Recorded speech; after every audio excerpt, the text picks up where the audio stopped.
Okay, so it's exactly 9:30 a.m. in Japan. So good morning for who is in Japan, and good evening for who is in US and America. Thank you for joining this workshop, and which is next frontier of international collaborations in science and technology. And I am honored to organize this workshop together with Professor Darwish from Dillard University, New Orleans, US. I am Paolo Mele from Shibaura IT, Tokyo. And this is, you see, a flyer of the workshop. So we expect 20 talks from 7 countries across 6 different time zones, which is one of the few advantages of COVID, because we are forced to use this kind of virtual media to communicate. So otherwise, it would be very difficult to have this kind of meeting in person. And so this is the first part of the program today. So I will, in a moment, I will leave the floor to President of Shibaura Institute of Technology, Professor Murakami, for the welcome address. And Professor Murakami, yes, does not. Good morning, and thank you so much. Can you hear me? Yes. Okay. So Professor Murakami doesn't deserve introduction, but I want to say some words. So he's the president of SIT, and he's a leader of material science research in the field of superconductivity and magnetism, especially for the topic of large grain bulk high temperature superconductors. He published many books and papers on this topic, and got several prizes and from Japan and worldwide. And he worked at Nippon Steel and in also in SRL ISTEC International Superconductivity Laboratory for many years. Okay, so I pass the mic and the camera to you. So give us your introductory speech. Thank you so much.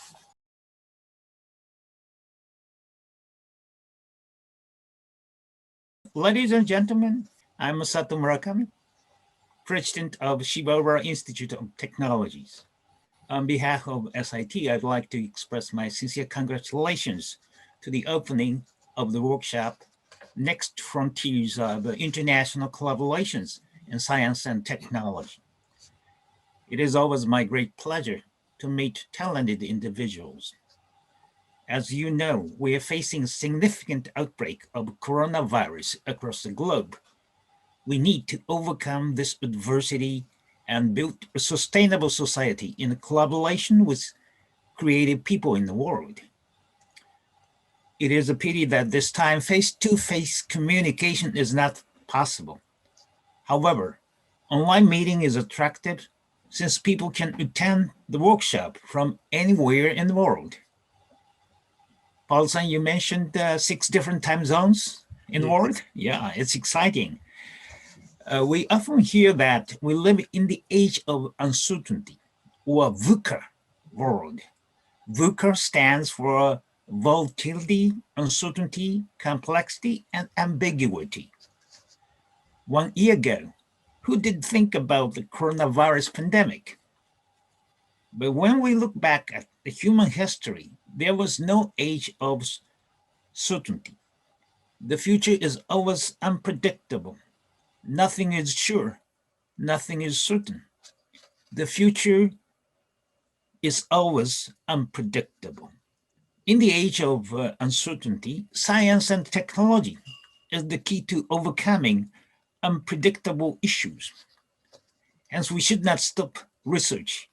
International collaboration is also important to solve complex problems. So we should not stop international research collaboration, and hence holding online workshop on international research collaboration today is timely. I hope that every participant enjoyed today's meeting, and I also thank Professor Paolo Mele at SIT for organizing this exciting event under difficult circumstances. I'm also happy if today's symposium is a fruitful one for everybody. Once again, thank you very much for your participation. Paolo-san, thank you. Thank you so much, Murakami Sensei, for your warm words. Okay, so I want to continue, and I see Professor Traversa is here. So if he agrees, we can start his talk. Good morning, Enrico. Ciao, Paolo. Good morning. So if you are okay, we can start your presentation 3 minutes in advance. Let me introduce Professor Traversa.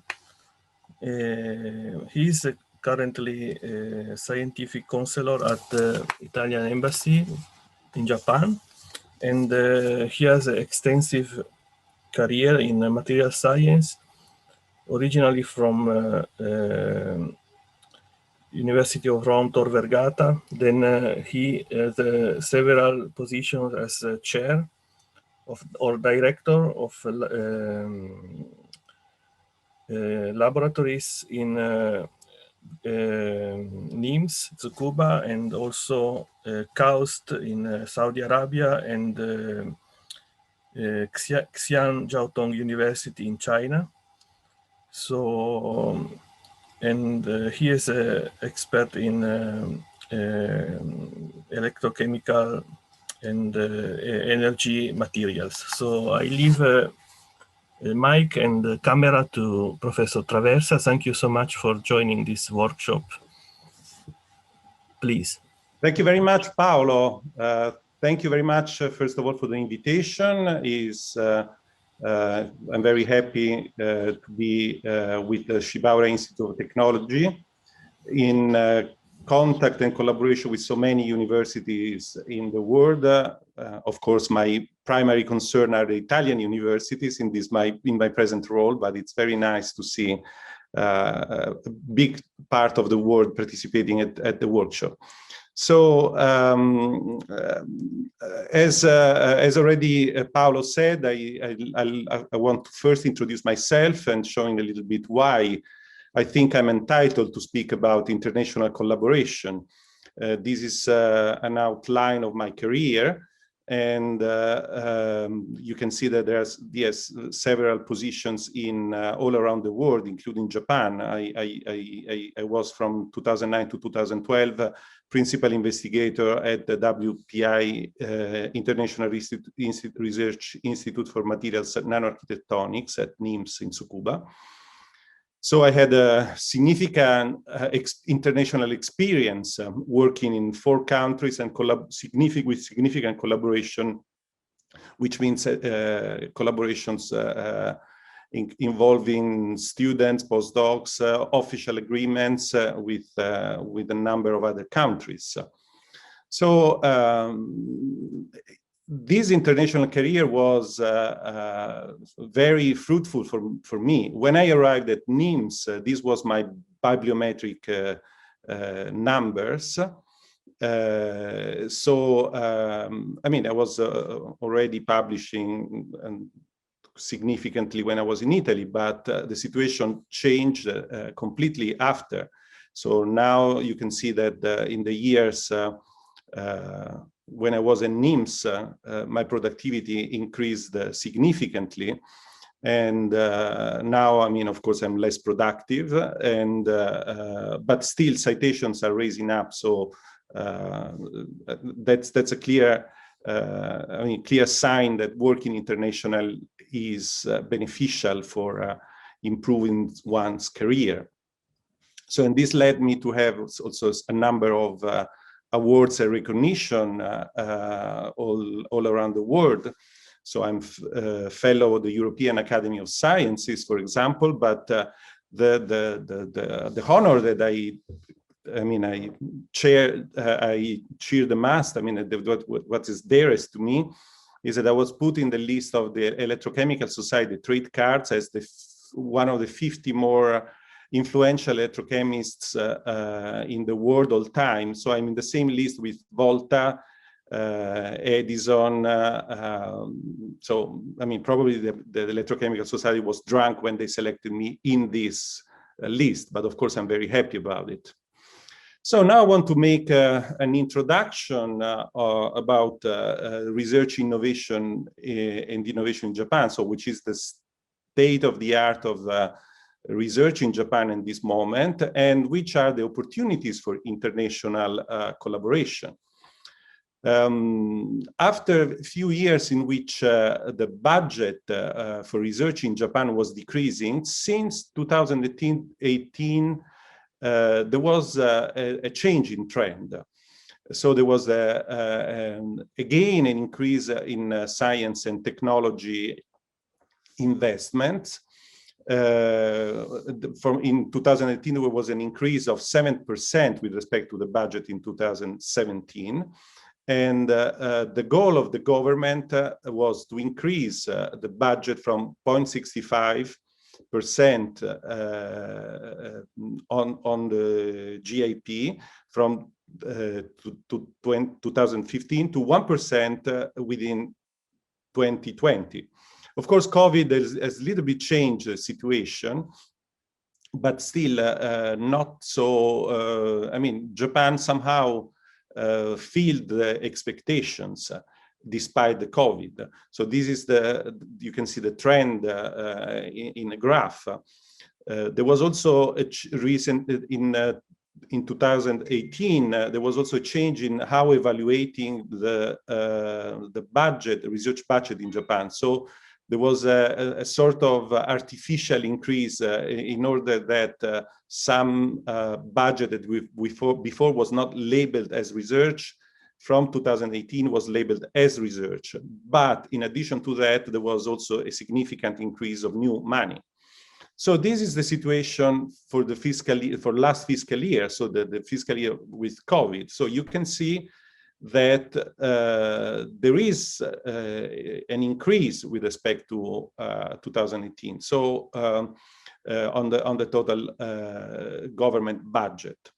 And of course, we have to remember that this is just the government budget, not the total expenses of Japan in research, which overcome 3% of the internal gross product by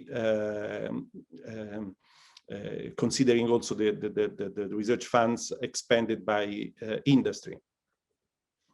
So this is the structure of the administrative structure in Japan that secure the promotion of science, technology, and innovation. This is a strong commitment of the cabinet with the Council for Science, Technology, and Innovation.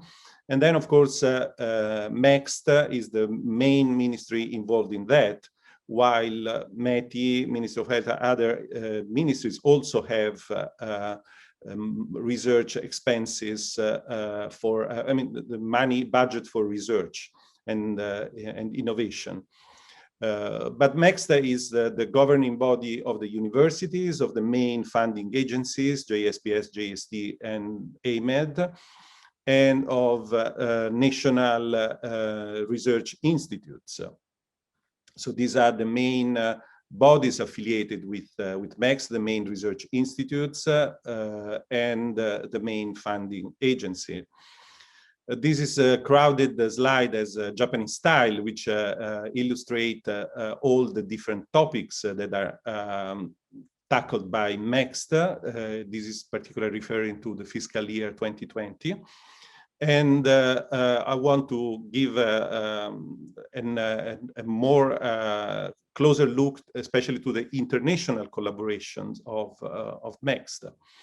But MEXT, through JSPS, through the Japan Society for the Promotion of Science, is also involved in the main basic research funds, which are Kakenhi. So you can see the trend of Kakenhi, despite the increase of research budget. In the last year, we have only a slight increase. I mean, basically, the Kakenhi budget was flat. In the last year, there was a slight increase, which was not proportional, though, to the total increase of budget. So this means that the government is still more paying more attention to applied research more than basic research. And this is a slide to show which are the numbers, I mean, of the number of proposals in the last years, and the number of successful proposals of continuation. This is just to show that basically we are around 25 and 28% of success rate. So it is a very competitive, very competitive scheme, though not as competitive probably as American or European call for proposals.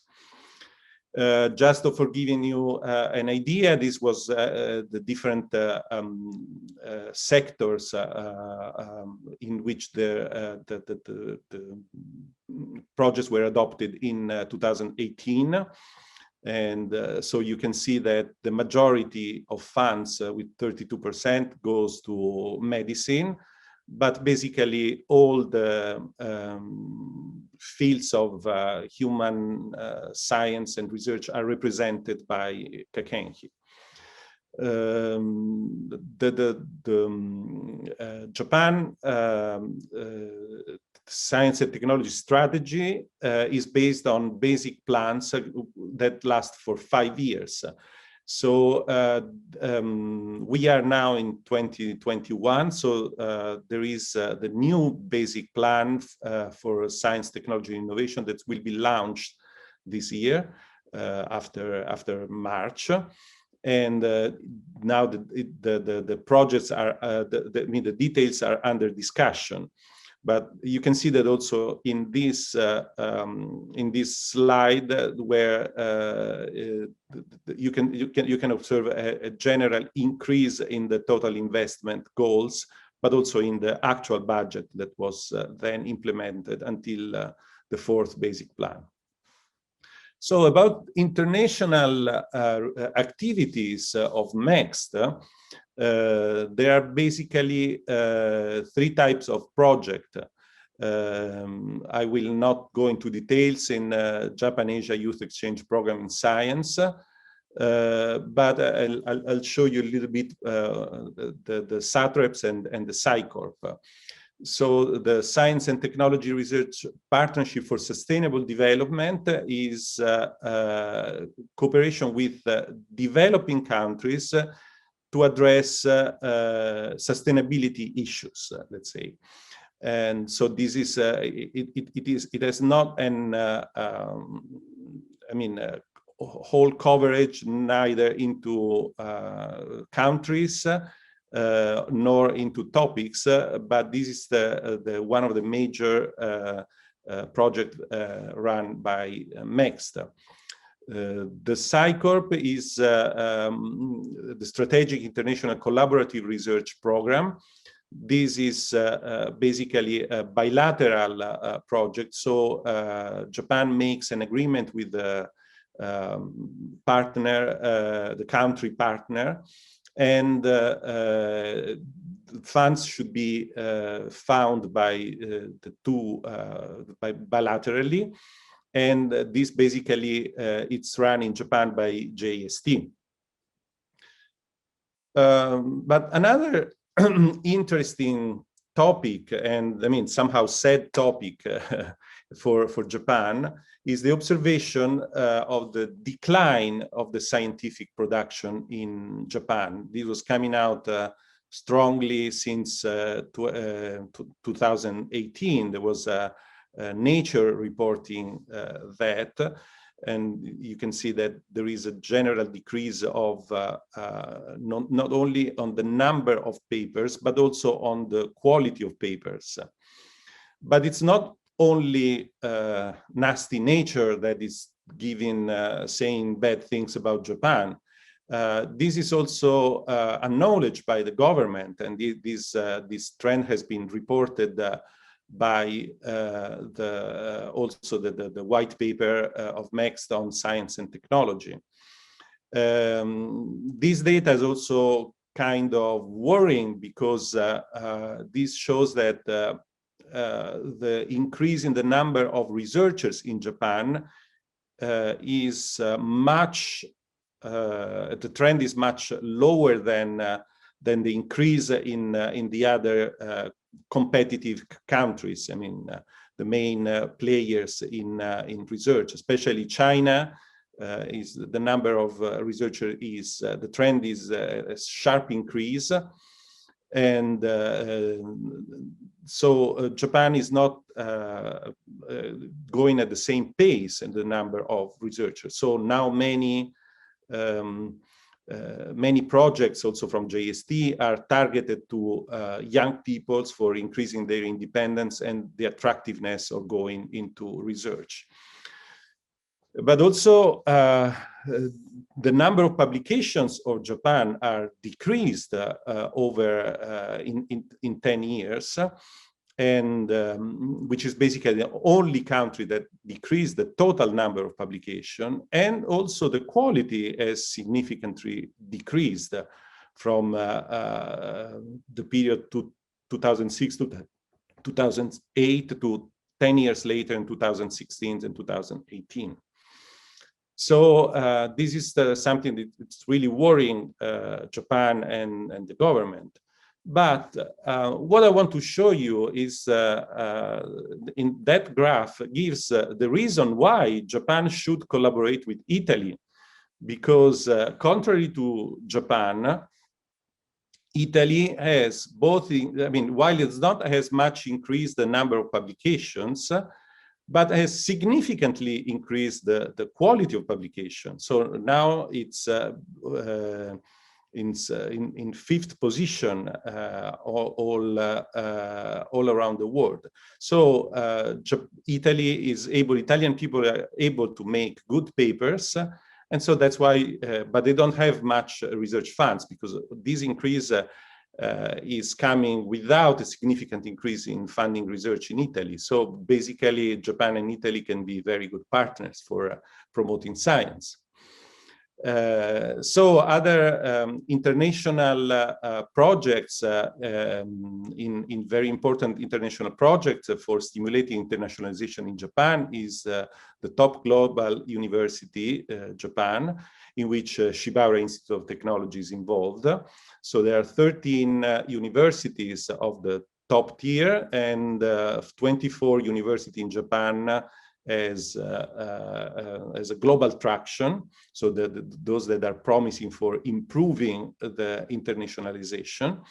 And these are all the goals that basically everything you can imagine good about internationalization is foreseen about from this project. And these are all the universities involved in Japan, including the Shibaura Institute of Technology. So this, I think, one effect of the top global university project that I could see also with Italian people, now the number of Italian researchers, Italian scientists that are becoming in the field of science and technology faculties in Japanese university has significantly increased. And now there are about 45 Italian that are faculties in Japan, and many of them were hired under the top global university project. So now this highlight about Italy-Japan science and technology cooperation. So the number of agreements that are now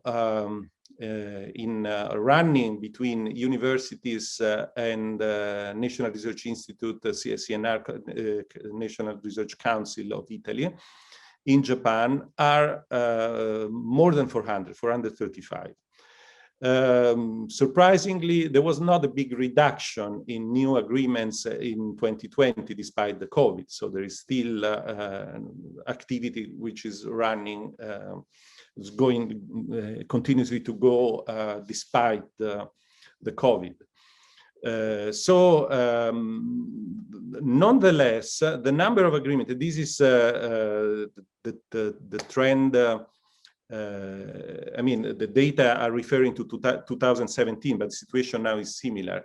You can see the number of agreements with Japan as much lower than those with China, United States, or European countries. So there is a lot of potential for increasing this collaboration. These are also a snapshot of papers in which fields Italy and Japan published together. And you can see the many fields are represented, but the strongest one are physics and astronomy, astrophysics. So which are the tools for collaborating and having funds between Italy and Japan? Unfortunately, there are not so many. We have the bilateral agreement for cooperation that was signed in 1988, and which is managed by the Ministry of Foreign Affairs. And the 12 executive program, which was supposed to start on 2020, was delayed until this year. And it has been just recently signed, and 11 projects were funded, each one for all of these thematics, these priority areas. And so basically 11 on 183 applications. So you can see that the interest in collaborating between Japan and Italy is very high. Unfortunately, the success rate is too small. And also the budget is not, I mean, it's given only by the Italian side. This is the problem. So not with the, I mean, the money is still insufficient for the interest. So these are the list of, this is the list of the projects that have been approved in this protocol. The other tool is the cooperation agreement between National Research Council of Italy and the Japan Society for the Promotion of Science. This has started many years ago when the National Research Council was the funding agency in Italy. So this was open to all researchers in Italy, but CNR is no more a funding agency. So now only researchers belonging to the National Research Council can apply. But also these are relatively small projects. So there are 4 projects that have a maximum 2 years length, and these are run every 2 years. So there are only 4 projects running. So this is the list of the projects, and they will get basically from the Italian side 8,000 euros per project per year. So it's very limited budget, unfortunately. So there is not so many opportunities in terms of funds. It is necessary to discuss with the Japanese counterpart in order to check if it will be possible also to raise some funds for joint collaborating projects. So this will be a challenging task for me. JSPS is also giving fellowships in general, but there are also some of the JSPS postdoc fellowships which are dedicated to Italy, and the selection is run directly by the Ministry of University and Research from Italy. The number of postdocs used to be 7, but in order to cope with the cut in the budget for due to COVID pandemic, for 2021, for this year, there will be 6 grants. So I tried to add something to this small, landscape. So we created in 2019 the program Japan Meets Italian Scientists. So a program for short visits in Japan of Italian researchers with a small budget of 10,000 euros, just for seeding possible long-term collaborations. 6 visits were approved in different fields. 3 visits were performed before the COVID pandemic, and then everything was stopped. And of course, we didn't open again the program until it's not possible to travel to Japan. So this is kept on hold. So now, if I have a few minutes left, just to showing some of my international collaborations. So I basically had guided and tutored many students and many postdocs over my career. They were coming for all around the world.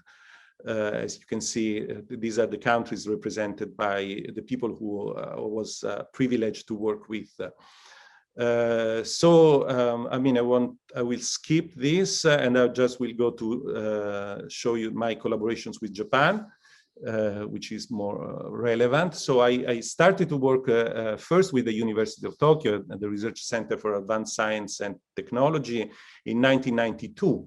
And we established, with the support of the Italian Minister of Foreign Affairs, a joint laboratory on nanostructural materials for environment and energy with my friend Masaru Miyayama at the University of Tokyo. So this started from 92, my first visit. So we continue to collaborate. And then when there was the opportunities, we were able to apply for this joint laboratory, which activity started in 2003. And we had then a space in the Komaba Open Laboratory starting from 2005. And we had an opening ceremony of the joint laboratory. I was much younger, so you can see, and you can see among the people that attended, Professor Hashimoto, now the president of NIMS, Professor Kishi, and the late Professor Yanagida, with whom I started to collaborate when I was in Japan for the first time. So this was a very good tool for allowing people young people to grow and to establish their career. So these are the people that attended as postdocs at the laboratory. So Paolo Falcaro now is a very highly cited researcher, professor in Austria, in Vienna. Barbara, she's now associate professor at the University of Rome, Tor Vergata. Edoardo is in Korea. Deborah is in Denmark. So the other strong collaboration that I had is with the Ehime University. It was also very productive. Although basically we didn't have never any specific grant for funding this research. So the collaboration with Yoshihiko Sadaoka, my friend, it was extremely successful. We had more than 40 joint publications, and I was able to find the photographs of our very first meeting that was in Rome in September 1990. So many people also collaborated in this collaboration, and the first one was Elisabetta Di Bartolomeo, that now she's continuing the collaboration with another professor with the Ehime University. So that collaboration, despite we are not more active, we were able to get that continued through our legacy. So that's very good for me. So okay, I think I can finish here. and just saying that promoting Italy-Japan collaboration is a challenge, but I mean, I'm ready for that. And I thank you for your attention. Thank you so much, Enrico, for a very nice presentation. So we have time for one or two questions or comments. So if anyone wants to ask something to Enrico.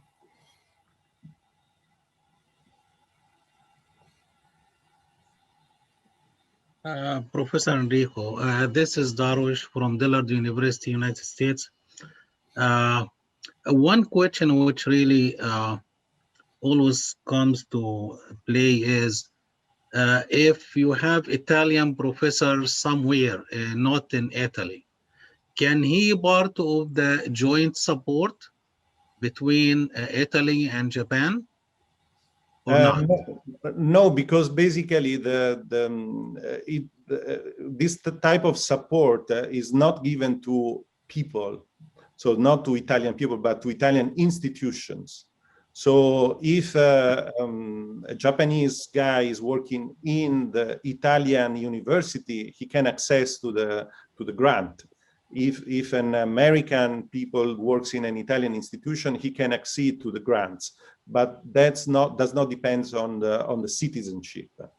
So in this case, the guy should apply at US-Japan bilateral agreements. I see. Thank you. It was a great presentation. Much appreciated. Thank you. Paolo, I would like to ask you something to Enrico. Enrico, nice to meet you. Cristiano in Colombia and professor in Colombia, Universidad Antioquia. I would like to ask you if there is some opportunity to build, let's say, collaboration between Japan, Italy, and Colombia. Some opportunity offered by the governments of the institution itself or organization. If you it's already very tough to build up bilateral. So trilateral is I'm not aware of any scheme that can involve trilateral, but this can probably be done through some of the European schemes. So the multilateral projects are basically typically of EU funding, and there is an increasing opening in the EU fundings to third countries. So there is even discussion with Japan to associate Japan to the next Horizon Europe, the next scheme, though it will be very difficult that Japan will accept. But it may be possible on limited things, because since Horizon Europe, EU is accepting also partial association. So association only to given topic or with a purpose, let's say. Or there exist also some JST projects in Japan that are multilateral. So in this case, you need a Japanese driver that can apply for the projects and involve. These are basically multinational and allows the participation of different countries. So in this case, Italy, Colombia, and Japan can be involved with the support from Japan. Though those projects are very competitive, so the success rate is not high. But if you don't try, you don't get it. Thank you very much, Professor Enrico. Thank you. If I may have one question, Paolo. This is Isabella Sensei from Shibaura Institute. Thank you very much, Professor Traversa, for your great presentation to summarize the situation in Japan and Italian collaboration with Japan. I have one question regarding the quality of you summarize the Japanese polling, and probably in the terms of number of papers and quality of publication. And well, for the person who is 20 years in Japan, I think I know some of the reasons for this. But also I would like to ask you how the quality of papers is measured. I mean, this is measured by impact factors. So I think that I mean these are data I mean assembled by NISTEP. So they are the data indicators on Japan research are available also on the web. So about the procedure that they used, they calculated how many papers were in top 10% cited papers per year, and so they calculated that the number of Japanese author papers in this range from 2006-2008 was significantly decreased, and Japan passed from 3rd place to 9th place. I see. So this is well, that is well, less and less also Japanese faculties from Japan are on editorial boards. So that is also things which I noticed in the past 10-15 years, and there are many other contributions to all of this. Well, I think that one of the main, I mean, there are several problems related to that.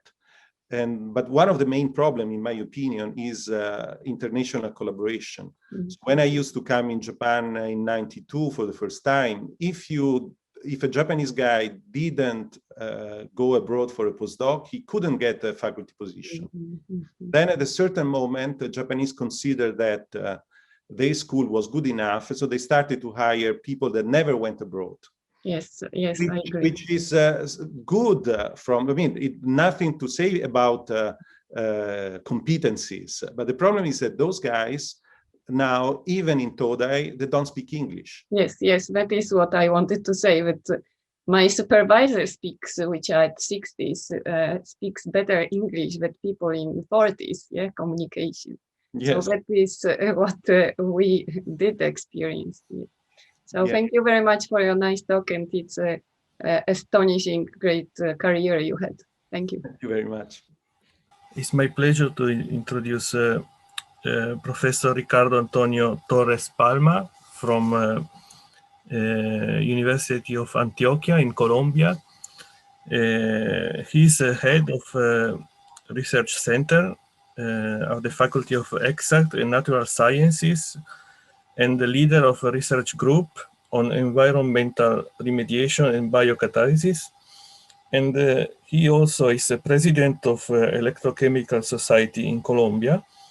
So thank you so much for joining us, and good evening for you. And please give us your talk. Thank you so much. Thank you so much, Professor Paolo. Mele, can you hear me? Yes. Okay. Thank you so much for the invitation to this meeting. Good evening for people also in this side of the world, in Latin America and USA. Good morning for people in Asia. And I am really happy to share with you a short presentation about the research in our faculty, the Faculty of Exact and Natural Science of the University of Antioquia in Colombia. I would like just to start my presentation, just to showing you where is Colombia. Colombia is in South America. We can see here in this small picture that we are just close to Brazil, Venezuela, Ecuador, Peru, Panama. This is Colombia, and we are placed in Medellin. Medellin is is in the middle of the country. Medellin is the second more important city in Colombia. Very famous, probably you know about Medellin, about the news, about the difficult situation 20 years ago, for example, with Pablo Escobar. But now you can be confident that situation is very different, and we are continuous growing and doing good research. This is the campus of our university. You can see here, we have different campus in different regions, but this is the biggest one. In our campus, in the whole university, we have around 80 of researchers. With full-time professors, we have around 1,500 professors full-time. But it's important also to tell you that more 70% of them hold a PhD degree. Concerning the students in our university, we have around 40,000 students. Of course, more of them, they belong to undergraduate programs, but also we have around 4,000 of students in PhD, master, or different specializations programs. Concerning the number of programs, we have 104 undergraduate programs in our university, and graduate programs, we have 177 programs, different programs, you know, as I tell you, PhD programs, specializations, programs, master, and medical specialization. In our 3 years ago, in our university, as a strategic institutional action plan, we tried to do the research, improving different items of the research, such as improving the research management, increase the research visibility of the group and the researchers, strengthen the research training, and promote innovation as an outcome of research. All of this to develop new science, new technology, and to improve the innovation, to present solutions, not only for the country, but also around the world. And that is why it's very important to be here to discuss about possible collaboration, because for us it's really important to continue growing in this field. As you can see here, the number of projects, the research project per year in the last 20 years around. You can see here that we can keep every year we have more than 1,000 research projects per year. That show how is the important the scientific activity in our university. Of course, these projects, they are not only with Colombian people, many of them, they are international collaboration. It's important also to tell you that our university has also internal funding for different type of projects. We have in totally $7 million for the research, and we spend this year, every year, this kind of money for different type of projects in different areas, also for applied research, also special programs for the regions, not only for the middle of the country, also for different poor regions in the country, also for improve the infrastructure in our university. It's important also to tell you that we have also the first project. This is very important for people that are starting the research career. This also helps to improve the quality of the groups, and also is very important when we establish cooperations. Concerning the faculty, the Faculty of Exact and Natural Science, I would like to tell you that among the different faculties in our university, you can see here that the Faculty of Science in our university is the faculty that has the bigger faculty in terms of the numbers of groups. We have, today we have around 60 groups, 60 research groups, and we have also the faculty with the highest number of groups in the highest category. The Ministry of Science in Colombia divide in 4 categories. You can see here is A1, A, B, and C. And our faculty has 19 groups in the top category. So this is important also to show you the quality of the research inside of our institution, inside of our faculty. Concerning the number of publications per year in our faculty, I just picked this picture from Scopus. You know, I think so. You know the Scopus, this database, and we can see here that we are increasing every year the number of papers of publication. You can see here that last year, last year, you can see that even with the pandemic, we increased our number of publications. That means that our researchers, even if the university was closed, they work at home, just finishing their paper, and that way we increase the number of publications even in that condition. Concerning the areas, the different areas of research in our faculty, you have to know that in our faculty we have different groups in chemistry, in physics, in statistics, in mathematics, in biology, and astronomy also. For that reason, we have collaboration also inside of our groups in our faculty, and we make interdisciplinary work in different areas of these programs, in our programs. We can see here for the most important number of publications, the higher number of publications is in physics and astronomy. Material science is very important also for us.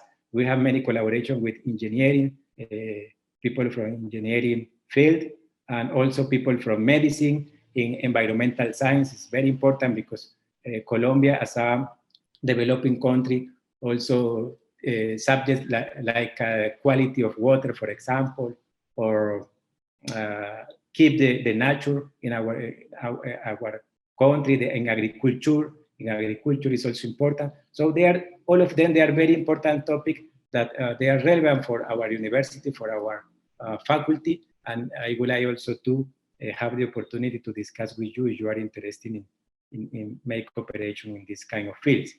Concerning the cooperation with different countries, I would like to show you, to give you an idea of this cooperation, the number of publications with different countries.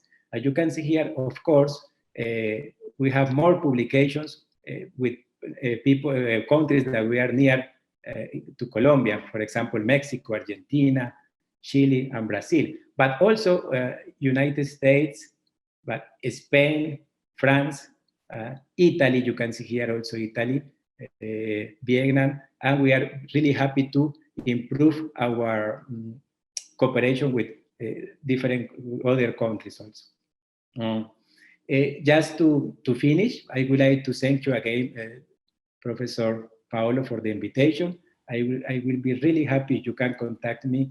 This is my email in order to discuss different possibilities to cooperation and to explore different opportunities to work together. Thank you so much. Thank you so much, Professor Torres. And I forgot to mention before, I'm very sorry. So Shibaura IT and University of Antioquia are already collaborating officially with a bilateral MOU since 2018. So we hope to increase the number of joint publications as soon as possible, because now we are stuck with this pandemic. So yes. I forecast to welcome, of course, Cristiano as soon as possible, and anyone who wants to join Shibaura IT for using the tools available with MOU. So, there are any questions for Professor Torres?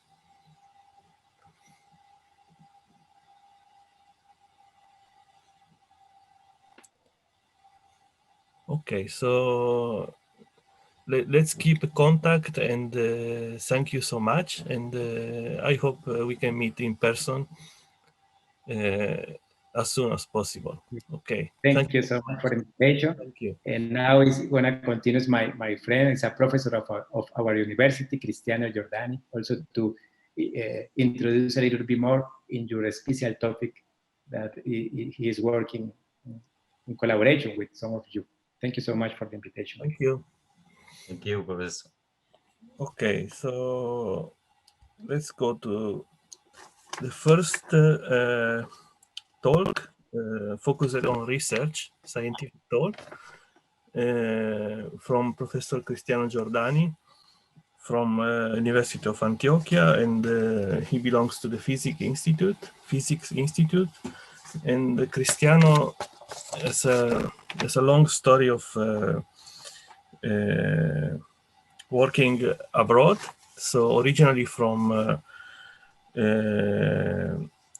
University La Sapienza in Rome, and then he moved a lot all around the world. So I think he will tell us. And he's a good friend of mine also, and he's doing research on biophysics. So I leave the mic and camera to Cristiano. So thank you so much.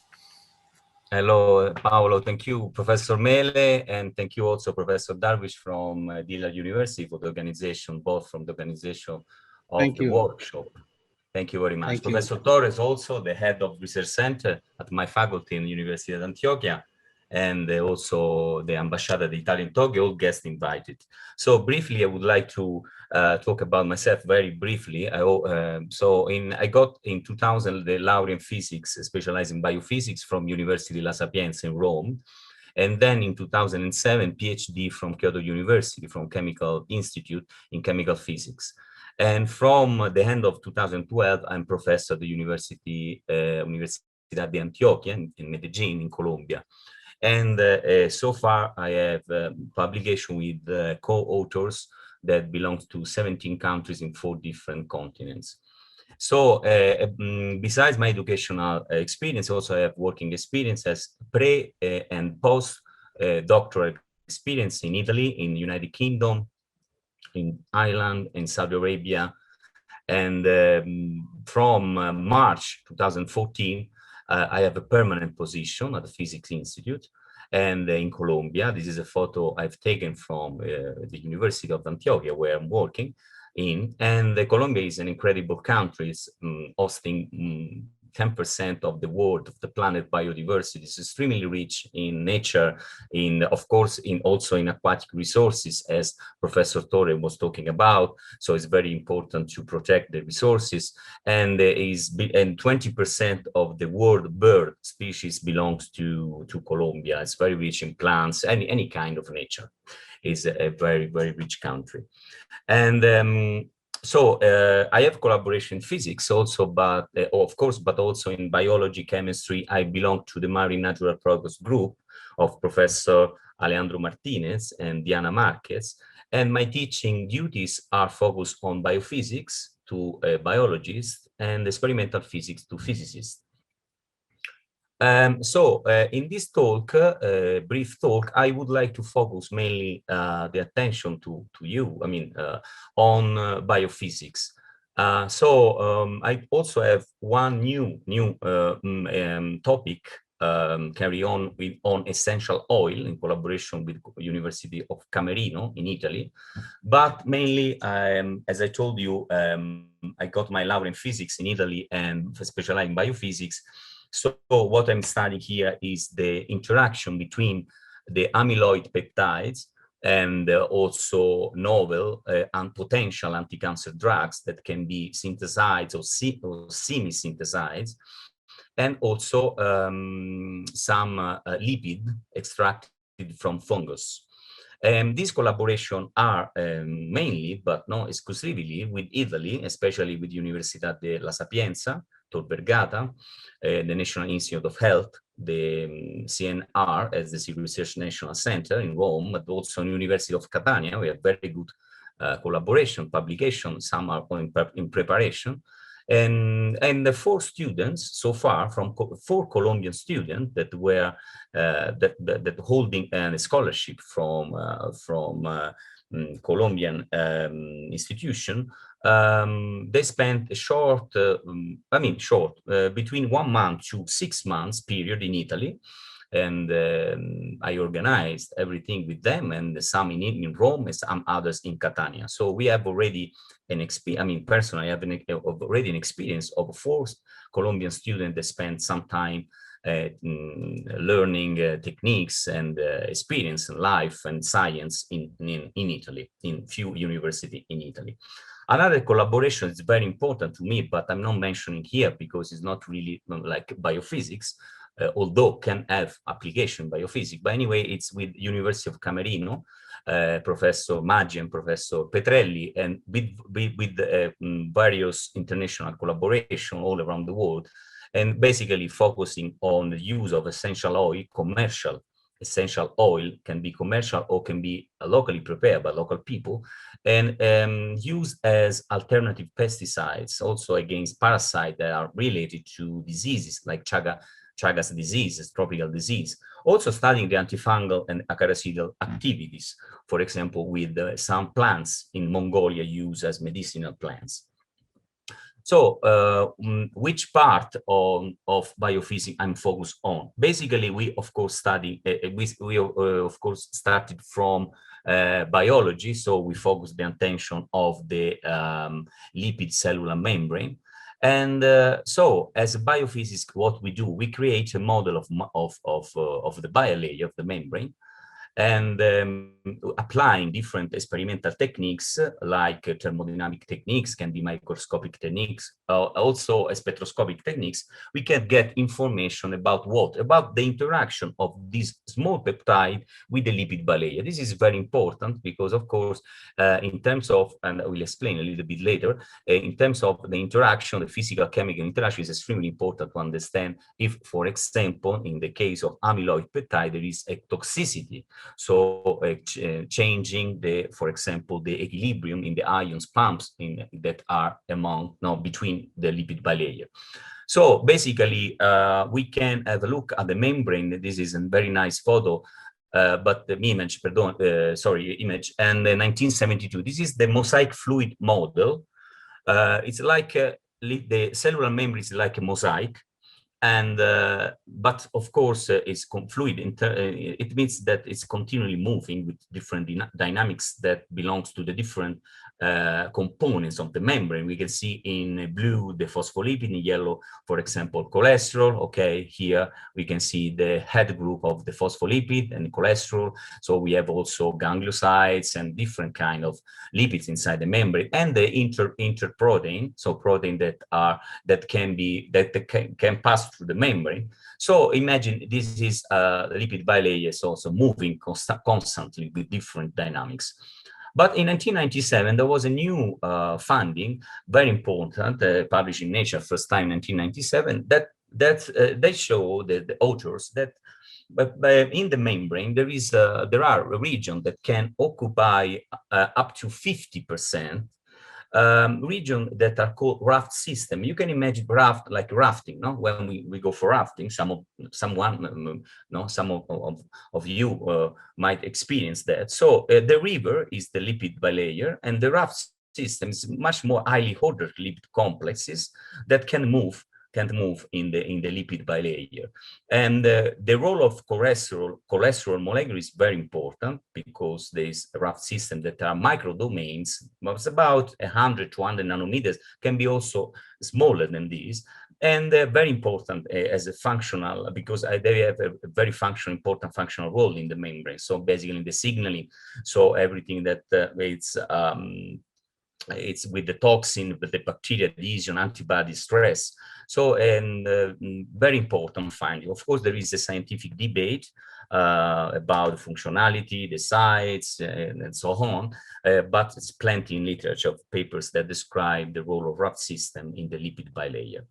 This is one of the first image of these very small white spots here, white dots here, that in 2000, with the atomic force microscopy, that show if we can see the profile in height, that practically they have a height of about 1, even 1.5 nanometer above, rising from the plane formed by the phospholipid bilayer. And so this is was one of the first images on AFM of the lipid raft. And so why we are interested in that? Because of all of these biophysics studies that I'm focusing on in my research activities are directly related to diseases. In particular, amyloid peptides, many of them are related to neurodegenerative diseases like Alzheimer's, Parkinson, and so on. So what's the point? What's the scientific point, what we would like to investigate. We would like to investigate the action mechanism. If there is a common, we are looking for, if there is a common mechanism of interaction among these peptides and the lipid bilayer. Why? Because before scientists, they thought that there was a toxicity driven by fibrils, no, amyloid fibrils. They can, and also plaques, they can be toxic when they are in contact with the membrane. But actually, in the last years, the idea was moved to the oligomers. It means that each kind of this peptide, for example, a beta 140 related to Alzheimer or alpha synuclein related to Parkinson's disease, all of these monomers can be normally in a physiological condition, but when something change in the configuration, in the structural configuration, and what's happened is they form like dimers, trimers, tetramers, and oligomers bigger than this, so not only 4 units, but can be more, like 8 units. And the point is that when they get close together and in touch with the membrane, they can form a pore membrane. So the idea is that this pore membrane, of course, can cause the toxicity in terms of breaking the balancing between the ion pumps that regulate, you know, the income and output, you know, of the ions in the membrane. Is very healthy membrane. So the toxicity, this is a very important point, of course, because we have no cure so far for Alzheimer, Parkinson, and this kind of disease. Is very complex issue, because as you can imagine, there are many factors that are, you know, that are involved in this kind of research. So what we do basically, it's to create models, so biophysics does, and in this case, for example, we have published personally 2 papers, but my supervisor, ex-supervisor, it's now colleague in Italy, is a long career in terms of this topic, research topic. Basically, what would like to, we use calcitonin. Calcitonin is a drug. Salmon calcitonin is used as a drug for osteoporosis. You can find in the shops, basically. But salmon calcitonin, calcitonin in particular, the salmon calcitonin, can be used like a model of amyloid peptide. Why model? Because salmon calcitonin is not related to any disease so far. Okay, so we use salmon calcitonin like amyloid peptide as model, and then we create a model of membrane with components that simulate the neuron cells. So we can put phospholipid, cholesterol, and for example, GM1. GM1 is a ganglioside. It's up to 10% in the membrane, in the neurons. So in this case, we can use a model of amyloid peptide, a model of lipid membrane, and so we can characterize as much as we can, possibly, the interaction in terms of physical chemical interaction, and basically we can use different techniques to show, to get information about this interaction. Techniques are. There is a variety of biophysical techniques that we can apply. Here in this image, I can show you these 4 images. For example, we can follow over the time the aggregation curve that is typical of an amyloid, starting from lag phase, moving to growth phase and saturation phase. So over the time, the aggregation states is monitored, for example, using transmission electron microscopy. So we can move from a kind of starting from monomers or dimers, or a bit aggregation, and then moving to oligomers, much more complex, protofibrils, fibrils, and so on. So this is a very complex issue. By the way, so in this case, we have seen images made by transmission electron microscopy. Here, there is another technique that is very useful when we would like to study the thermodynamic interaction between, for example, peptide and model of lipid bilayer. It's called Langevin-Blodgett trough. In the Langevin-Blodgett trough, what we do basically at fixed temperature, so they are isotherm, basically, we can study the variation of surface tension over the molecular area. And so we can practically compressing because this is the image of the apparatus, no? Okay, so in the aqueous solution, we can deposit the bilayer, we can compress, we can move the barriers. So moving the barrier, we move from the 90, for example, Armstrong square, and we're compressing. And so the phospholipid that for their nature are with the head, the polar head, facing the aqueous solution, and the hydrophobic tail, the hair face. So we can compact, of course, and these molecules that are initially in moving in the water solution. And when we compact them, we can think about like moving them from a gas phase, like a liquid expanded phase, compact phase. And so we can create, in this case, when we can compact as much as we can the bilayer, a liquid condensing phase, where all the molecules are compact each other, are very close to each other. And so this is represent a monolayer, represent a model of lipid bilayer. Of course, in this case, it's a monolayer. But when we can see here, when we have the monolayer built properly, actually we can insert in the aqueous solution some drugs, for example, peptides. And so the peptide goes and interacts with the membrane. So it looks at the membrane like in the bilayer, So imagine outside the membrane, there is a drug that comes, in touch with the membrane. Of course, the first thing that they see is the polar moiety, Okay, that faces the water solution. So we can create with this a simple, let's say simple in terms of investment, like apparatus. We can create a model for lipid bilayer. We can see how the drug can interact with them and change the morphology and of the lipid bilayer. And also we can apply, for example, atomic force microscopy in hair. So once we have check the formation of bilayer, in this case it's around 6 nanometers, we can deposit on the support, usually it's mica. This is an experiment in hair, but it can be done also in liquid. I've done this in Dublin. So we can prepare a model of lipid bilayers and dry, and then with AFM we can see for example, how here we can see in red the phospholipid, in like yellow or orange the rough system, okay, because it's like 1.5 nanometers, above the plane of the phospholipid. And then here we speculate the formation of clusters of the calcitonin peptides comes together. So we can combine all these techniques. As they see, it means languid blodgett trough.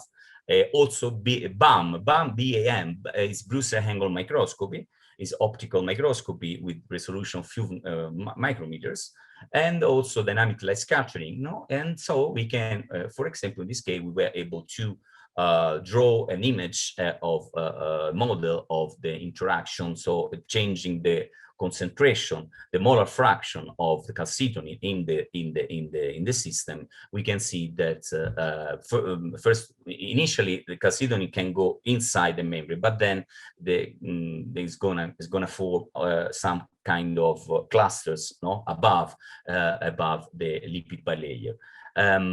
This was a pretty nice findings, because they found similar findings in a study, but not with model membranes, with membranes extracted directly from the neurons of rats. So in Japan, this was very nice, very nice work. So also we can use in combination when we want to study the interaction between a drug and the model membrane. We can also study a combination of technique, as we have seen. But in this case, we can combine BAM with the languid trough and also an infrared technique apparatus. So in this case, we can get information about the surface morphology, the molecular interaction, and the thermodynamics parameters. And combining all together, we can get an image of how the different kind of model membrane interacts with the drug, with the potential anti-cancer drug. So we can, in red, and in this case is black and red, so we can see DPPS is a model of lipid bilayer that mimic like a tumorogenic membrane, and so we can add the PMN1. This is the drug. We can see so the difference, how the isotherm changing, and the profile of the infrared spectra changing, and also the morphology in terms of microscopy. So basically, to conclude, Paolo, how many minutes I have? Sorry. Maybe 1 minute. My minute. Well, if we create a lipid bilayer like a liposome, then we can also apply the calorimetry. Calorimetry is very interesting because we can get information about if the drug interacts with the membrane. So if it goes also into the membrane, so we can get data about enthalpy, and enthalpy energy, and we can get some information looking at the thermographs of how for example, the transition temperature of a specific lipid, in this case the MPC, can change when we increase the concentration of drugs. So if there appears different peaks, all this kind of information also correlate together with the variation of the enthalpy, for example, and also on the temperature. We can get information, some information about the location, the interaction and the location of the drug in the lipid bilayer. So this is, to conclude, this was a nice experience of a summer school with Professor Toshio Ando in Kanazawa, 2017. Here we studied we prepare some liposome fusing on a mica support, and then we use the atomic force, high-speed atomic force microscopy liquid, so we can see this kind. We can build this kind of video, and we can see how, for example, some oligomers can interact with liposome, and also some different kind of oligomers. And so it was very interesting, very tough work in a few days, but it was very interesting. And to conclude, because we are basically in Japan now, the workshop, so it's very nice to remind this very nice conference in 2017, and that we had the chance to meet all the colleagues and friends together in Japan, in Kyoto. And so I would like to thank you very much, Professor Paolo, and all the guests to the workshop. Thank you, Paolo. Thank you, Cristiano, for a very nice talk. So we have time for 1 or 2 short questions. So if any questions to Cristiano? It's Isabella from Shibaura. Thank you very much for your nice talk. For some time when I was still in Riken, I did membrane interaction with the antimicrobial peptides and so on, also with insulin amyloids with Max Planck. So we used some frequency generation to find how lipids will change when you inject for example, microbial peptide, and how the structure of the peptide changes from more alpha to like beta, because this is where amyloids basically start to form when you have the more beta sheets. Yeah. So the problem, the time scale of this amyloid formation in the biological circumstances are very long. Yeah, we have to. The plaques takes years to develop. Yeah, so that kinetics, it's somehow very difficult to. Of course, we can have it at the low concentration. We can see how it interacts, but then that long time, yeah, it's one which probably it's very difficult to capture these biological events, yeah, and how it grows. So, do you have any comment on it? Yeah, well, of course I have. Basically, well, I focus on actually on the oligomers, formation. And also in that case was very complicated because I didn't see in the talk, but salmon calcitonin is calcitonin from salmon. The fish is particularly has a very slow aggregation rate.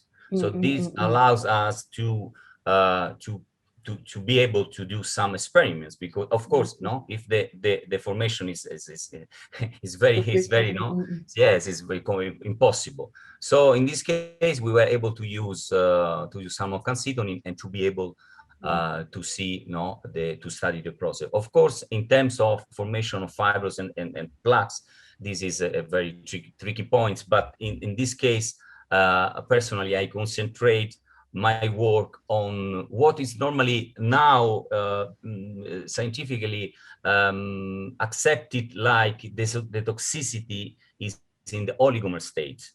So, but of course, no, it's not only. It's like much more.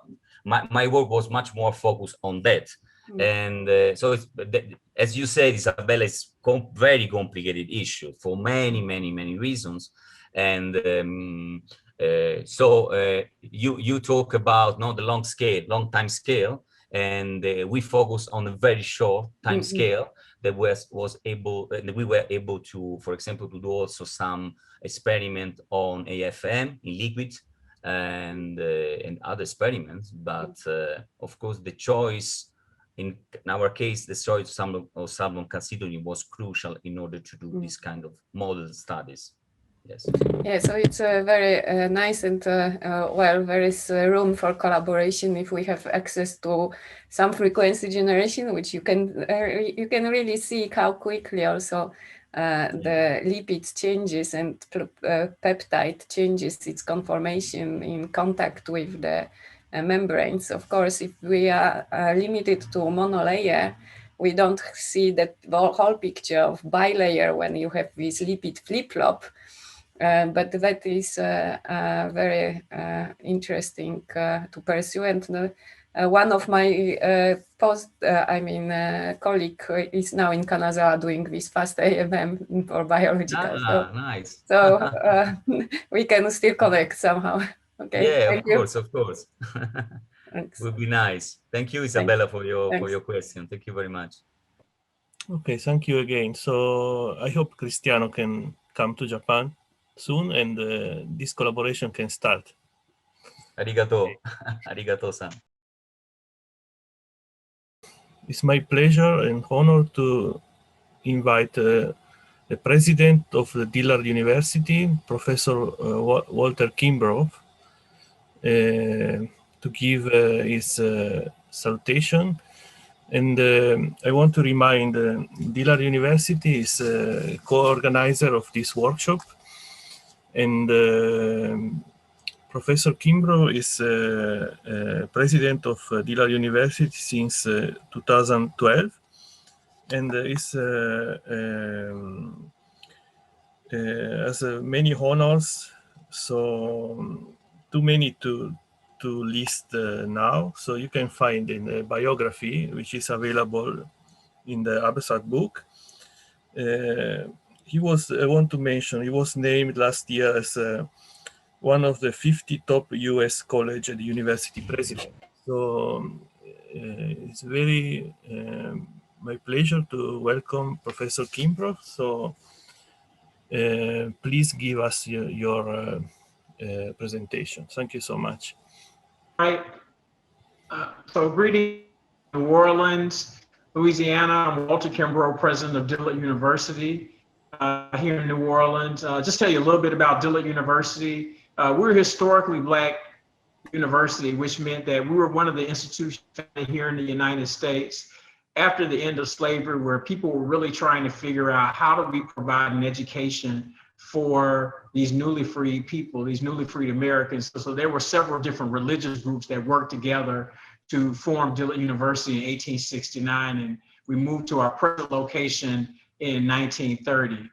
Dillard has a long history in arts and sciences, particularly based on the work of Dr. Abdalla Darwish. We really have developed a great reputation in terms of physics. So the American Institute of Physics always does a ranking to show who produces African Americans with undergraduate degrees in physics. And Dillard has always been number 2 or 3 in total number. And if you did it per capita based on enrollment, we would be number 1 and would have been for the last 10 years. So that's really been an emphasis. And not only have we just focused as a whole, Dr. Darwish has really tried to make an emphasis on providing those opportunities for women in STEM as well. So the kinds of programs that he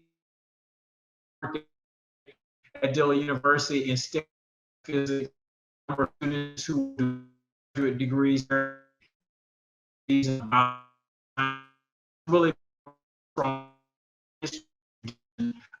universe. So it's always good for activities like this. We are connected internationally. The work that we do, those experiences through the that they participate in that research as well. So we're just excited to be a part of this. I thank Dr. for the opportunity just to share a few words with you. Of course, things open back up. Everybody travels. You'll take a chance and visit the university. So with that, Dr. Dar, I think I'm going to turn it over. Thank you, Dr. Kimbrough. You've been cutting a little bit, so a few of this Yes. seconds is gone. We didn't hear it, but I think they got the whole bulk of your presentation. Thank you very much. I know you are so busy, and he just finished a meeting and jumped with us. He's going to another meeting. But really, we appreciate your time and effort to be with us again. Thank you, sir. Thank you so much. Paolo? It was very much appreciated, and I hope to visit Dillard University again and see you in person soon. Okay, thank you so much. Thank you. We can proceed with the next talk, which is from Professor Darwish. He's a distinguished professor of physics at Dillard University, and he has a long history at Dillard University, has many positions, official, administrative and teaching positions. He can explain himself, and is a distinguished scientist in the field of thin film deposition and optics. He's a fellow of SPIE, and he visited also Japan twice. We start collaborating since about 10 years, so I know him very well, and we are doing a good collaboration in the framework also of MOU between the Dillard University and Shibaura IT. So I pass microphone and camera to Professor Darwish, which is also a co-organizer of this workshop. Thank you so much. Thank you, Professor Paolo. I know we have a good relation and collaboration and publications. And today, actually, my talk, I think I will go to the first one, will say, Ohio gozaimasu. And good morning to everybody, and good evening to our colleagues in the United States and Colombia. And today my talk actually, it will not be much scientific as we discussed, but it will be a showcase about how this relation started and where we go from there. How can we expand this relation? This summer, unfortunately, last summer, we were planning actually to go to Japan with our students, but COVID hit and everything stopped, but not the research. The research is still going on, okay? So Dillard University, very much as President Kimbrough, actually this is his slide. I hope you guys can hear me well. This is a slide from Dr. Kimbrough. In the last 39 years, US physics doctorate went to 66 Black women. 6 from them from Dillard University. One actually is gonna graduated from Hampton University. She worked in our lab. So by the measure of SPIE and American Institute of Physics, we are in the top of the 10 physics department in the country, producing more than 55% of African American in physics. For a reason, I always try to concentrate with Black females. So we are very much like the second in the nation producing more Black females in physics. And not only that, we try to put them in graduate schools. I'm not sure, this is a video, I'm gonna play it. This is 2 minutes of video, and then we'll continue.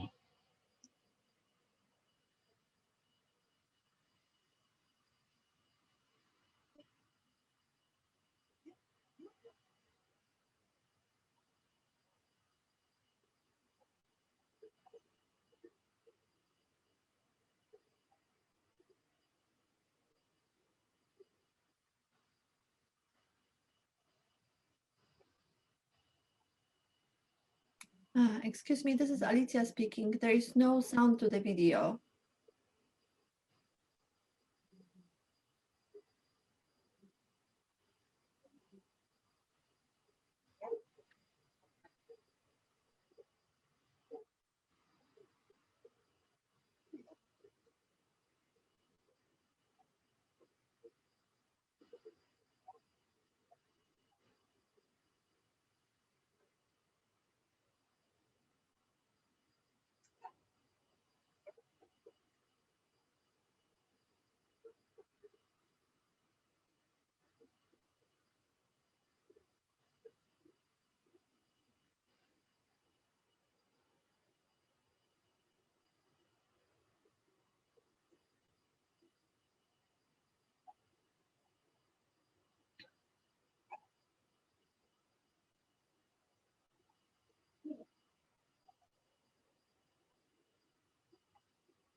So that video, actually, it was not about me more than about our students, about Black females, which we put them in a leadership.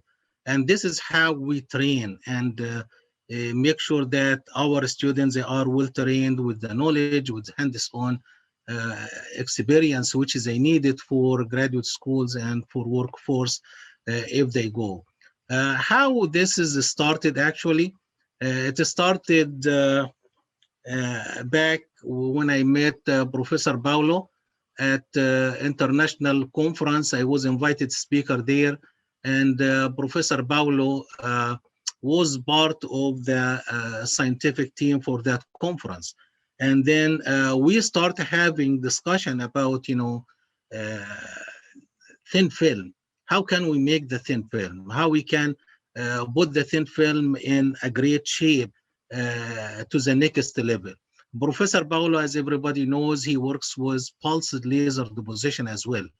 The same system which we use here at Dillard. And as Professor Cristiano said in his talk, last talk, using blood jet, technique to produce a thin film. I used actually to use this one at Alabama A&M University when I was there, and I graduated many master students and PhD students using that system. My actually desire was, how can we use a different technique to produce a thin film? Of course, Professor Paolo, we had discussion how we can move forward with this plans. And then I got invited by MIT, University of Tokyo, and Shibaura Institute of Technology. And here my pictures actually was, I got this picture here with Professor Ishumi from University of Tokyo, because there is some history here. The history is I went actually and I gave talk at the University of Tokyo with the invention which I did for changing the way the pulse laser deposition is used around the world. I came up with invention for that system, as we'll explain it. Then I visited, Shibaura Institute of Technology. I met with graduate student over there, Professor Mariala over there, and then we start exchange, visit. And then Professor Mariala, as you know, he's the deputy president of Shibaura Institute of Technology. He came, visited Dillard University, and he said, let's start a bilateral agreement. I talked to President Kimbrough. He said, this will be a great pathway for our students to go over there in their labs and have some more training. And this is what we need for international collaboration. Then what is the return investment here? Professor Enrico, he said a publication, and he said quality of publications. So we had many publications actually in this few years between us and Moran Institute of Technology, then Shibaura Institute of Technology, and then University of Tokyo. I highlight this publication here because this is a kind of breaking ground for thermoelectric materials. How it is a breaking ground? This paper actually, we got a patent for making thin film as non-composite thermoelectric energy converter and fabrication using my technique in pulsed laser deposition.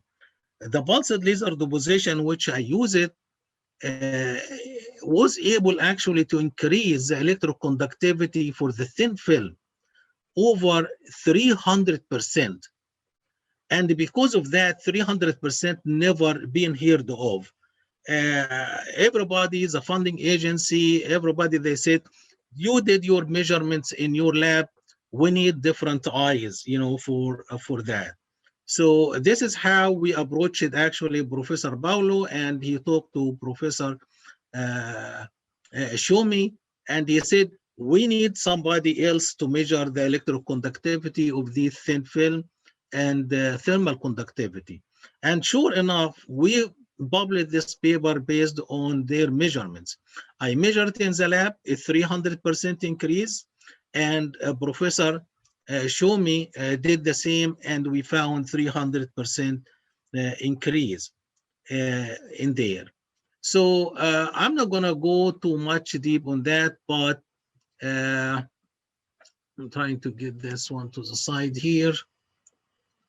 Okay, so the concept for what we did is the azo aluminum zinc oxide material, we put some kind of PMMA in there. How we do that? The first, once you put PMMA there and then you heat this one, you will put, nano clusters, new polymer for nano cluster inside the thin film. This cannot be done by pulsed laser deposition, and it cannot, the regular one, conventional one. And when you did this, you will find that this increased for ZT. And ZT actually is the factor which we use it here for this equation. And you can find actually the value for ZT increased. So the whole idea for all the researchers around the world is how to increase the value of ZT, how much you can increase this one here. And you can see from that graph, this is aluminum zinc oxide actually without polymer. And once we add the polymer with the new technique, as I will show here for everyone, the electroconductivity for that polymer increased by 300%. And this is published, as I said. So again, pulse laser deposition was not very famous actually Since 1964, everybody's using this, making a thin film out of that. And then many researchers around the world start losing the interest of using pulse laser deposition. To show you why is the conventional pulse laser deposition is like that. Inside the chamber, you have actually the targets, and you are using only one laser beam. So the first laser beam produces a plume, and it gives you one thin film.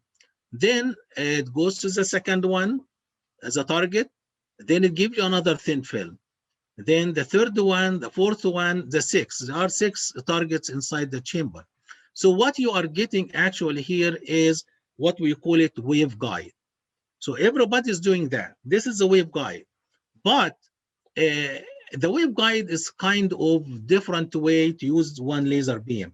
Some different targets, you need a different laser beam, which you cannot feed it actually inside the chamber. So I invented a double and the triple pulsed laser deposition. And this is like that. This cartoonist, can show us. You have 3 different laser beams. And the 3 different laser beam actually ablating 3 different targets. And they are at platform. And that platform, you can adjust it to increase the overlapping of these plasma. And at the same time, the substrate is movable. It can move to right and the left, and it can increase the size of the thin film. Most of these targets around the world, it's within 1 by 1 inch. This one can produce 2 by 3 or 4 by 4 inches, actually, of a thin film. But this is not the whole story. So the whole story is, this is a conventional a pulsed laser deposition. Always I say it's like a club sandwich. You have one layer over another, but the system which I invented, it's like a tuna sandwich. All the plasma actually covered with each others and produce a very thin, homogeneous thin film. And once you go deep to the nano composite and the nano scale, the material itself has a different characteristics, and it acted indifferently from the bulk material as we know. So this is actually what made the new invention, which got patent, to have a new thin film, which can have actually a huge increase in the electroconductivity. And this is what happened. So here you can use one laser system, and you can have 2 different laser beams, and inside the chamber you have a platform, and you are able to ablate 2 different targets at the same time. This is the simplest one. We have actually 3 targets, okay? But at the same time, there is a different type of ablation. We call this one matrix assisted pulsed laser of operation. You use this one with organic material, okay? Use this one with organic material. So how if we combine these 2 in one chamber, which never ever happened? What you're gonna get? You will get a thin film, which it has organic and non-organic together. And this is how actually we created this 300% increase on the electric conductivity by adding organic material. And this organic material is transferred into sites, which gives you more way for electricity and photon to move in and create that huge electroconductivity. We published actually many books on this, and this is a system. This is one of our systems actually. This is the first system which we have in the lab. And this one this is regular one. You can use only one laser beam. We changed this one to use 2 laser beam and 2 material. That system in the back, which it has a triple pulsed laser deposition. It has 3 entrance, 3 windows here, and each window is receiving 1 laser beam. This is 1, 2, and this is 3 laser beam. At the same time, in the other side, we put Mele technique inside the same chamber. So we will be able to evaluate, organic and inorganic material. Then we said having 1 by 1 inch or 2 by 2 or 3 by 3 is not enough. We need to get out of the chamber. So you can make a large, actually, a plate by a pulsed laser deposition. Then I invented that system here, which got patent. And I will show you this one here. It's a symbol.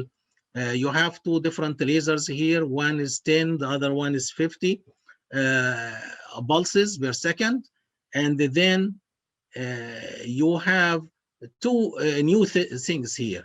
What you have inert gas, and the inert gas is coming out, and at the same time you have a pump in here, and that one is absorbing that gas. It's sucking the gas and created actually a low pressure zone around these plumes. This one I put here like liquid nitrogen. This liquid nitrogen is coming down, and that one here is inert gas. At the same time, this one start moving to the right and the left. So you have the entire space to create a larger plate of the organic, inorganic material. And this one patent as well. This is part of our systems here, which we have it. We have 10 hertz. We have 50 hertz pulsed laser deposition. We have a high-speed camera, which can give you 1 million frames per second. 1 million frames per second. We have atomic force microscope, XRD, XRF. We have,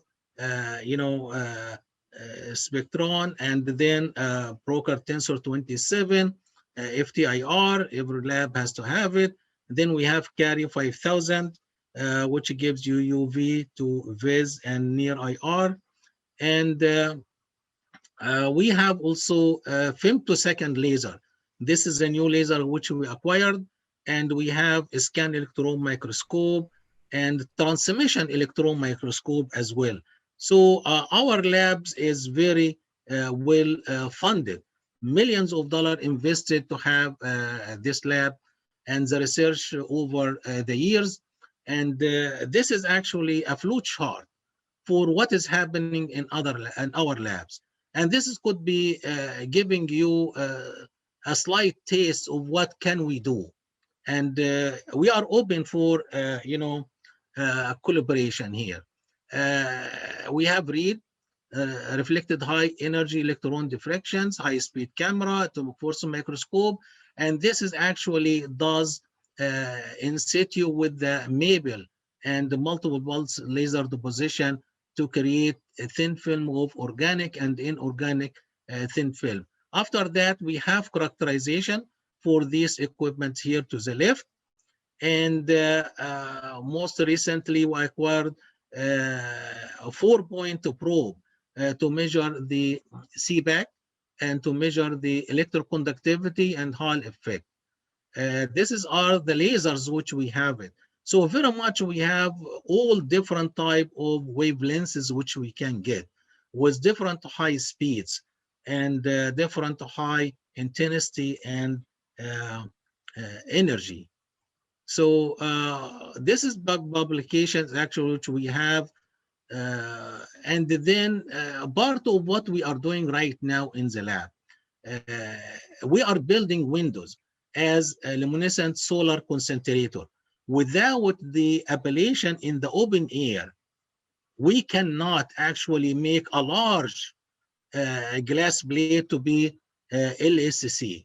Now we are able to do this. And the whole idea is if the grid which we have it went down, the same like what happened during Katrina.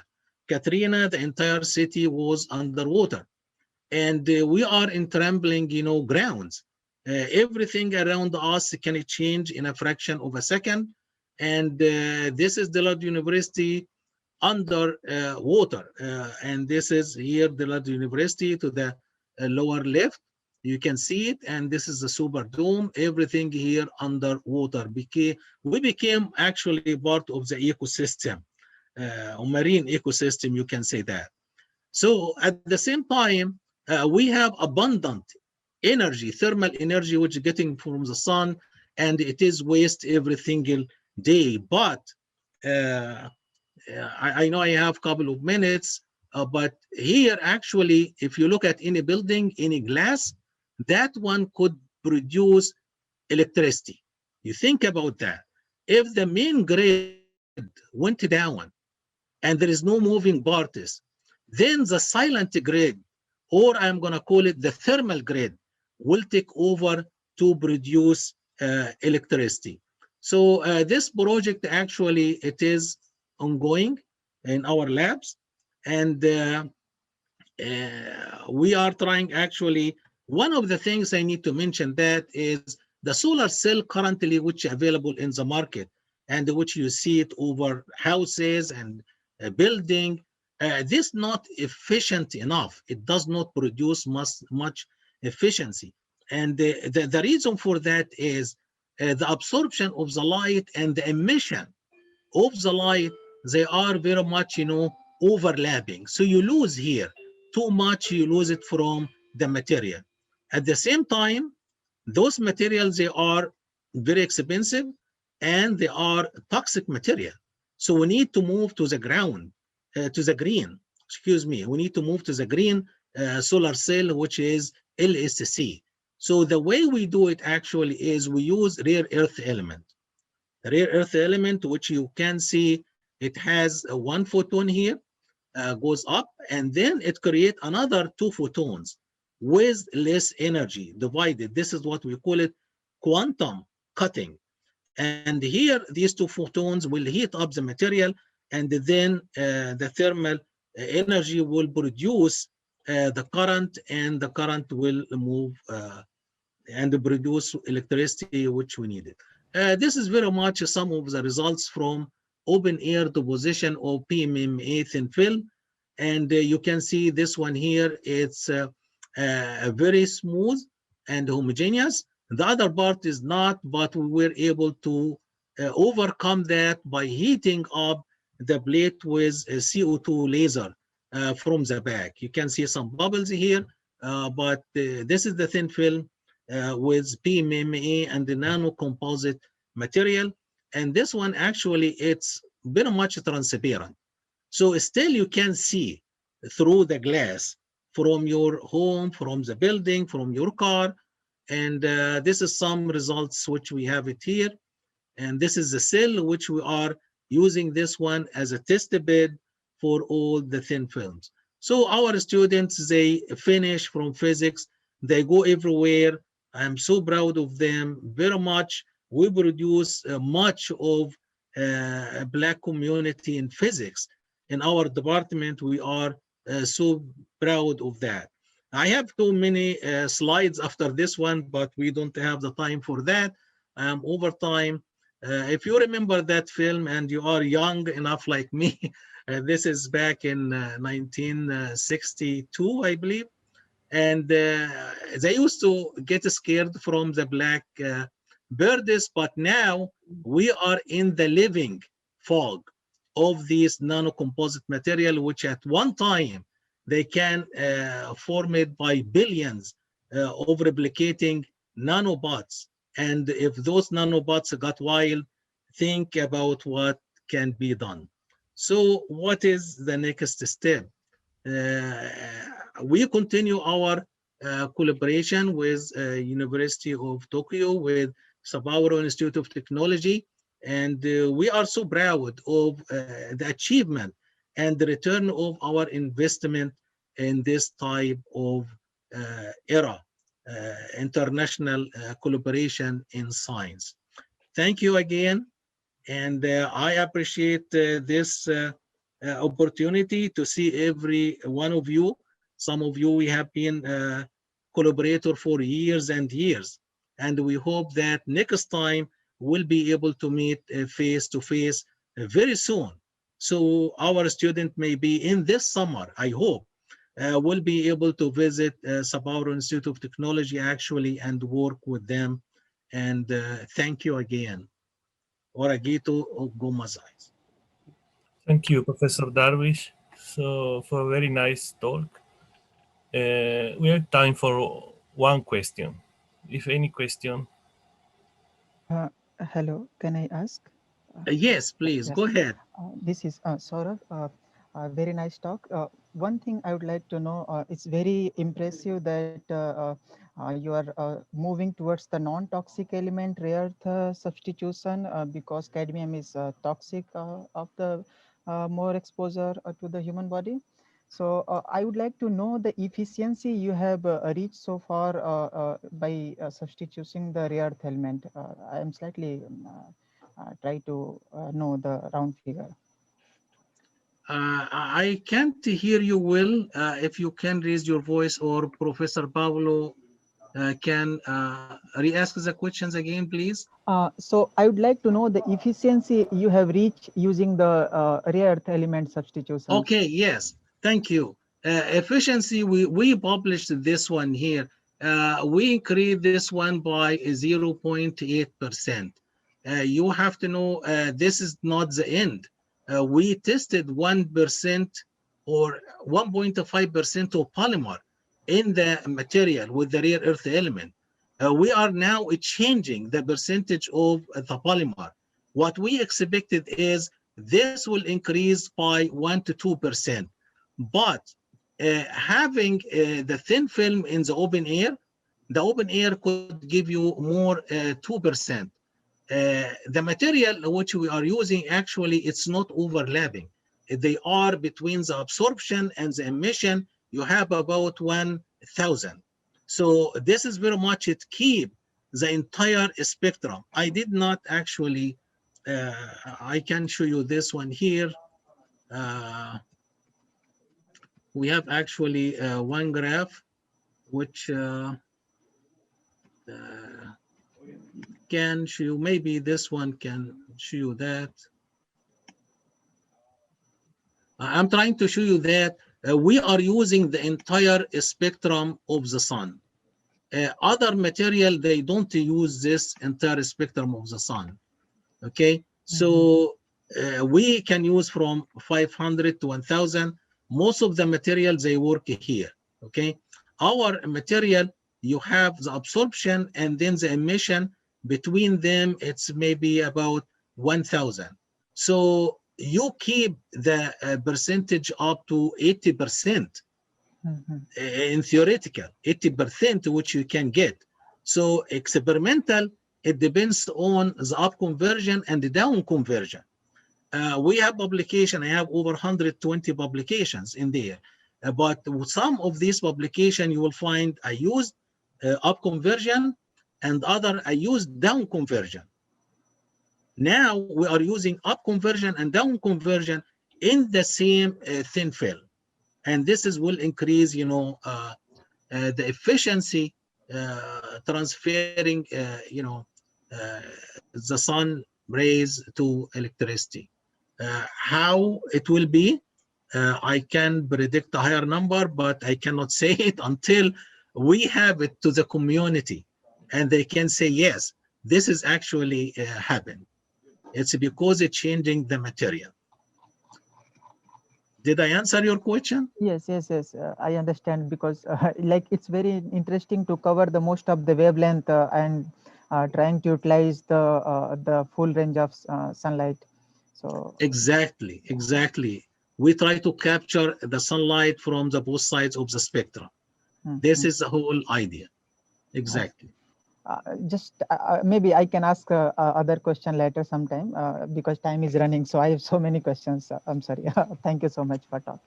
Yeah, I mean, you can communicate with me, you know, and we can have more discussion on that. I have many book chapters and many publications at Google Scholar and researchgate.net, and I appreciate any kind of collaboration here.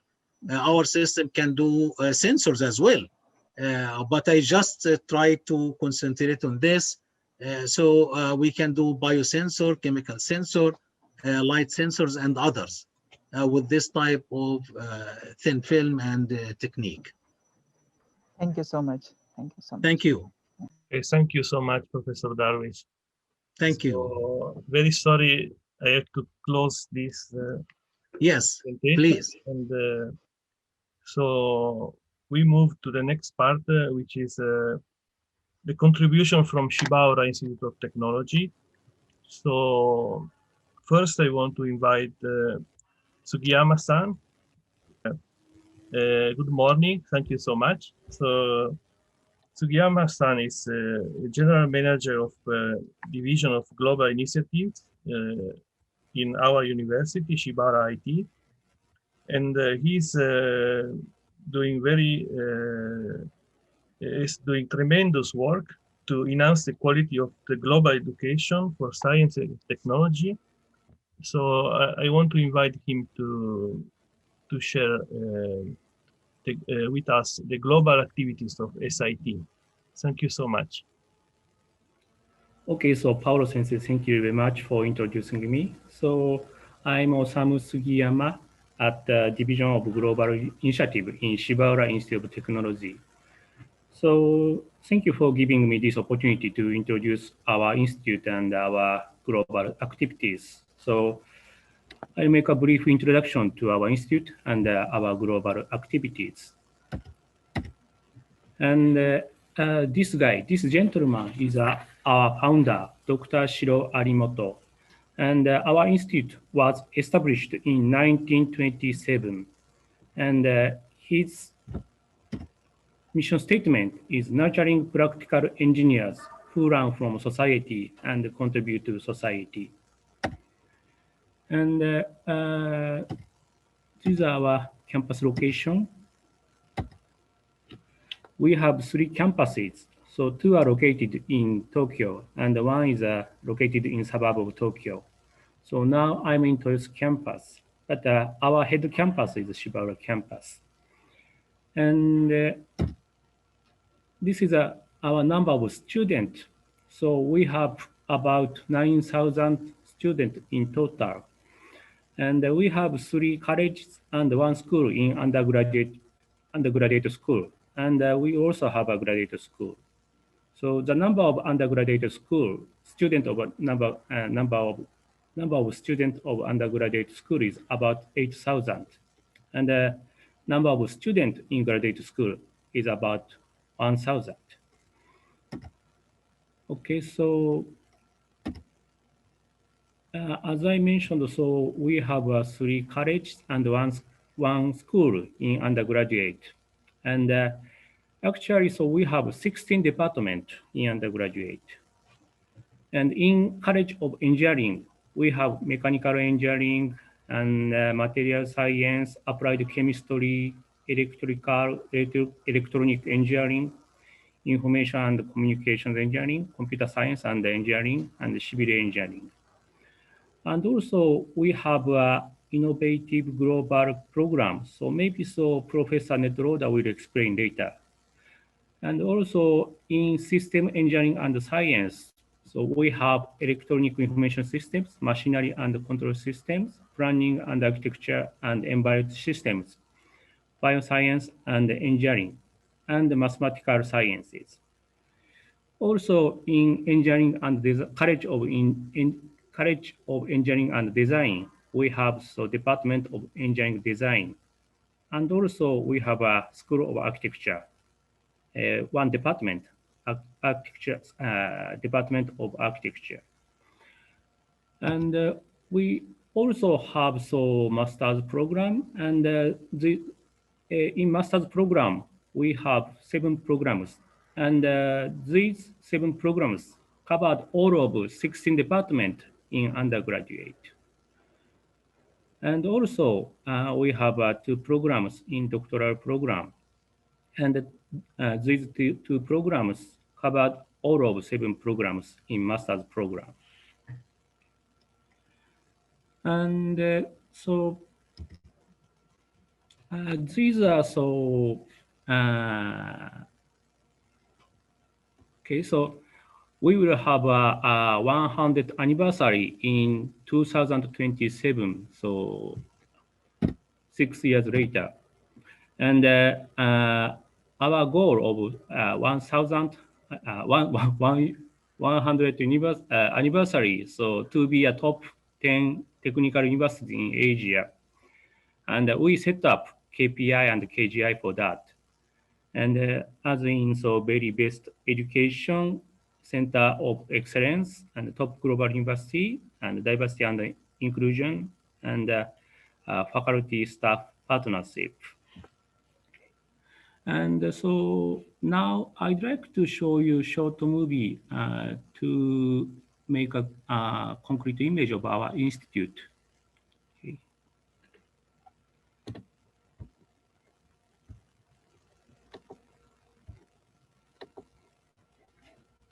Please wait a bit.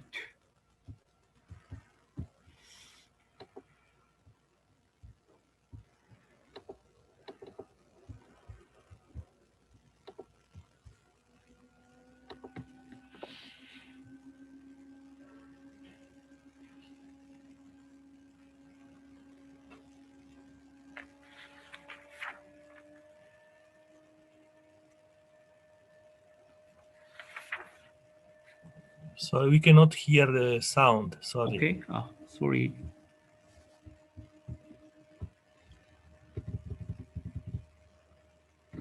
Can you hear? No. No. Oh. This is Alicia again.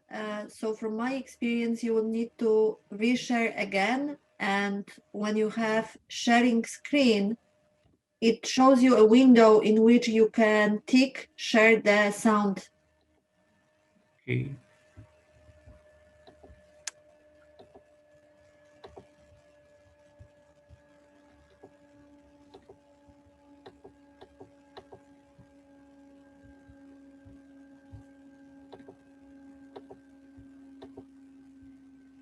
Can you hear?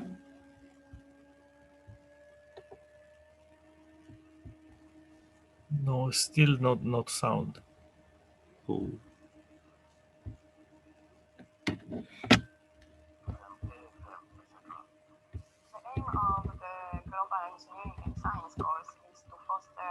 Can you hear now? Yes. Teaching them how to learn from society needs in the global viewpoint.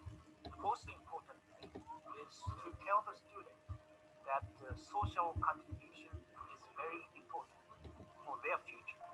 We want to foster practical engineers who can contribute to the society. My research is to develop high maneuverable drones for realized maritime flight missions. The drone we are developing now is categorized in the multiple system. That is multiple rigid bodies connecting with some active or passive joints.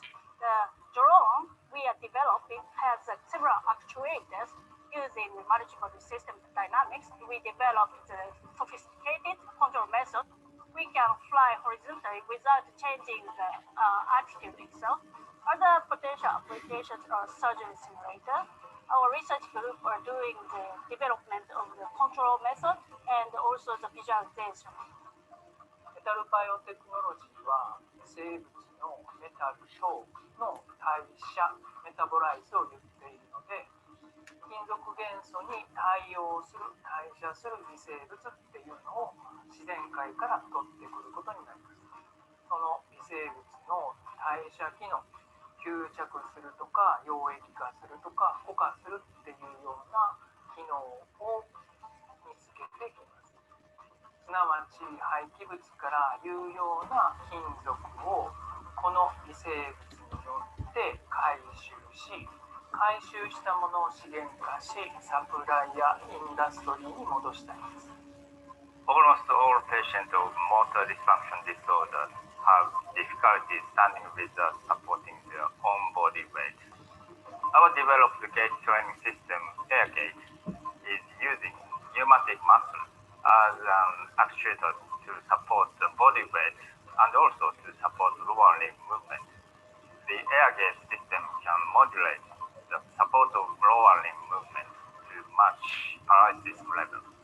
The most important point is how to keep the patient motivated for recovery of each motor dysfunction. University education is not conducted only in the university. We need the help of industry and government. Gti Consortium stands for Global Technology Initiative. We invite industry, university, and the government from the world to train international students in a diversified environment.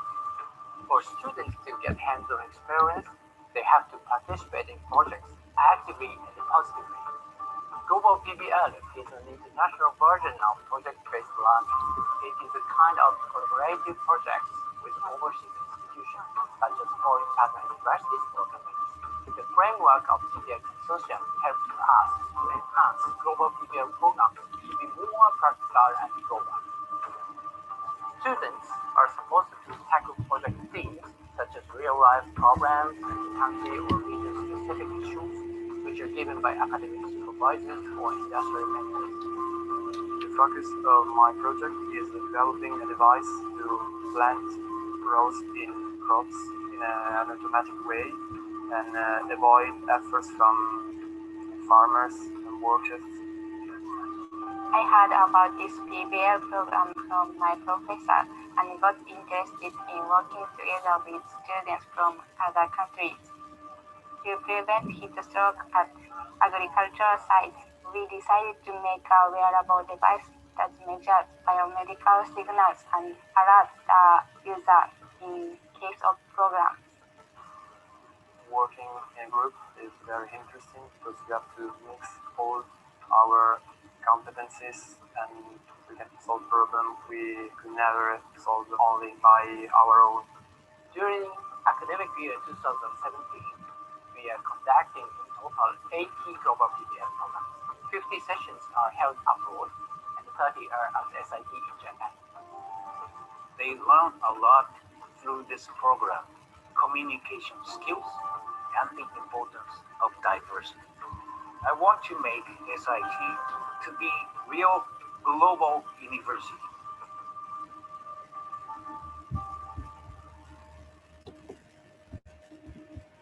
Okay, thank you very much.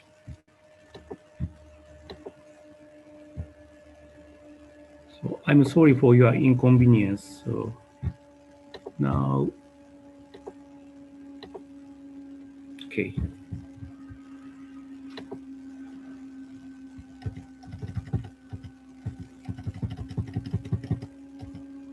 Next, so I'll explain about our internationalization.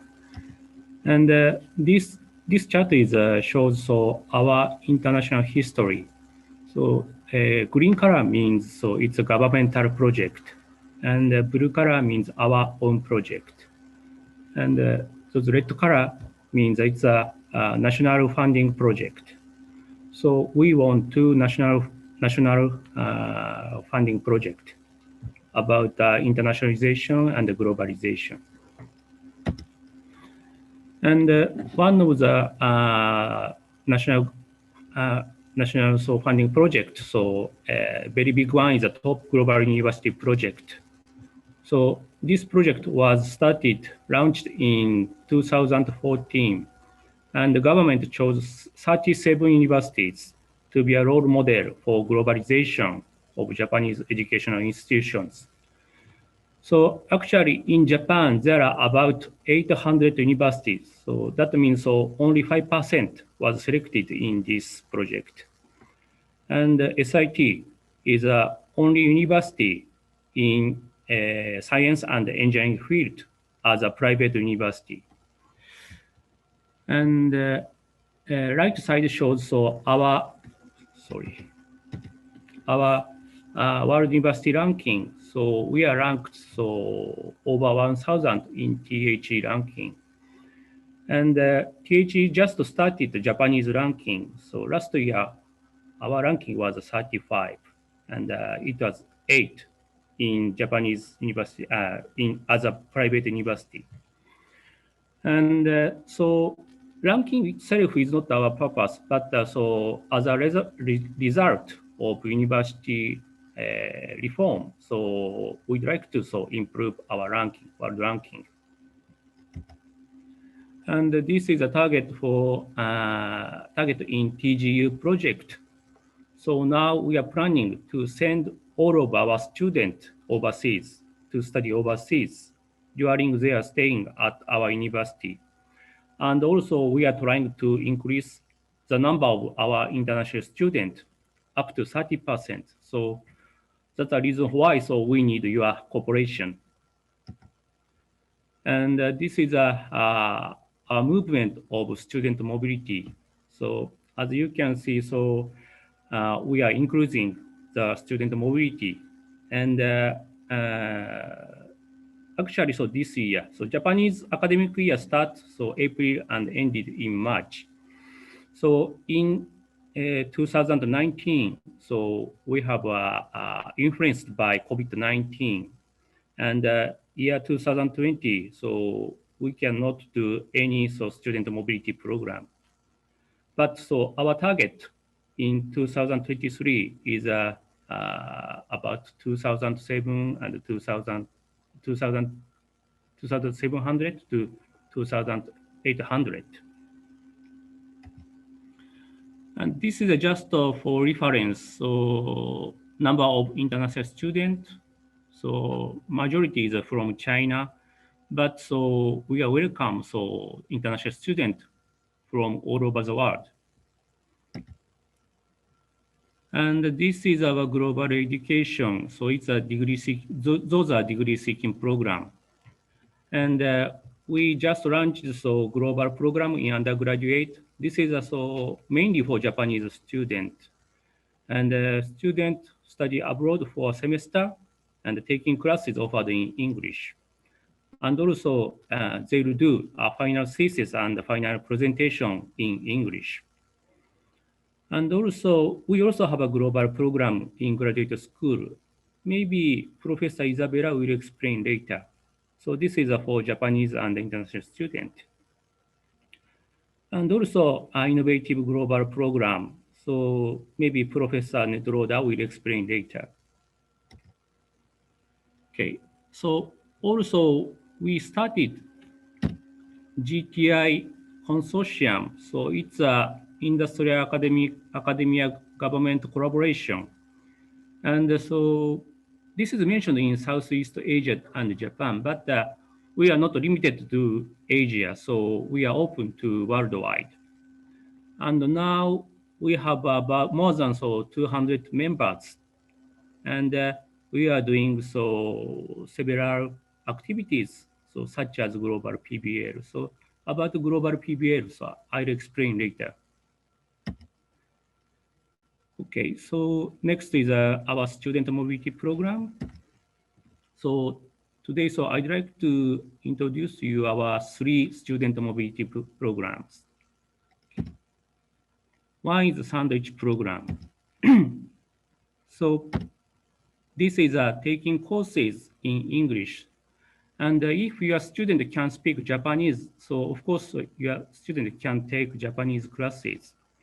And this is just an example. So we can accept your student in any year, in any grade. So your student can get credit from our institute and bring back to your university. And we have 2 semesters. In fall semester, we'll start mid of September and ended in January. And the spring semester start early April and ended in August. And your student can stay our institute 1 or 2 semesters. And the tuition is we ask your student registration fee, but we have a partnership. So as long as we have partnership, so the tuition are waived for partner university student. And also we have opportunity for scholarship to your student. Okay. And this is a sandwich program.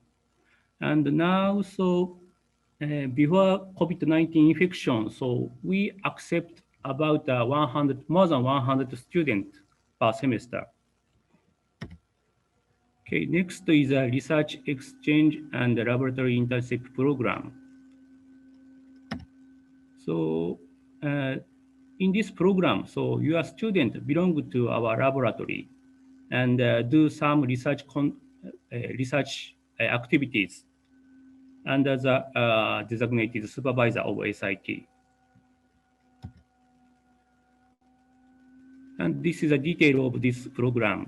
So duration is very flexible from 8 working days up to 1 year. So as much as your student wants, so they can stay at our institute. And the tuition is the same as sandwich program. So we ask your students registration fee, but the admission fee and the tuition are waived. And also we set up scholarship opportunity for this program also. And regarding eligibility, so we mentioned higher than third year undergraduate or graduate student, but so we are very flexible, so it's negotiable. And next is a global project-based learning, global PBL program. So this is a kind of a short-term workshop between SIT and our partner universities.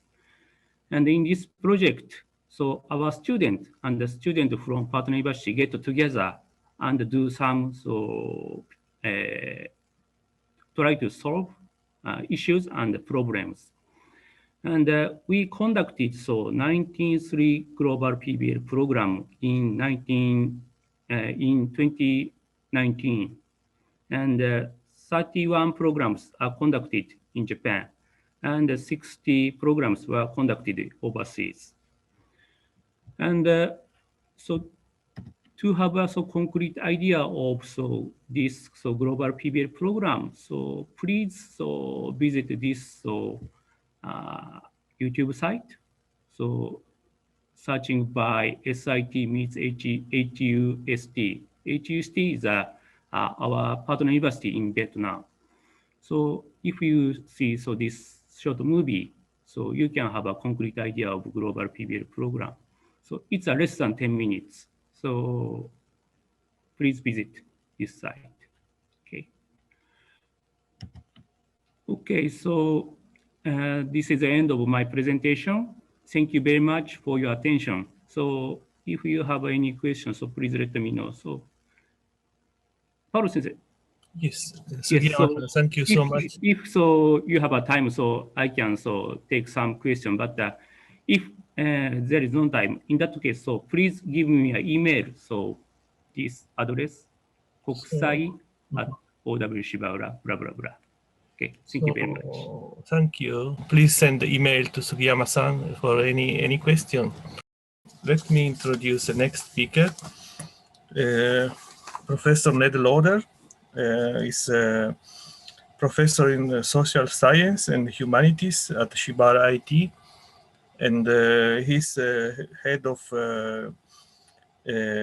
social science branch in IGP, and he's in Japan from long time, and he worked as a business career, and also he had academic career in many universities. So he will introduce today our IGP, Innovative Global Program. So Ned, please. Thank you so much. Thank you very much, Paolo Sensei, Professor Paolo. I appreciate it. And thank you to all the other speakers and guests today. I'm very honored to be here. I am speaking on behalf of the director of the Innovative Global Program, Professor Kamioka. He is busy with the admissions entrance exam. He's in charge of that for the entire institute. So he could not join us today. So I am humbly speaking for him for the innovative program. So we thought we'd discuss the spirit and energy of the program. As Paolo has said, I'm something of an outlier or a different type of person. I'm a professor, but I'm in social science, not the hard sciences, with a background in humanities and social science, and also a career in business.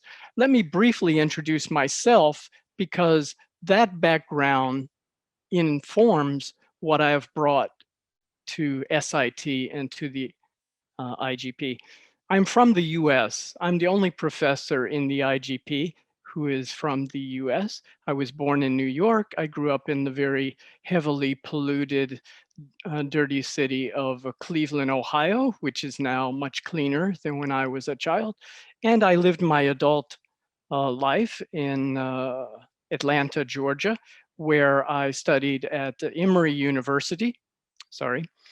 And I've lived in Japan more than 20 years. So like Isabella and some of the other international professors in Japan.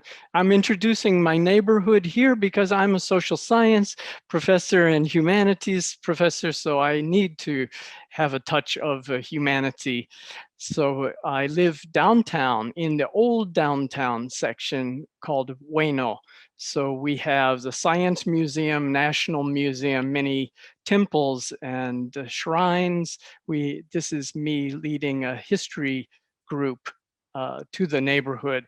So I shop in these type of small shops. I buy bread. I know we have many Europeans and South Americans here. So I don't go to a supermarket like an American, like someone from the US. I like to shop at the butcher and the greengrocer and get my fresh food from small local shops. So that is possible in Tokyo. So I just want to show you the environments. I was educated in Emory University, and some of my first teaching was at the Georgia Institute of Technology in Atlanta, Georgia Tech. And then I came for 7 years in Georgia Tech. I also, after that, I worked in IT company in America. And then I came to the University of Tsukuba full-time for 7 years in Ibaraki.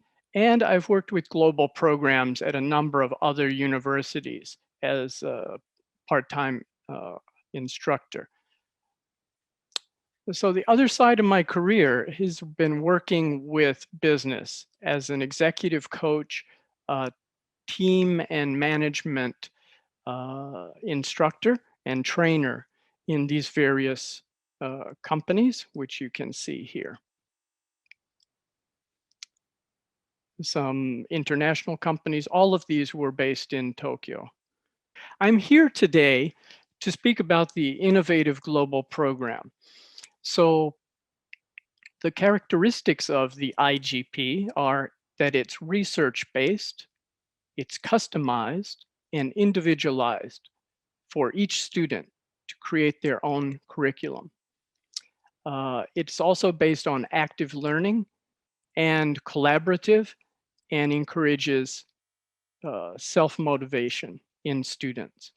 I also think that we're moving toward professionalism for their future careers, either as researchers or as engineers in business, to aim for mastery rather than just to accumulate grades. Let's take a moment to look at the curriculum map, and you can see that,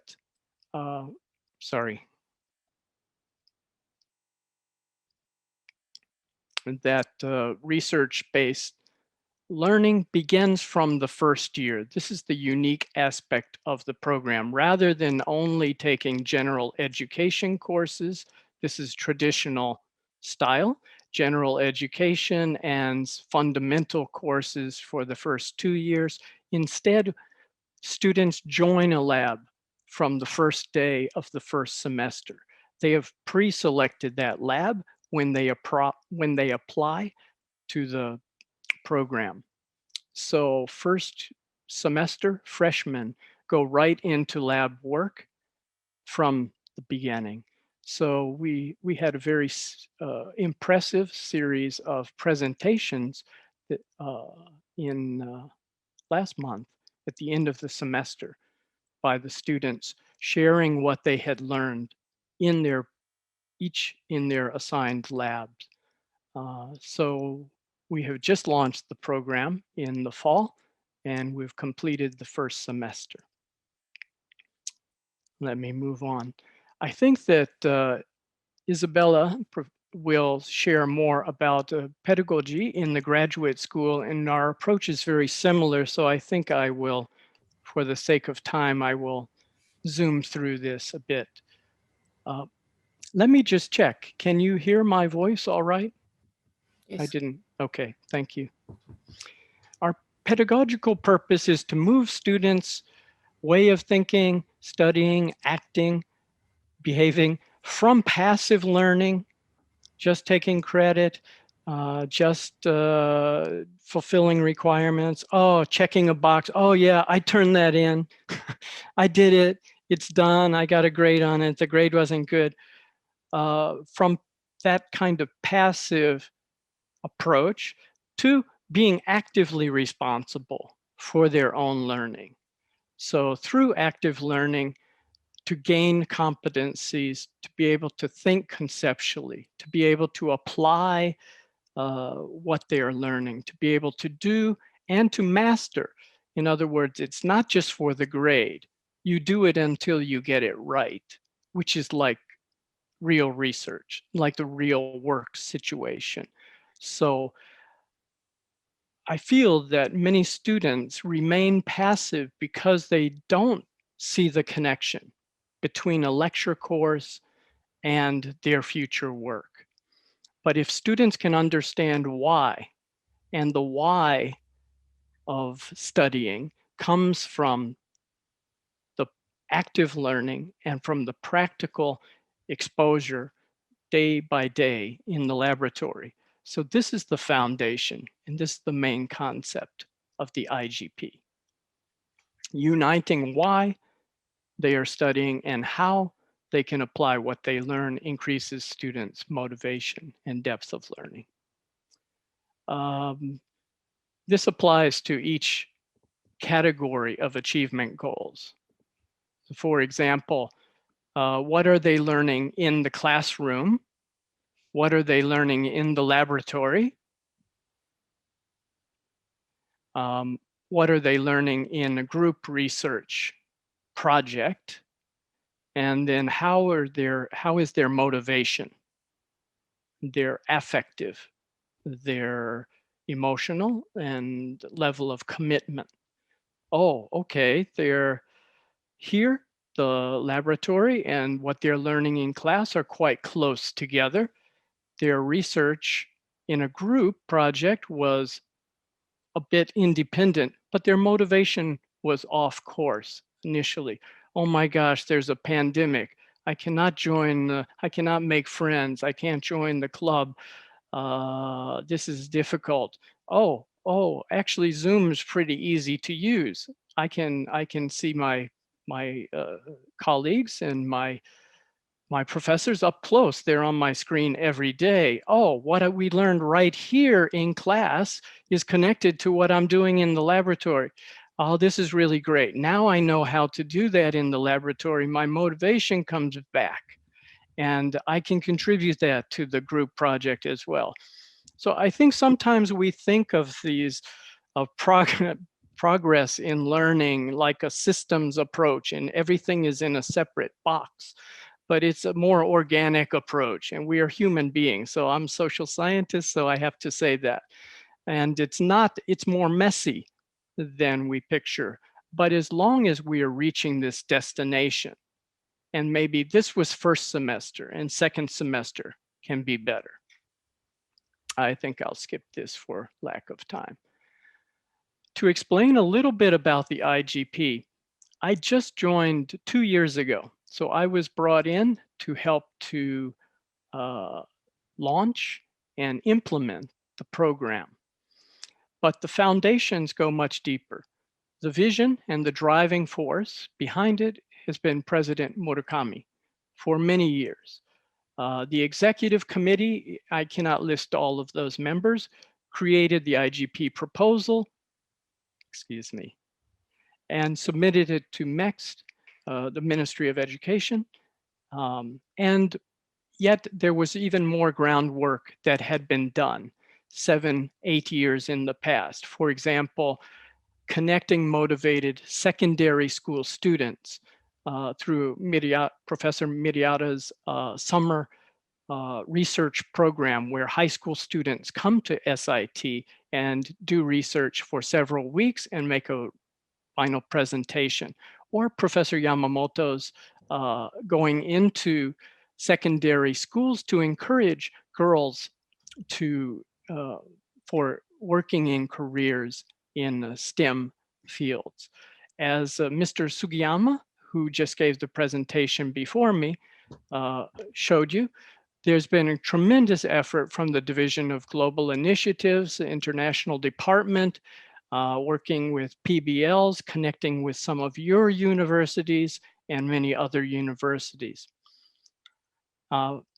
The executive committee and the Professor Murakami gained the cooperation of 20 lab supervisors, mostly Japanese lab supervisors, who opened their labs to have international faculty join them and IGP students join them.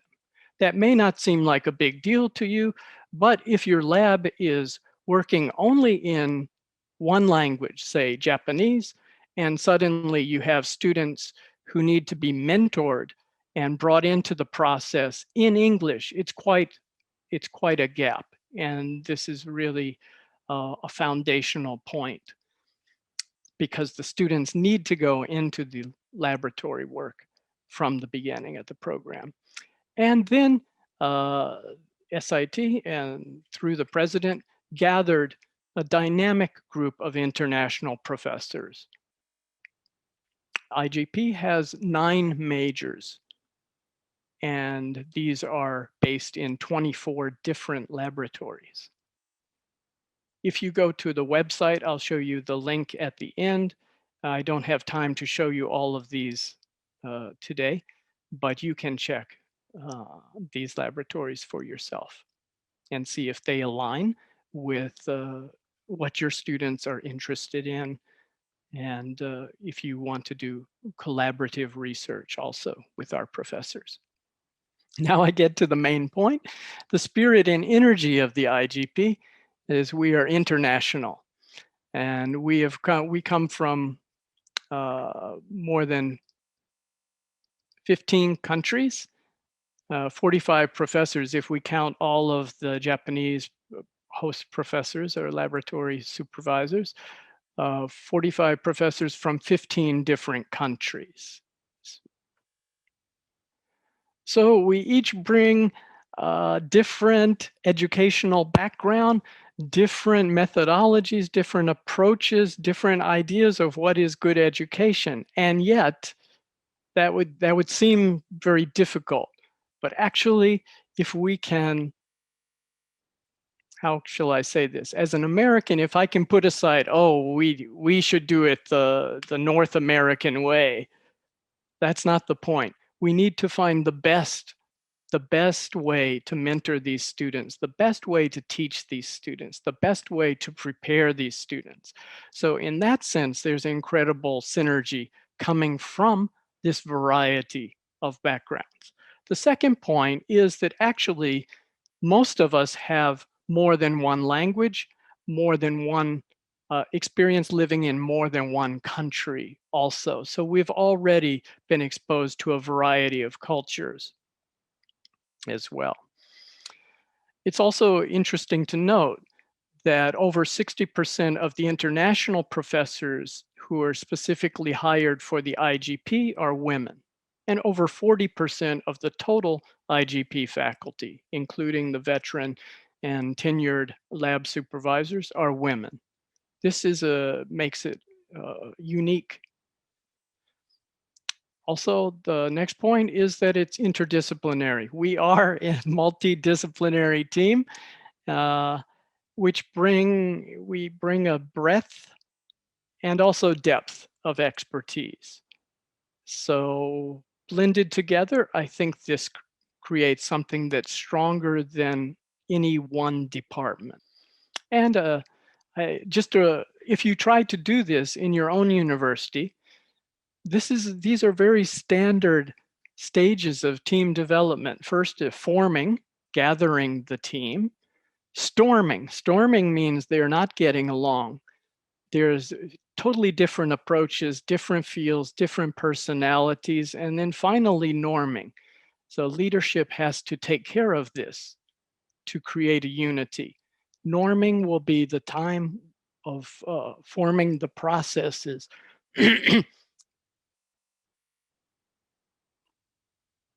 Excuse me, forming the policies, delegating the task, learning how to work together. This is how I should communicate with this person. And then we can work smoothly together. And finally, performing. Performing is each person bringing their best to the process. So if you're doing this in your own university, please know that this is a very normal process. It might be painful and it may take some time. I think we moved through it very quickly because we had to implement and launch. And finally, we've learned a variety of working styles, but the common point is the desire to contribute and build together. Also, we have this is Professor Kamioka. He has a very open attitude, open to suggestions, collaborative, but also a strong will, knowing that we have to create something to bring the best for our students. To collaborate, we found an ongoing need for communication, openness, respect, resilience, evaluation, constant evaluation and rechecking and adjusting. But the key is unity of purpose.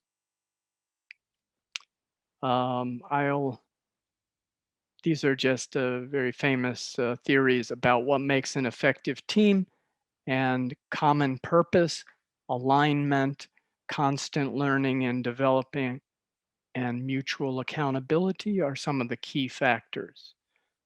So what's very interesting, and this is my final point, is that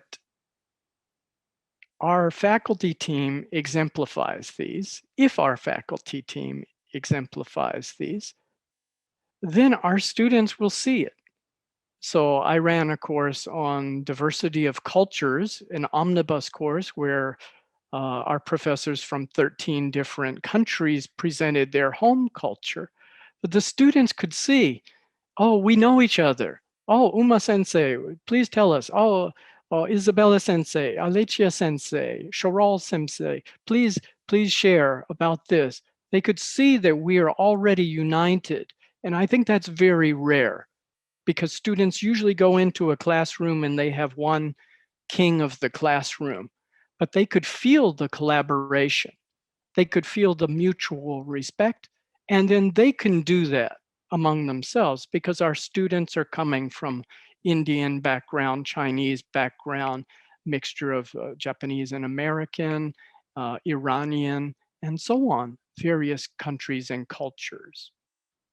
So if you want more information, simply Google SIT IGP, very, very simple, or follow this link to the IGP website.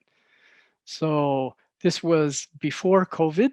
This was the winter, maybe December, November of 2018. Happy memory when we used to be able to stand that close together. These are just a few of our IGP members. I think you recognize this guy here and the one who's speaking now. So I hope you caught the spirit and energy of the IGP, and I thank you very much. Thank you, Ned, for a very nice presentation. So I think no time for questions. Oh, I see. Very sorry, but... No, I'm sorry I went over. Thank you. because we had a very nice discussion previously. So that's fine. Thank you. You can contact Ned and anytime. I think it's very open. He can reply your questions. So thank you again, and I want to call Isabella Sensei for introducing the Graduate School of Science and Engineering program. Isabella Sensei is also a long-time resident of Japan, and she was from 2019 the head of global course of engineering, and she is active in material science, sustainable chemistry, surface science, spectroscopy, and many more. So just let me pass the mic and the camera to Isabella Sensei. Thank you so much. Thank you, Mele Sensei, for the kind introduction. Let me first confirm, do you see my screen in the full slideshow? Okay. Yes, yes. Yes, because I'm using multiple monitors, so I don't really know which one goes. So thank you, Ned Sensei, for introducing our unique points of our undergraduate program. And now let me briefly introduce our graduate program. And I'm Izabela Rzeźnicka. For the past 2 years, I am the head of the Global Course of Engineering Science, which is master program. Just to briefly introduce myself, I'm from the chemistry and catalysis field, specializing in surface and interface science, with current focus on the nanostructures for energy and health, in particular focus on electrocatalysis and sensors. So today on this workshop, I would like to introduce you flexible learning graduate program through cross-departmental and international collaborations. In 2017, SIT launched a new graduate course under Top Global University, sponsored by Ministry of Education. And the name of the course is Global Course of Engineering and Science. And the course lectures are offered all in English, and we grant a Master of Science in Engineering for the students who fulfill all course requirements. The lectures in this course are given by faculties from different departments of SIT graduate school, and the core professor group consists of 15 professors. But not only those professors contribute and can accept students. There are also 56 professors in the other departments, from electrical engineering, architecture, applied chemistry, material science, or system engineering, which also collaborate with a global course to accept their students.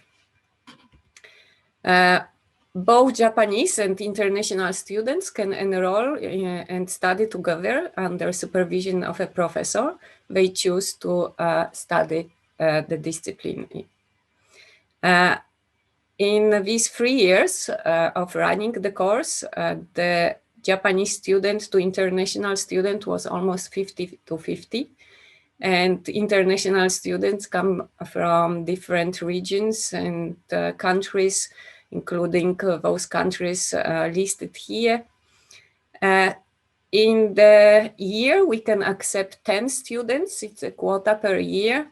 And with this only 10 students, this gives us not seen anywhere else the student to faculty ratio, which is 1.5, 1 to 1.5. Or if you take, this is for course professor, if you take the all professor associated with global course, it's 1 to 7. And I think you don't see those such ratio in any university.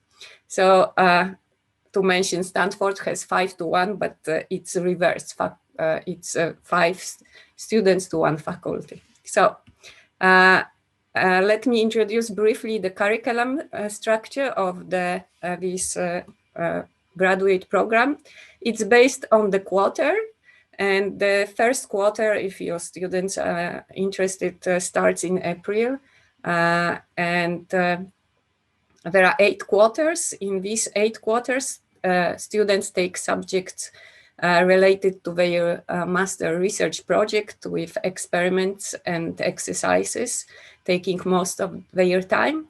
They also take elective subjects, including language. And there are 2 subjects which are compulsory, which is omnibus, given by the core professors, explaining the challenges and in their respective fields. And the very unique feature of this course is that all students have to take the global internship or overseas research project during their 2-year study with us. This is a requirement for the graduation. In terms of the credits, the course comprises of subject with total credit of 30. 1 credit corresponds to 100 minutes by 7 times. And students must earn 2 credits from this omnibus and 2 credits from the internship or research project overseas.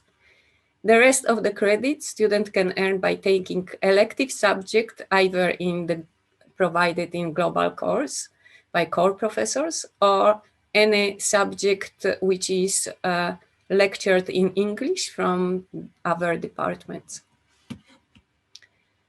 The overseas research project, the Japanese students are obligated to complete 2 months, 1 quarter overseas research project. Here, sorry, I removed the student for the purpose of the privacy. Student experience here was the student who went to France. He experienced, it gives students this experience to study and live abroad. And this widens the student's knowledge. He could not only have the leisure, but also engage in the collaborative research project. It exposes a student to cultural diversity, also teaches them adaptability to work in the environment which is totally different and with people who have different background. So it teaches this adaptability to a changing environment. It's very important, this project, to improve communication skills because there is no Japanese and they have to find a way to communicate their ideas and life matters in English. It also gives them global perspective. So some of the students told me, when I came back to Japan, I understood the benefits of my own country. Yeah, so sometimes we don't see what our situation, the way we see it once we go out and come back.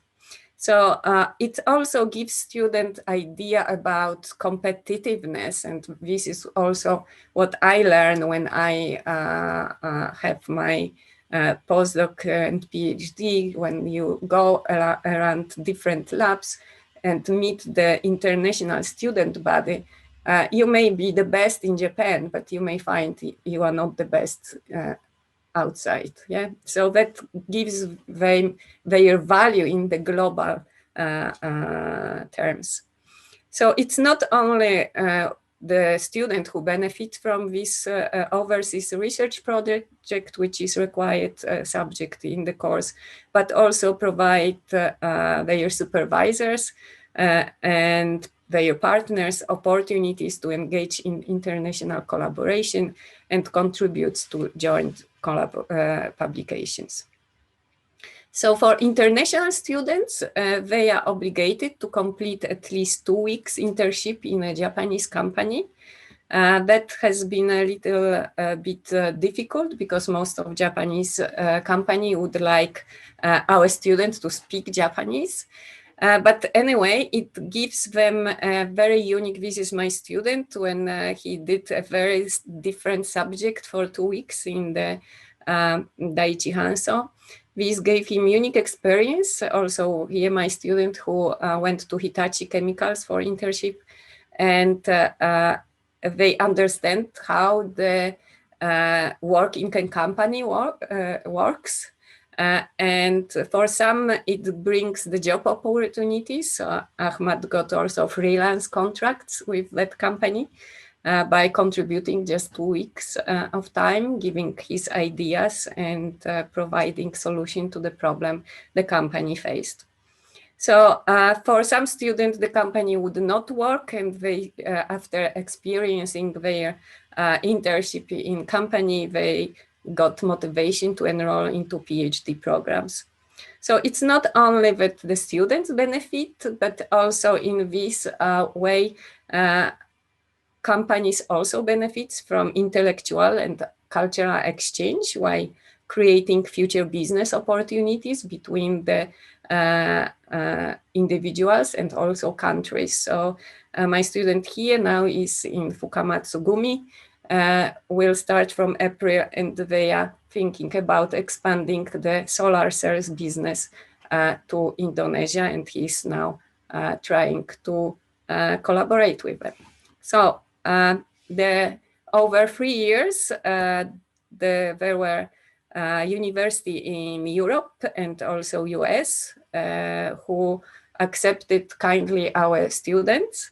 This overseas research project gave also stimulated us to get more university partnership agreements, and that is beneficial also for the student because they can have these privileges to come as a student exchange without paying the fees, as Sugiyama-san explained to you earlier. As for companies which accept our foreign students to their doors, the Valley campus in Japan, Tokyo, Seiden, Hitachi Chemical, Daiichi Hanso, and IDEA International Incorporation is in our list, and we hope the more companies will come in years to come. So here I put the statement of two of our students. He says, as a student in the global course of engineering and science, SIT, I got some privileges that advantages for my future development, such as experiencing overseas research activity, laboratory internship, attending English-based courses and other courses from other departments, taking also business development specialty courses, and making friends with students from various countries. Such global setting and international exposure have broadened my perspective about society globally, both in engineering and science fields and the business management field. This student took also the business management, which is a sub-major diploma, which you can take also studying with us. So the student appreciated that openness and cultural differences and different methodology for supervising students.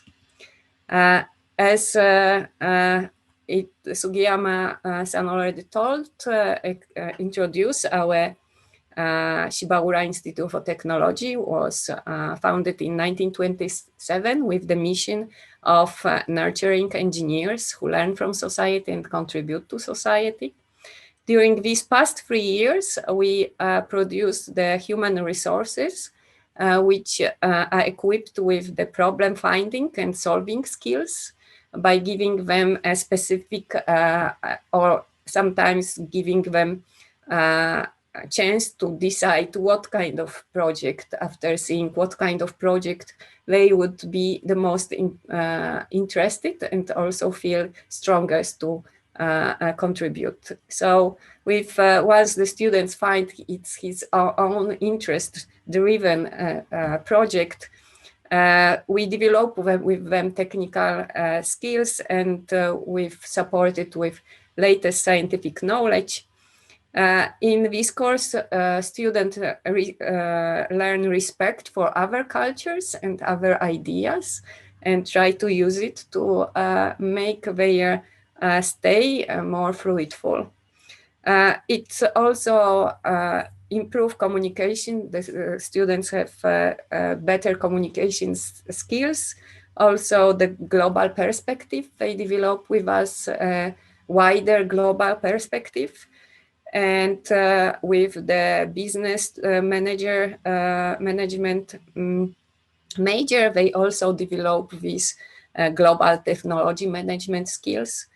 And through our projects with our faculty, many of our projects are contributing to sustainable development goals to improve lives, not for only people in advanced countries, but also those underdeveloped countries.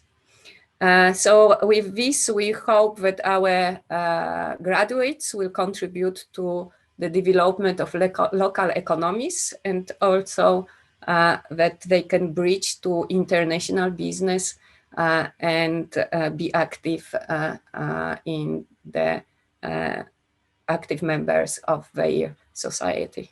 So with this, as our president put the mission of the university in global terms, we think that our course fosters global human resources with science and engineering knowledge who can learn from and contribute to the world. So if I have to move to the job placement, how the employment situation for our graduates, I have to stress that what is different between university in other countries. The job placement rate is very high in Japanese, for Japanese graduates. And this is a very unique feature. I think there are, of course, advantages and disadvantages, but the job is very important for the student, and to decide if they want to enroll with a given university. So I made this statistic.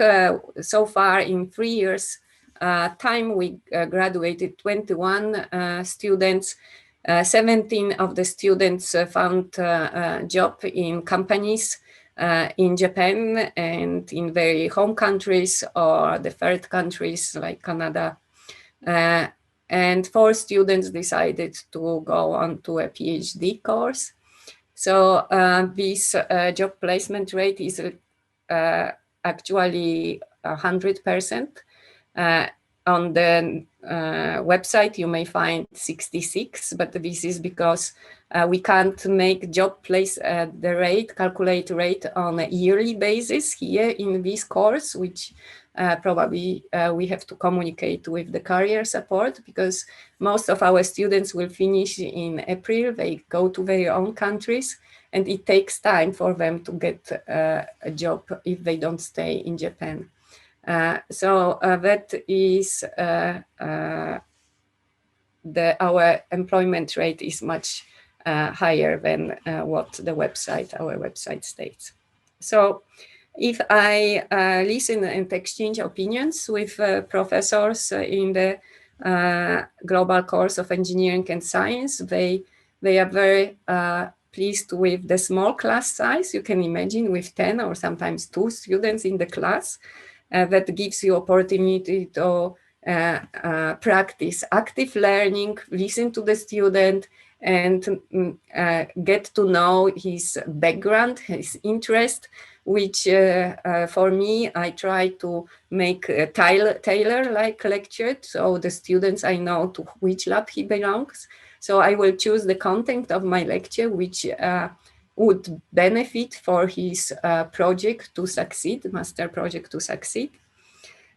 We also developed the joint weekly seminars with the groups, different labs, and this is a very a nice opportunity for the students to be exposed not only to one supervisor, but at his field, but also another supervisor, different background, educational background, different scientific background, and that really enriches our students, not only in the cultural, but also scientific knowledge.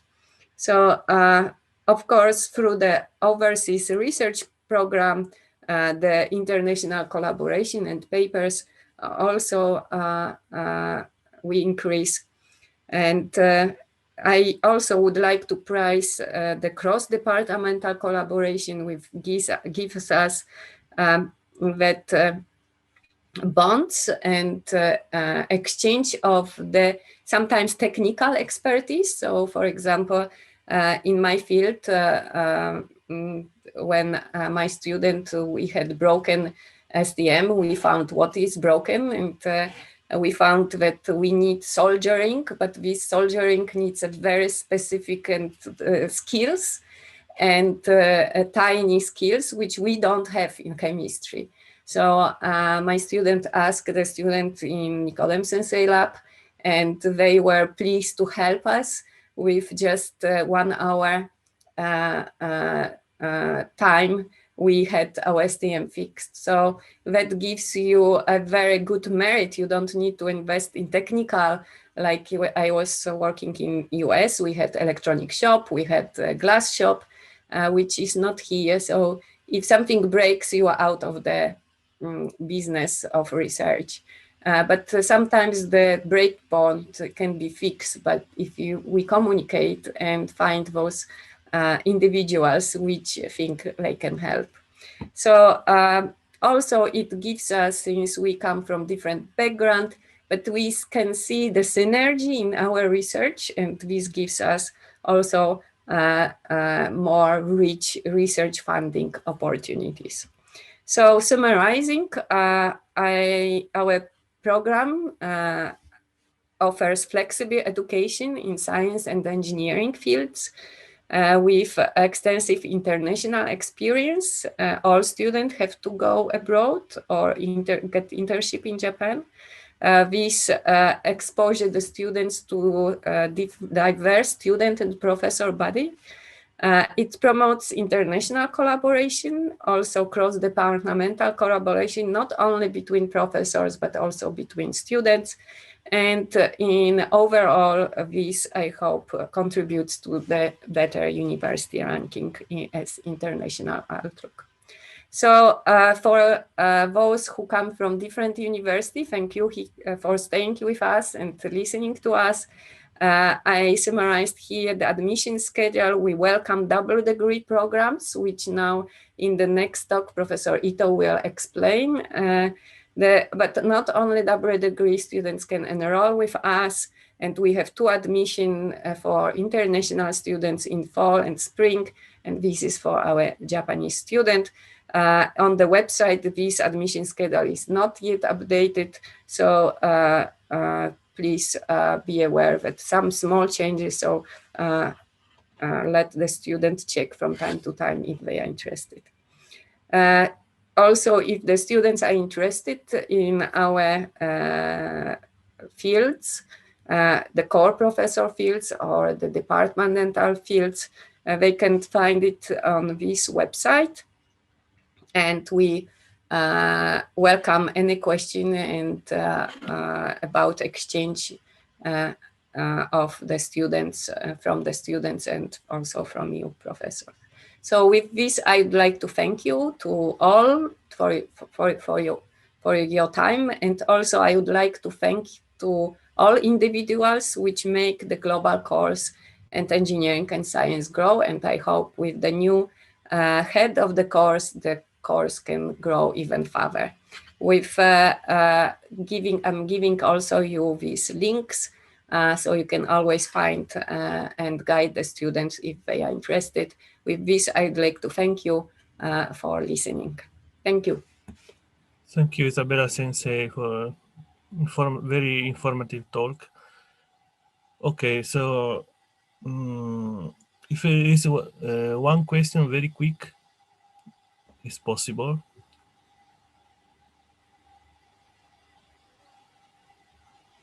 There is no coffee, no questions. Can I ask something? If nobody Yes. asking. Yes. Yeah, this is sort of here. Maybe you remember, Professor. So yes, I remember. So my question is like very simple, and from the young researcher point of view, is like you do the research in the field of chemistry, if I remember correctly. Yes, yes. So what is the key parameter which you would like to share for or give the message to the young researcher, which is very important to make a collaborative research out of their field and form a very nice bridge to get a very nice altogether outcome? So let me explain my individual approach to research. Sure, sure. I experience different, I compare my research career as building castles from the sand on the beach. So when the wave comes, I have to move, and wave comes, all you build is destroyed. Yeah.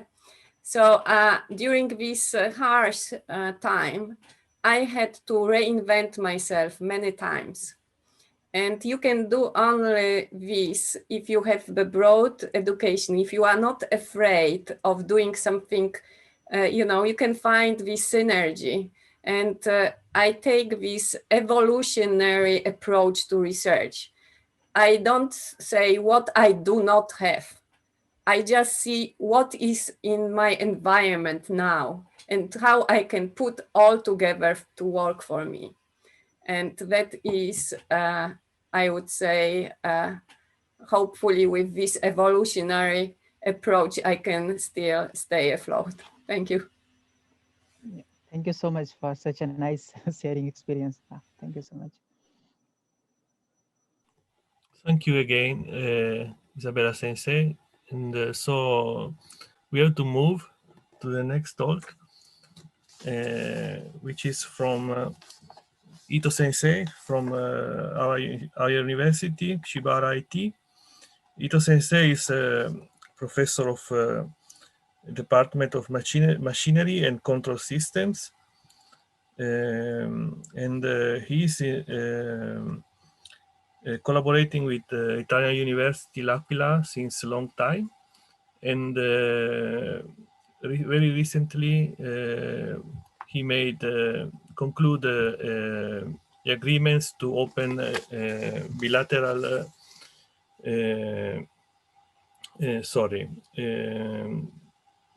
double degree with L'Aquila, and he will explain the details. And actually, there is one more dual degree active in Shibaura with Łódź University in Poland, if I'm not mistaken. So IGH. Sorry, IGH. And this is the second one. And so I want to Ito Sensei to give us details about. So, Ito Sensei, please. Thank you so much. Okay. Can you hear me, professors? Yes. Okay. And can you see my slide on the screen? Yes. Okay. I'm very relieved to hear that. First of all, thank you very much for the kind introduction of me or us for Professor Mele Sensei. Today, I'll talk about the introduction of the bilateral activity between Shibaura Institute of Technology and the University of L'Aquila, that is the UNIVAC. In particular, my talk is concerning on the case for the mechanical engineering field and for the master course student. Okay, let's start. So this is the outline of my today's talk. The first one, I'll introduce the three activities as the bilateral activities between our two universities. And the next, I'll share some attractiveness or benefit for the students and the faculty members as well. And also we share, I'd like to share some tips for management. And finally, I'll make a very brief conclusions as a future development. First item, as a first item, I'll introduce our three activities. The first one is the advanced global PBL. About the PBL, the manager, the Sugiyama-san or some other professors introduced already. So today I'll mention what's the difference or what's the typical characteristics of our PBL. And the second one is a student exchange. And the last one is a double degree system. Professor Mele introduced, we concluded, we agreed to this system, but not yet, to be honest. Today, I will receive the voting result from the Isabella Sensei on the GNS. So I will dare to get the final result. You got it, sorry, forgot. Oh, really? Please, Professor. Okay, then I'll explain each three activities. The first one is the global PBL, okay? But in this case, advanced global PBL. What's the difference between these, the conventional PBL and the advanced global PBL? Is to not only to propose the final conclusions or solutions, but also to find what is the problem. This is a very, very important experiences for participants. We started this project from the workshop from 2012. And this is, you can see the list of the participants and venue or missions. At the first time, this PBL was held at UNIVAC, in Italy, University of L'Aquila. At that time, 14 Japanese students and 10 Italian students, and we have 5 groups. And the mission was to develop or to propose novel wheelchair. And after that, we slightly changed the missions. For example, that assistive device or assistive technology for agriculture tasks, because agriculture tasks requires very heavy load and very various tasks. So how to assist is a very important topic for engineers. And also the universal design and the energy saving technologies and so on. So far, 8 times we developed or we carried out. But last year, we gave it up for the COVID-19. So I hope this year we'll make a restart. Then, first of all, the participants needs to find the problems. So to support this topic, this part, some professors can give lectures. So each year, one Italian professor and one Japanese professor make the lectures for students, for participants, how to find the problem or what's the key to solve these topics or some other. And also this activity includes the study visits to some other place outside of university, for example, rehabilitation institutes and some companies to see what is done there. And also, for example, okay, that is the PBL structure. First, the current situation survey. Here you can see one photo, they were experiencing the wheelchair on the pavement. But in L'Aquila, as we know that some flagstones on the ground, pavement. So if you try to go with the wheelchairs, that is very hard work. But that is the first time for the participants, how it was the hard work. Then that is the very great help to find the problem. Okay, then that is next step. They set the target and objectives, and then they they make the concept design and more detailed design. And for example, modeling and simulation and control algorithms with the CAD system. And this PBL lasts 2 weeks. But at the end of the first week, we make the design check. For the 10 minutes presentation and the 10 minutes Q&A. Okay, to improve the direction or to give some comments. And at the end of the this advanced global PBL, we make the final presentation, the competition. Then in this case, that is the 15 minutes presentation and the 10 minutes Q&A, more longer Q&A. And as we know that Italian students are more aggressive and they persist their ideas, but on the other hand, Japanese students are very shy. No such aggressiveness. So we installed one regulation, at least one Japanese presenter and one Italian presenter needs to collaborate.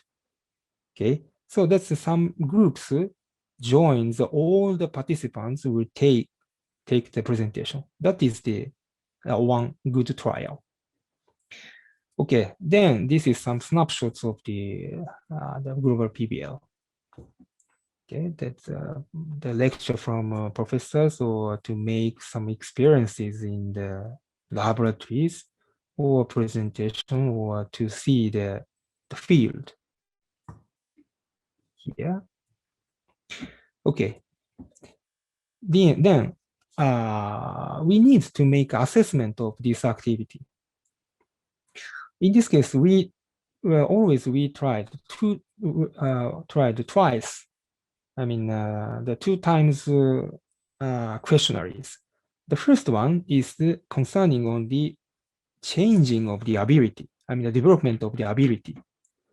For example, your ability to search information or ability to make a schedule or team working or some others. But in this case, we made twice about the first question. Before PBL and after PBL. Then they see, they can check by themselves. And the second questionnaire is for improvement of our activity. This PBL. For example, that you can enjoy this workshop or that you can get interested and know each other's, or was it hard to solve the problem or some others. Then this is the result. So after the PBL, all of the items are developed, improved. For example, team working is a plus, and the English ability, and the best one is the knowledge about your partner country. They know each other well. So that is a very good result, we believe. Also, the interest toward world affair. The religious problem or some other. And the second one is the almost all the members can enjoy this program and get interested and know other countries. But on the other hand, was it hard to solve the problem? That is the low evaluation. They need more time. In practically, that is 10 days was too long. That is no, they need more time for better solution. Also, the enough time to get exposed to cross-cultural understanding and the social background. That is no, that is for rather negative. So based on these information, we can make an improvement of this AG PBL, Advanced Global PBL. Okay, next one is the student exchange. Then that is a student exchange between the SIT and UNIVAC started from 2000, before the big earthquake. And till now, that is more than 44 students were exchanged each other. The best, fruit, the result is the research top, the joint research. Then this is a list of the research topics. It's a functional design of the orthosis and the prosthesis, or the development of the rehabilitation system, or wheelchair design and the nonlinear control design. Then here you can see the artificial muscle, and that is the experimental result. And this is the brochure of these activities. But hopefully, this activity, if via this activity, we hope this would be a gate for PhD course featured. But till now, no achievement, unfortunately. This is the third activity that is at the top of my presentation. The Professor Mele introduced this one, the double degree system. So the double degree system is the objective of this activity is very clear: to nurture global students who can participate actively in each sector. We serve such opportunity, especially for the interdisciplinary education that was informed by the Professor Isabella in just before her presentation.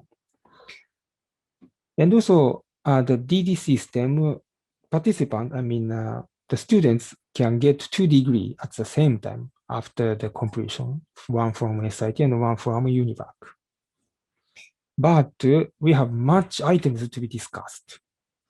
The first one is the consistency of the program and the credit, how to make a credit transfer between the UMAP and the ECTS.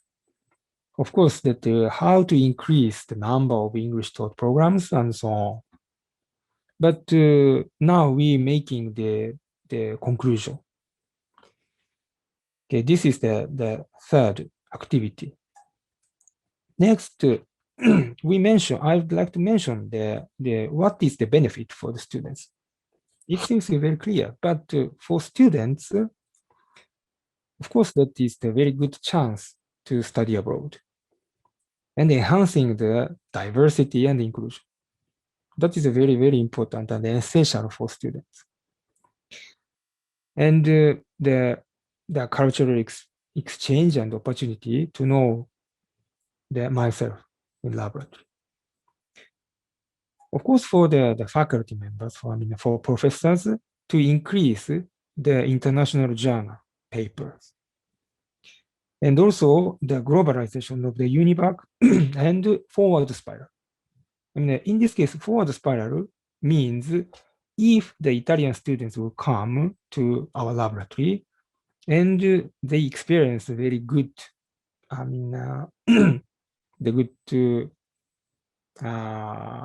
the feeling or the good result on the research, then after return to the UNIVAC, she or he will introduce their experiences. And then some other Italian students want to come to Japan. That is very good forward spiral. And we hope this result. The third one, I'd like to share some tips for management. So these 3 activities require very long time and very, the budget and the collaboration of the professor. So how to reduce and how to share these burdens? That is very important aspect to maintain this activity. The first one, we need mutual trust and reliable partners. Fortunately, this activity was started at the very enthusiastic professor, the ex-vice president, Professor Comeda. He and the Italian side professor started this project. But unfortunately, Professor Comeda has passed away for 3 years before. But his concept and the mind is now still live.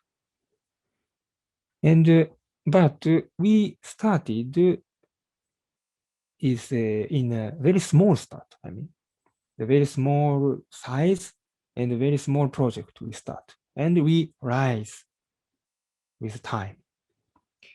That is very important aspect, I believe.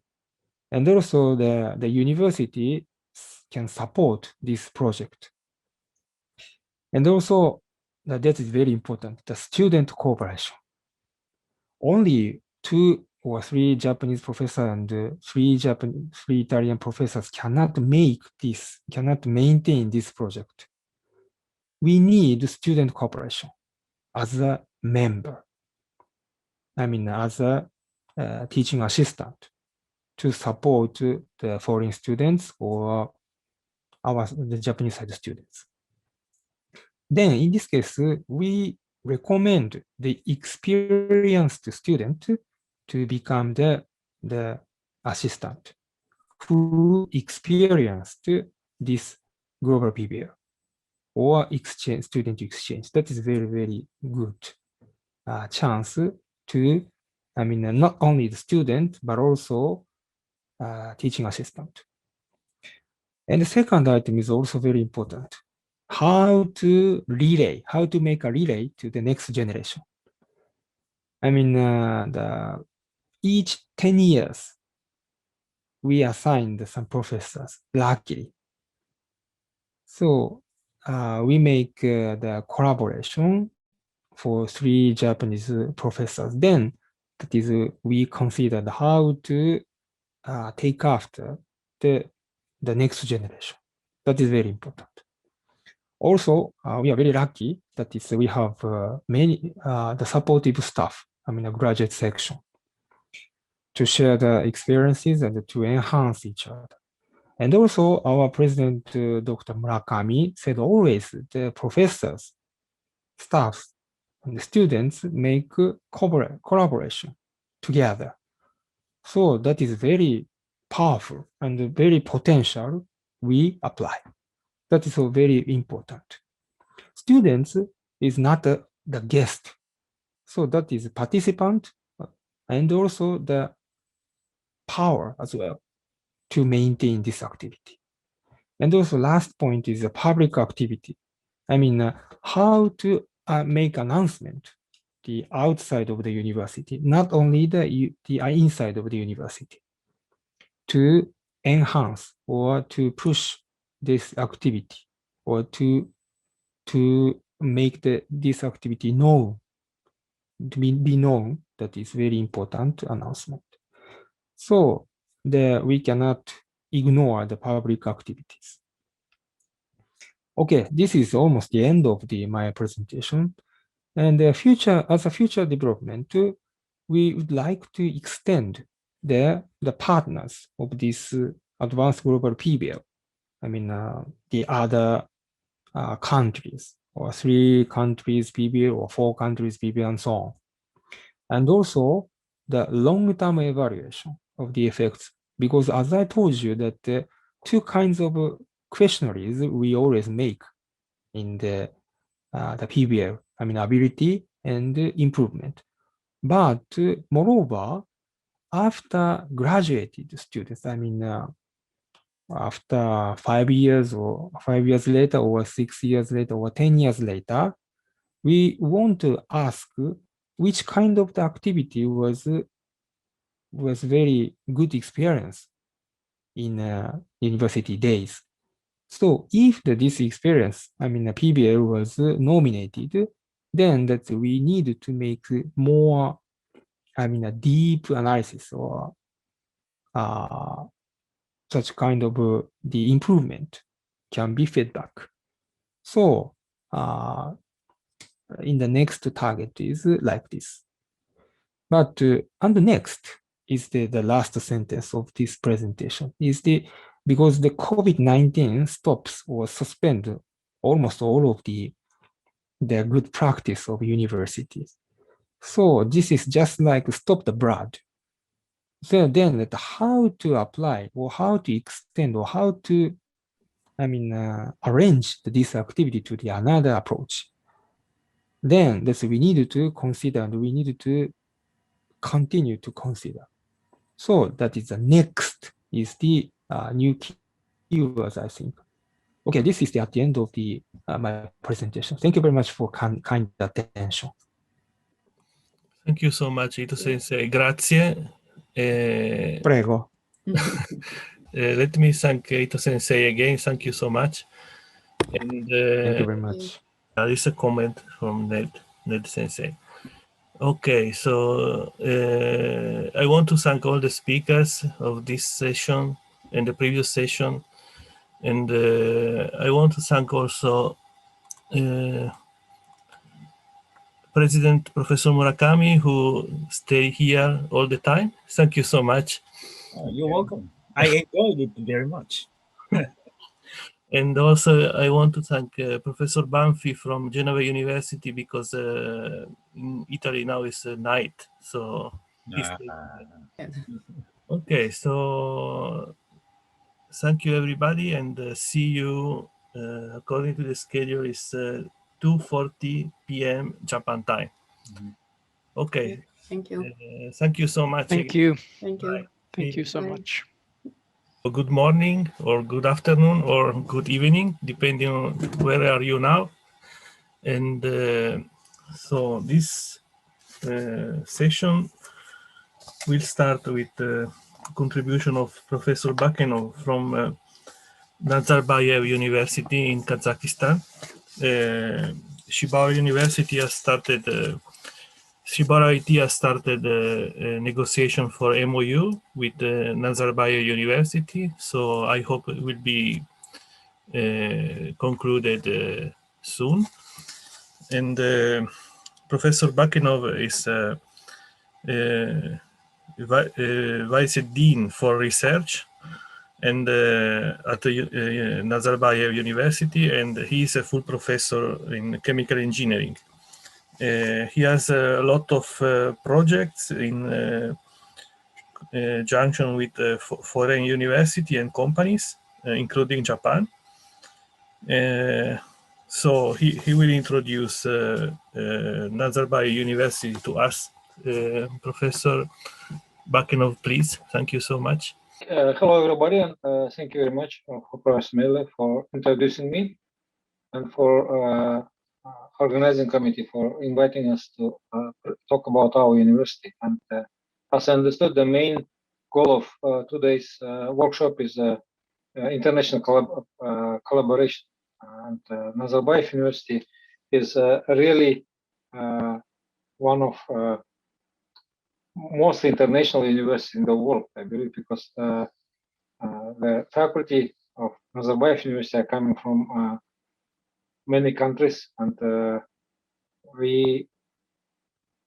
university was established as a flagship for research and science in Kazakhstan. Therefore, Nazarbayev University is receiving a lot of support from the government. And first of all, let me quickly say about Kazakhstan. It's a large country in Central Asia, and with relatively small populations, less than 20 million people. And here you can see some images. And the right side here you can see the photos of Nazarbayev University. Nazarbayev University is located in the Nur-Sultan, which is the new name of Astana city, capital of Kazakhstan. And it's really very continental climate there, and it's very cold now. These days the temperatures are below -25 and expected to be -30 next week. So our university has kind of big campus, and all the teaching and residence buildings are connected with each other to let us to walk through the university without going out in the winter. Okay, today I would like to talk about our university, which is a new university. We celebrated our 10th anniversary last year, and the university was established in Kazakhstan again to lead the science and education. And in a short time, we become a leading university in the country, and then we believe that we are leading one of the leading universities in the region as well. So this slide shows the development of publication activity at Nazarbayev University, and it's going quite fast, rapid. And these are the data provided by our library services, and it shows that Nazarbayev University has really fast development on research out during last 5 years, especially. First years we were establishing buying equipment and so on. Currently, Nazarbayev University is very well equipped. We have very good laboratories. 4 years ago, we got a new building, 20,000 square meters research labs. And for effective use of that facilities, along with the money for infrastructure and capital investment, we need very good people.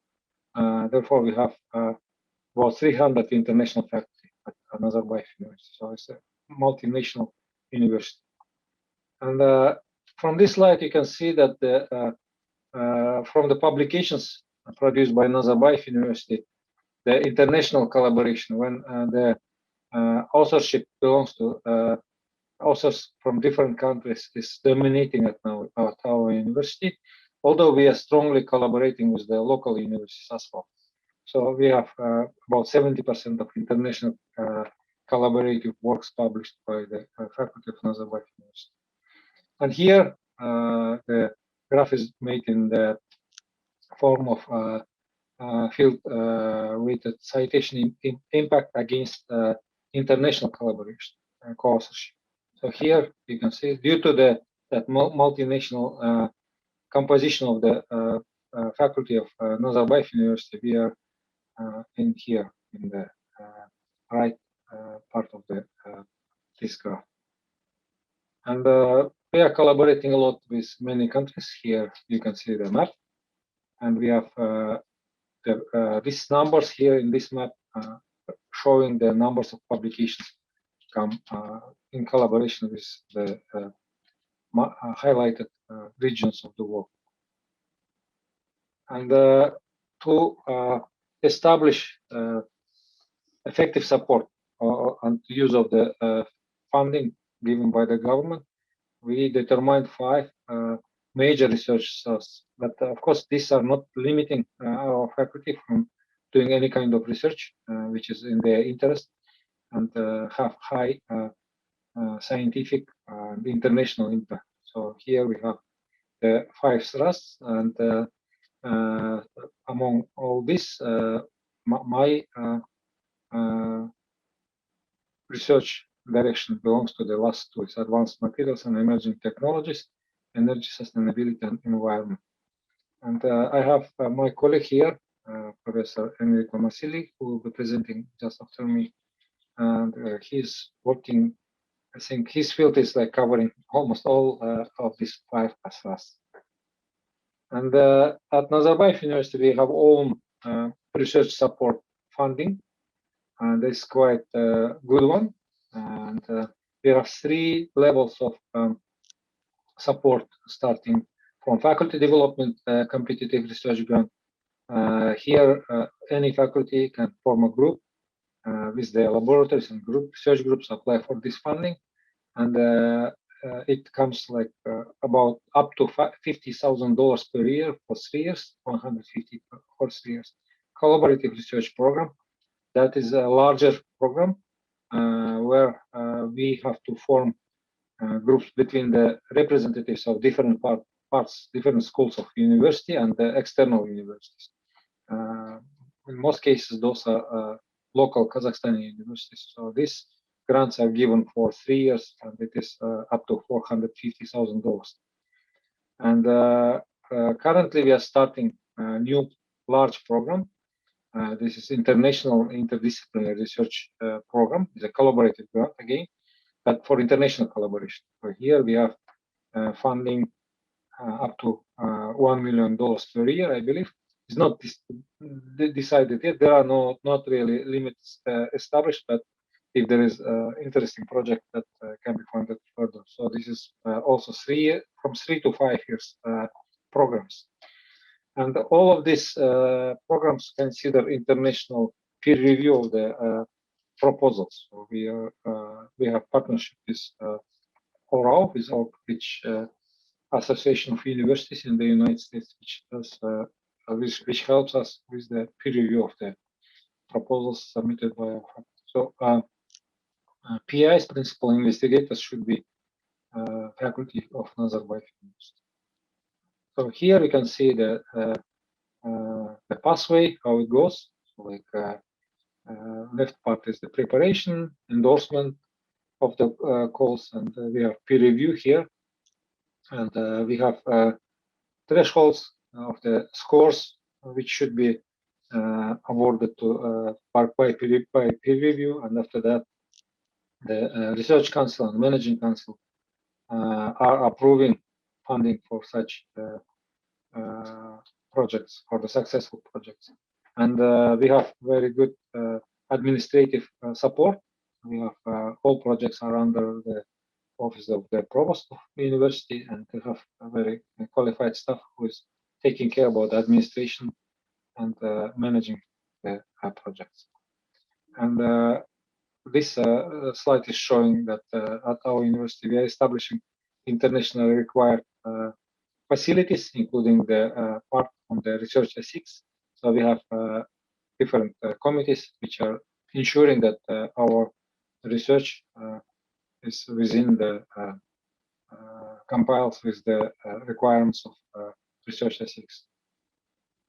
And along with the internal funding, we have fortunately external funding as well. And surprisingly, despite the coronavirus situation, last year Kazakhstan had 5 calls for research from the government, and this year they're even going to increase the amount and number of calls. So first time last year we got Minister of Education and Science Young Researchers grants call for 3 years, and a lot of our faculty are very successful because now the government also pays a lot attention on the quality and qualification of the research groups. And also we are applying for international fundings. So if you have any questions, I would be happy to answer if there is time. And Nazarbayev University is really very open for collaboration. And we are glad that we are starting negotiation on the MOU with Shibaura IT. Thank you very much. Thank you so much, Professor Bakenov. If there is any questions, you can contact Professor Bakenov separately. So thank you again. And thank you very much. Thank you. So I want to introduce the next speaker from the same university, Nazarbayev University. It's Professor Enrico Marsili, and he's originally from Italy, and he had his PhD from University La Sapienza in Rome, and he worked at several places all around the world, US, Singapore, Ireland, and now is in Kazakhstan, working on biofilms and electrochemistry topics. So Enrico, please. Thank you so much. Hey, good morning, afternoon, or evening, wherever you are. I'm currently in Italy due to the pandemic, and I'm actually a small collaboration travel for industrial reasons. So I can share the slides, Paolo. Yes, you can share the slides. Okay, here they are. Okay, so today I will give you a brief introduction of what I do, or part of what I do, which is a characterization of biofilms. Since I suppose that not all of you may know what is biofilm, I provide a brief introduction. Biofilms are those objects that those structural microbial community that you can find in a productive plant, especially food or biopharma plant, but also responsible for infections in patients, and also used to increase COD removal and biodegradation in wastewater plant and bioremediation. These are microstructural community of microorganisms that are encased in the extracellular matrix produced by bacteria. They're very resilient communities, so resistant to antibiotic, resistant to antimicrobials, incredibly dynamic and complex systems, including cell-cell communication. So they are objects that interface between microbiology and chemical engineering. And as a chemical engineer, I feel quite fit to study these things. Where do you can find biofilms? Everywhere, basically. 99% of bacterial life on the planet is organized in the form of biofilms. The photo here, it's air condition from your car. I'm not sure if it's a Toyota, a Fiat, or any other car, but most likely it's a general car. So Legionella and other bacteria grow in the conditioning, causing a substantial problem, including recurrent pneumonia during outbreaks. This is biofilm in a drinking water pipe.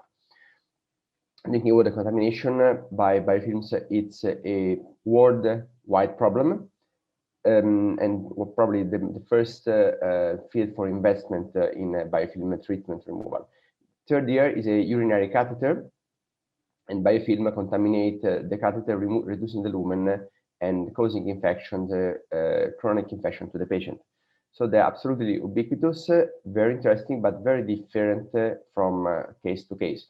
The most interesting part of biofilm is its life cycle. It's not just cells swimming in a tube, as we see in school or during a laboratory experiment. The cells are able to attach first reversible, then irreversible, produce this kind of slimy matrix. Once the matrix mature, they actually disperse and seed the rest of the surface like any other organism, showing in this a sort of, if you like, intelligence that make very difficult to beat them. Importantly, this intelligence is not actually intelligent, but is rather the complex of a physical network of environmental cues, including temperature, pressure, and nutrients, antimicrobial. So by knowing how the biofilm react to stress and cues, we are able to control or to engineer, because engineering biofilm for productive reason is a very interesting thing to do. So it is good and bad. Good because it removes contaminant, remove matter from the subsoil, remove many advanced contaminant, prior contaminant, help digestion. Without microbes in the gut, will be basically dead. Bad because it's a major causative agent of infections. It's a huge problem in dentistry. 81 million per year in US only related to biofilms. And maybe I raise your interest here for people from SUT. It's involved in corrosion. Microbial infection corrosion, it's a huge problem for marine country, and I was told that Japan is an island, so I hope that may interest some of you. Of course, contamination of biomedical devices and biomaterials. Now, what is my small part in the big picture of biofilms? I work on what is called biofilm electrochemistry. Microbes, like any other living organism, can respire oxygen, but also different electron acceptor like nitrate, sulfate, methane, hydrogen. Anything, CO2, hydrogen. Everything that is oxidized can be further reduced. What is more interesting is the anaerobic respiration. This occurs in the nitrifiers, iron reducers, sulfate reducer used in wastewater and bioremediation or corrosion. Aerobic respiration is also interesting. I will go there later. So I focus on this energy transfer reaction and how to monitor energy transfer reaction using electrochemical methods. So bacteria behave in a way like conductors or like batteries. Although we cannot extract a lot of energy from this behavior, it is interesting to study what happens at microscopic level, because it's conductivity not through metals, but rather through proteins. Geobacter sulfur-reducens, one of the model organisms in this area, is able to transfer electrons from the cytosol, so from the internal part of the bacteria, to the outer world, basically. using protein-based nanowires and protein-based electron transfer mediated by cytochrome, auto-membrane cytochrome. This is very unique, produces very high current, and is quite interesting system to replicate maybe in a biomaterial or nanoconductor.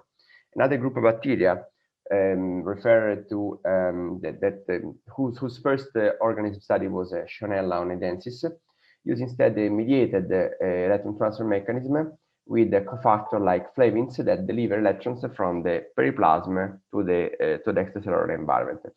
These two radical different mechanisms can be monitored by electrochemistry. Basically, what I did in my early work, I provided bacteria with electron acceptor, which was an electrode, a piece of conductive material polarized at sufficiently high potential. In this case, in this way, the surface acts as an artificial electron acceptor and can be used to drive the reaction rate in the biofilms and study its respiration, study its metabolism, difference between mutant and wild type, and so on. The typical result that we obtain is an amperometry. So with time, we measure the current output, and the current output or the charge output, depending on the integral, will tell us something about the health of the organism, the fitness, the health of the community following an antimicrobial attack, and so on. This is Geobacter, which goes through direct electron transfer. Another bacteria, Shionella, go to mediated electron transfer. When we remove the mediator, which is a cofactor, a vitamin, the current drop to zero. When we put it back, the current increase again. So these are two prototypes, very interesting. I survived in terms of a job for a few years in that, but then there is something more. We cannot only focus on two bacteria in our life, and bacteria are millions. So we try to search other bacteria that have this kind of interesting behavior, different from these two. And we find a new characterization, a new classification of a microorganism. We can call it strong electrogens, the bacteria like the previous two that are able to transfer a large amount of current. So that depend on the electron transfer for survival. Then there is a vast world of weak electrogens that include more or less all the microorganisms, and a very small group of bacteria that seems to have a problem in electron transfer at all level. Now, why these are important? The weak electrogens for their abundance, for their medical, bioproductive, biomaterial relevance, and simply because we find the method that make it very easy to study. One of the applications is making biosensors with them. So you take this bacteria, you mobilize on a surface, and once they grow as a biofilm, and they grow naturally by biofilm, they become very sensitive to specific pollutant. So you can modulate their current resistance using an appropriate mediator, redox mediator, obtaining a very cheap sensor for environmental application. We did a proof of concept in Singapore. The bacteria show a drop in current when this organic, volatile organic compound is introduced in the system. Then the current is recovered because being volatile in 30 seconds, this compound evaporates. The sensor is very cheap. We didn't finish phase 2 because I left Singapore before, but it's possible to implement such a technology in the field. Other bacteria, this is Pseudomonas aeruginosa, which is probably the most important nosocomial pathogen, and we try to use compare electrochemical method versus a microscopy method and biochemical method for its quantification. This is a classical quantification with confocal microscopy. We find that a method called impedance, electrochemical impedance spectroscopy, can be used to quantify the amount of biofilm between the inoculation of a system and mature biofilm. Although we have problem with variability, which is solved in a few slides, it's a possibility to prepare a very cheap sensor for biomedical application and maybe do some antibiogram at the bedside. Another bacteria very important for infections is Enterococcus faecalis, which is a principal causative agent of urinary tract infection, particularly in women. This bacteria use iron not only as a nutrient or cofactor for enzyme, but particularly use iron to increase its growth in the gut. So during the sideremia condition that results in accumulation of iron in the gut, this bacteria can grow very fast. And so we can use other iron modulation to affect its virulence. Okay, I skipped the mechanism. We find actually a molecular mechanism for that. Finally, we work now with another organism, which is Candida albicans.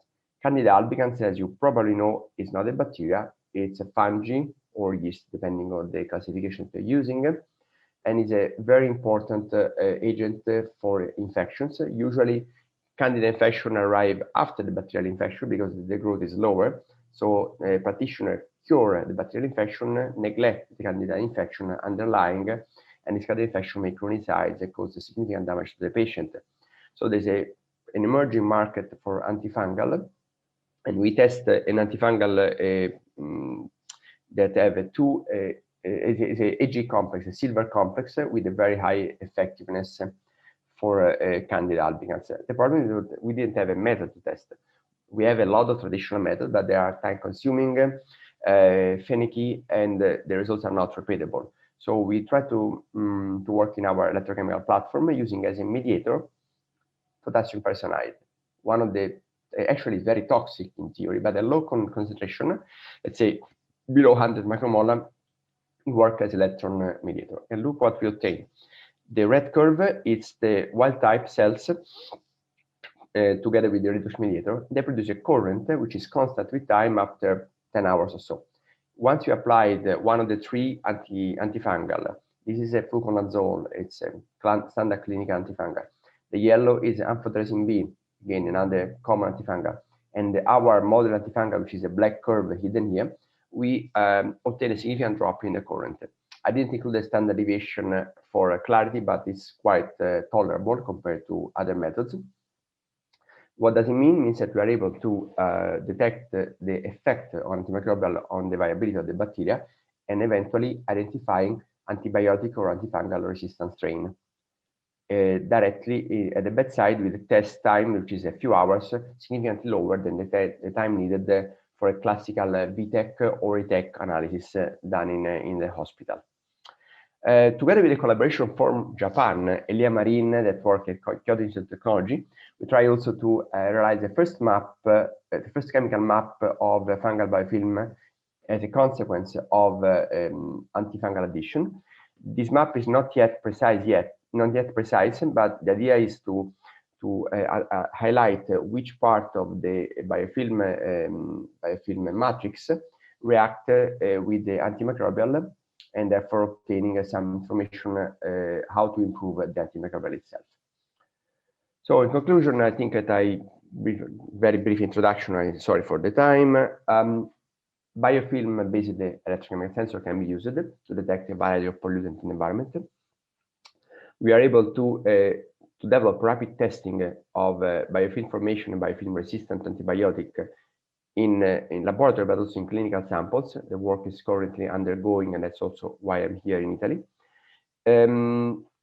It is possible to use a biotechnology method, particularly for characterization of early biofilms, not long-term infection, but early contamination of biomaterial or equipment. And we need to work on exogenous mediators, so redox mediators that are not produced by bacteria, to develop new methods for yeast and fungi analysis.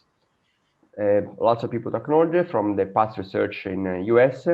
Most of the research today was done by the guy, Abdalla, PhD in my group. Thank you for your attention, and thank, of course, again, the speaker for the organizer for the invitation. Thank you, Enrico, for a nice presentation. And so now the talk is open for questions. So is any question from my audience? Yes, I would like to, yeah, Enrico, hello. Buonasera. First of all, hello, buonasera, Enrico. I have a couple of questions, Enrico. Sorry, but it's not my field, so it might be very simple, but basic. But anyway, do you have any, I'm sure you have information about the use of biofilm in extremophily bacteria and at very high pressure, temperature, and chemical condition? This is my first question. And if it's interesting to study them and which kind of application. And the second one is when you talk about biosensor that are, I guess, attached to support, no? They are directly attached, or you can think about some kind of layers like polymers, membranes, some different to improve like the sensitivity? Oh, okay. Thanks. Okay, it's a very long question, so I give a very short answer, and we can talk later for information. Extremophiles, yes, they are important. They form biofilm. They are important for the deep sea research, like deep sea vent and Colombia. Colombia is an interesting coast, as you know, and close to one of the Pacific dorsal for volcanic activity. They are relevant also to corrosion because thermophiles tend to have a specific set of proteins that are able to interact with surface of metal in a very unexpected way. I can give you some more information later. So yes, they are very important, and also important for enzymes that are produced in this biofilm, which are needed for production at higher temperature. The problem is accessibility of the sample, so you need a research vessel to go and sample these things. The second question is basically the linker or the modifier layer. There is not too much done there because most of the time we want to block biofilm adhesion, but a coating that promotes biofilms, so that will be good for process intensification, particularly in wastewater or in biotechnology industry, are actively researched. There should be maintaining the enzymatic activity, providing a safe house for the bacteria, and somewhat enhanced conductivity. There are few options in this respect. So yes, very, very, very nice field of research. Thank you. Thanks, Enrico. Thanks very much. Ciao. Ciao. Ciao. Let's thank Enrico again. Thank you so much. Thank you, Paolo. Thank you.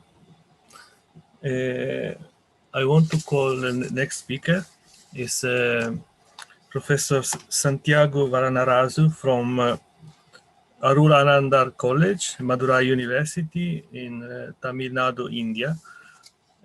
Professor Varanarazu is now working in the Department of Physics, and his field is fabrication of thin films for optoelectronic devices and sensor. So he will introduce his university, and then we'll talk about his research. So Professor Varanarazu, please, you can share your slides. Good afternoon. My college is Arulanandar College, which is located in Karmathu, Madurai city, Tamil Nadu state. This is a southern part of India, in which 3,200 UG students are studying, 350 PG students are studying, 75 research scholars are doing research in our institution, which is near to Madurai Kamaraj University. In our college, 3 professors are in our department. 3 professors: Professor Joseph Wilson of photonics, Dr. Sanmugaraju in the field of astrophysics, working in thin for solar sensor and gas sensor applications. I published around 130 articles in international articles. So we have developed a very good lab, particularly for thin film. It consists of many instruments, starting from nebulizer spray and CVD setup, and for application part of it, we have a gas sensor unit and a photo sensing unit and a photo catalysis setup also we have. This is another lab. We have a shaker and a probe sonicator also. This is another lab. We have a lyophilizer and a hot air oven and a microwave oven, and the incubator is also available. In another lab, we have a UV visible spectrometer and the FTIR spectrometer for analyzing the samples. So this is a nebulizer spray unit. This is mostly we are doing research in this using this instrument. It consists of 4 component: compressor and a PID controller and a furnace and a XY stage. That XY stage is operated by microprocessor controller. In this commercially available medical kit, this is a nebulizer we are using, in which bottom of the nebulizer we are taking precursor solution, and one end we have to give air compressor air, and another end we have a one L-shaped tube which is connected to that kit. During that air giving to this setup, the concerned precursor is coated on this furnace, which is this furnace is we can maintain from 100 to maximum at the maximum of 700 degree. Using this setup, we can prepare film like a CVD setup. This is another setup. We have an electrode deposition unit. This is a 3 electrode system in which one is a working electrode. This is nothing but a FTO and a ITO. Another one is a counter electrode. This is nothing but a platinum wire. Then another one is a reference electrode. Using these setup, we can prepare many films. We can get very good morphology using this setup also. We have fabricated and published more than 10 articles using this setup. This is another setup commonly available in all the labs. This is a spin coating unit. Using this, we concentrated mostly metal oxide thin films. This is another setup. This is a chemical bath deposition unit we have. In this setup, we have a PID controller and a stirrer. We have a stirrer. Using this setup, we can prepare metal oxide and metal sulfide films. Using this setup also, we have published more than 20 articles. This is particularly, we have a autoclave setup. Using this setup, we are preparing some nanoparticles. So we have a centrifuge setup also. After preparing samples from autoclave, which is cured by centrifuge, using hot air oven, we can try the samples. And we have a box furnace, and also we have a tubular furnace. This setup is a tubular furnace. This is a multi-purpose we are using.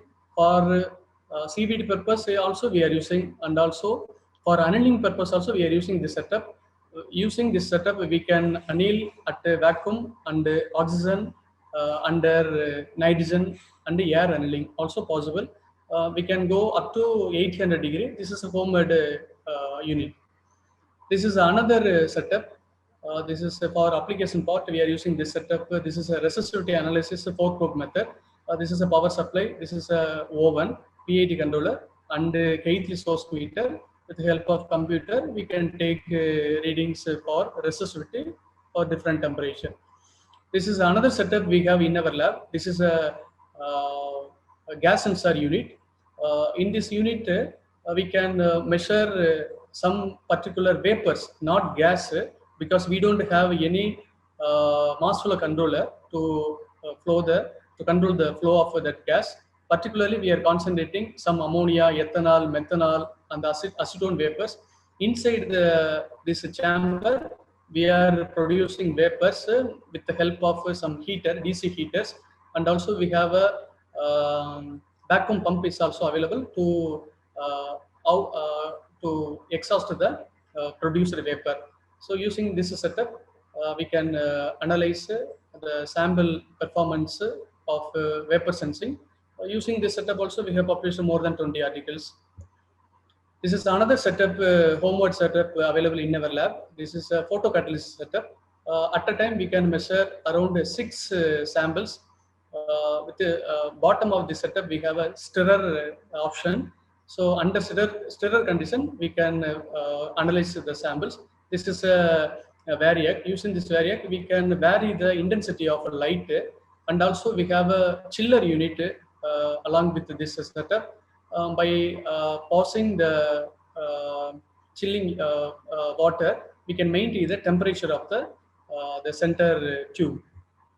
This is another setup we have in our lab. This is a photo sensing setup. Nowadays, we are mostly concentrating this setup. Here we have a UV laser. This is UV laser. This is a power supply of that laser. Here sample folder. This is a chopper. We can, by using microprocessor, we can vary the time of the chopping time.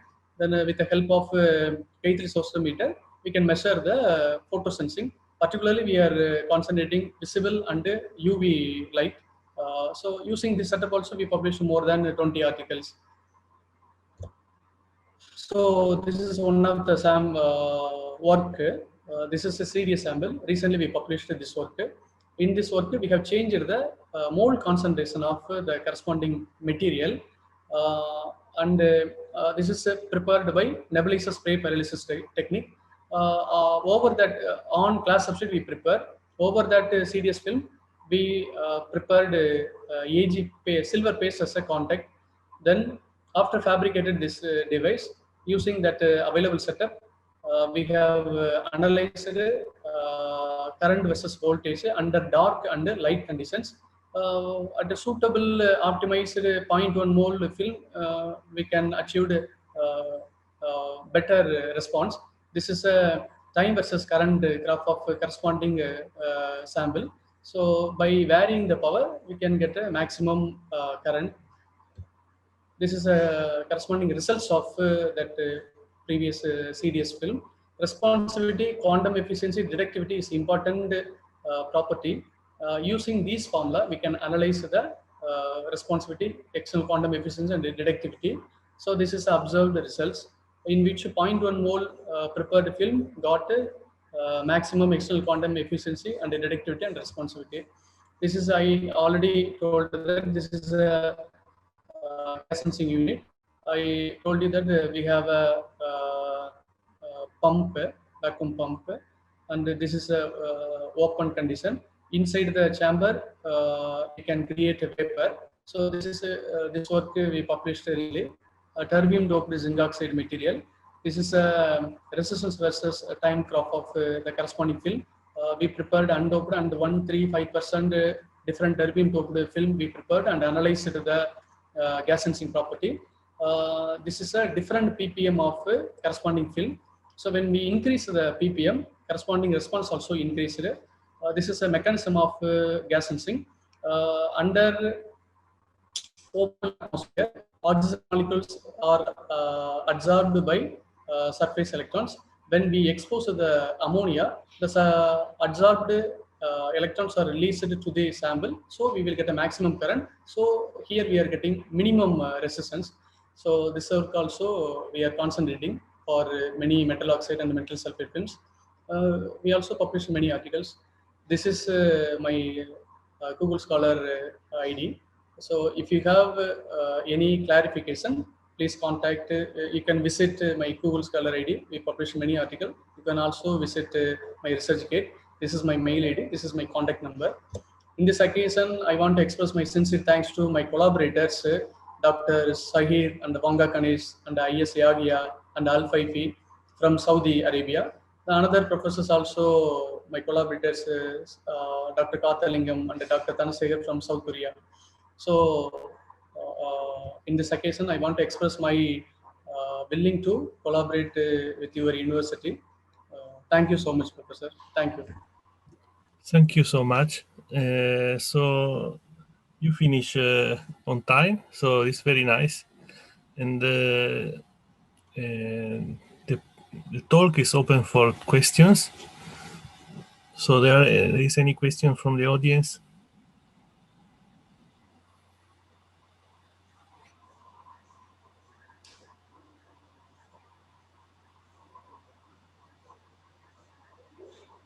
Okay, so may I give a technical question on the spray pyrolysis?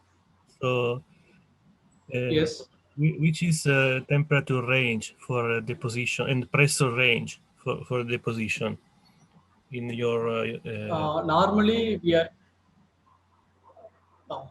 we are using from 1 to 2, Professor. Above 2 we cannot use that instrument because above 2, if we go above 2 means we cannot connect that tube to that nebulizer. So normally we are using optimum level of 1.5 kg per centimeter square. Temperature normally using average temperature of 400 degree. Minimum 250 also we have tried it. Maximum we can go for up to 500. Above that 500, I think it is not suitable. Okay. Above that 500. So this device is good for oxide or sulfide thin films, right? Actually, Professor, we can prepare all the films using this technique. So okay. we have fabricated many devices: zinc oxide, nickel oxide, copper oxide, tin oxide. We have prepared many films using this instrument. And also simultaneously we prepared for indium sulfide and cadmium sulfide, cadmium selenide. These films also correspondingly we prepared using the setup. We got very good results in terms of vapor sensor and in terms of gas sensor. Yes. Okay. Thank you again. So thank you, Professor. If there are no more questions, I will follow the program. So we can have a 20 minutes break and come back, continue the workshop in at 4 p.m. Japan time. Okay, thank you so much again.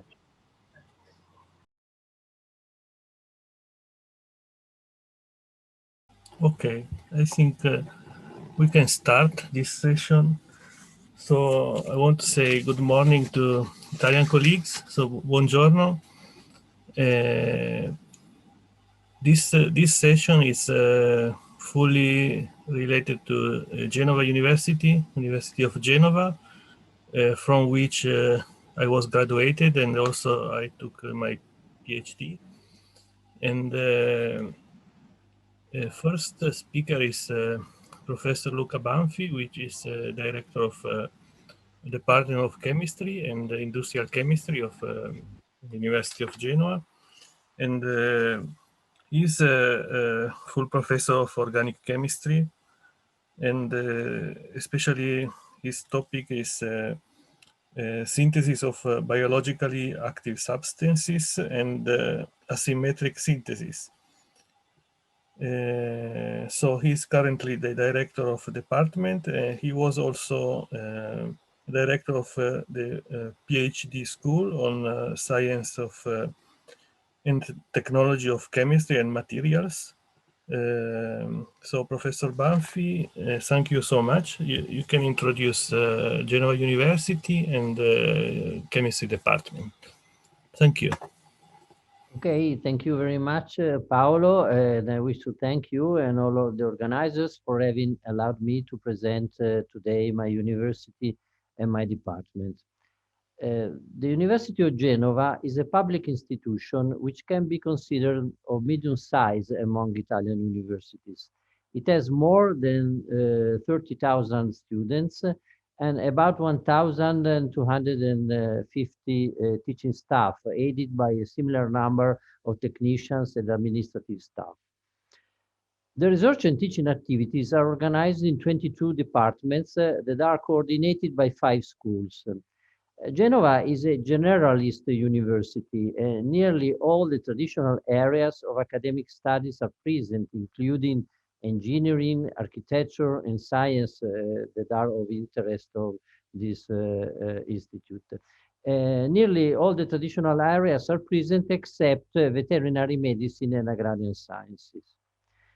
Most of our courses are held in the city of Genova, which is the capital of Liguria, located here in Italy, which is a narrow region extending between the sea and the mountains. However, we have also some courses in the other 3 important cities of the region that are Imperia, Savona, and La Spezia. And particularly in Savona, there is an important research center in the field of energy. As you may know, in Italy, we have the Bologna system with a 3 years bachelor course followed by 2 years masters. We have about 60 courses of this type for each type, but we have also some single cycle master courses, like for example, law, medicine, and pharmacy, lasting 5 or 6 years. We are proud of our international commitment. About 10% of our undergraduate students and about 16–17% of our graduate students are from abroad. And we have also international courses fully given in English. They are 16, but this number is rapidly increasing. As you may see, most of the international courses are masters and are in the area of engineering and technology or in science. In my department, we manage one of them, that is a curriculum held in collaboration with 3 European universities in Portugal. Is named Surface Electroradiation and Photochemistry. Recently, the University of Genoa has established the so-called strategic centers with the aim to gather and coordinate teaching and research activities around some themes that are considered strategic for our territory. The first one is the Sea Center. Genoa indeed was in the Middle Age and until the 19th century a leading maritime republic in the Mediterranean Sea, and owed its great wealth to the sea and maritime commerce. In our university, we have a great tradition in marine engineering, but also in economics of sea transport and in studies of the marine ecosystem. In Genoa, we have also the greatest aquarium in Italy and one of the most important in Europe. A second strategic center is being created now and is about security, risk, and vulnerability. As for research, various indicators show that our university ranks well above the average in Italy. Recently, 2 of our departments have been selected as excellent departments on a national basis, and we have about 10,000 scientific publications every year. Obviously, I have no time to speak in details about the many research projects going on in our university. Therefore, I will only focus on my own department, which is the Department of Chemistry and Industrial Chemistry, which is located in a large building in a quiet residential area. We have 50 teaching staff distributed among the traditional areas of chemistry that are analytical and environmental chemistry, physical chemistry, general and inorganic chemistry, industrial and polymer chemistry, and organic chemistry. But we have also experts in metallurgy and in chemical plants and processes, so chemical engineering. We manage 4 undergraduate courses, 1 bachelor that gives us access to 3 master courses. So our students at the master level can gain a certain degree of specialization also because of the presence of 3 majors in the master course of chemical sciences. We have also a doctorate course, which is quite big for the Italian standard. We have about 90 students and is held in collaboration with 3 other departments, departments of pharmacy, physics, and chemical engineering, and also with the Italian Institute of Technology. Thanks to the presence of several chemical and chemical engineering disciplines, the research topics of my department extend over a large area. Nevertheless, a few years ago, we have decided, also in order to facilitate the establishment of collaboration with private and public bodies, to pinpoint 3 general research goals. For each of them, we can benefit from the synergy among different expertise that we may find in-house.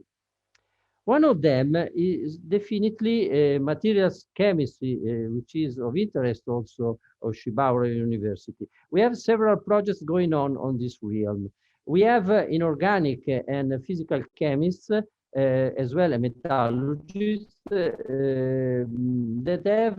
who have a great tradition in the study of innovative metallic materials, and more recently also in ceramic materials. On the other hand, we have a strong group of experts in polymer chemistry. We may be aided by synthetic organic chemists for the synthesis of monomers.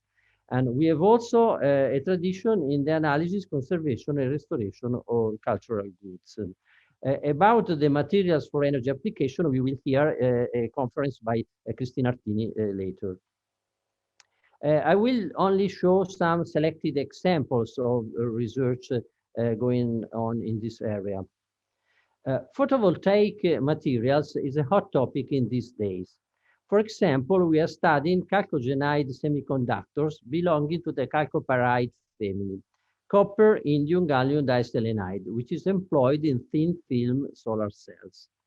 In this regard, we are active in the exploitation of combinatorial doping strategies, particularly alkali metals, looking into the mechanism of alkali metal incorporation by means of techniques such as atom probe tomography that allows to reconstruct a 3D map of atomic distributions in our samples. We have recently identified exotic phenomena associated with atomic diffusion in these materials, and we are studying them also from a theoretical perspective. We have also have facilities for handling liquid ammonia as a solvent, and we pursue electrochemical and synthetic strategies in liquid ammonia. Finally, we are beginning to investigate chemical protection routes for lead halide perovskite quantum dots, a promising system for future optoelectronic devices. Another research group in the field of photovoltaic studies new emissive materials based on perovskite structure, both as bulk or single crystals. They have previously participated in the development of the first double perovskite nanocolloid, whose synthesis is now used commonly worldwide. Here is the reference. Moreover, we are interested in understanding the structure property relationships in perovskite structure, for example, lead halide perovskite doped with lanthanide ions for near infrared emission that are fundamental in developing new materials. Coolers working at very low temperature, lower than 1 Kelvin, are essential for future space missions. A large effort is required to develop closed-loop space-qualified coolers, especially cryogen-free ones that uses adiabatic demagnetization refrigeration methodology. They typically use paramagnetic salts and must offer reliable performance and long lifetime. Aiming at improving the performances of current ADR paramagnetic salts for adiabatic refrigeration processes in the sub-Kelvin range, we obtain a strong enhancement of MCE in certain intermetallic compounds, exploiting strong correlation between electrons. Therefore, we succeeded in producing metals able to achieve efficient magnetic cooling with a good performance and high thermal conductance. Passing to polymer science, electrospinning is a versatile technique that allows the preparation of micro and nanofibers starting from a polymer solution or a polymer melt. Electron spinning can be used in the development of biomimetic scaffold, providing the ideal environment to foster cell viability. And moreover, several active agents like growth factors, nanoparticles, and drugs can be easily embedded within the nanofiber, endowing them with unique functionalities. In particular, we use natural biopolymers, such as polysaccharides, to fabricate nanofiber scaffolds, holding great promises due to their high biocompatibility, biodegradability, and low immunogenicity. Multi-layer structures are fabricated via electrospinning in order to combine the biological features of natural biopolymers with the mechanical protective properties of synthetic polymers. Photonic crystal sensors are made by alternating layers of transparent polymers, having different refractive index with periodicity comparable to the visible wavelength. In such structures, the complicated interaction of the light with the nanostructure gives rise to a spectral region where light cannot propagate through the structure, forbidden band, thus being reflected and providing bright colors.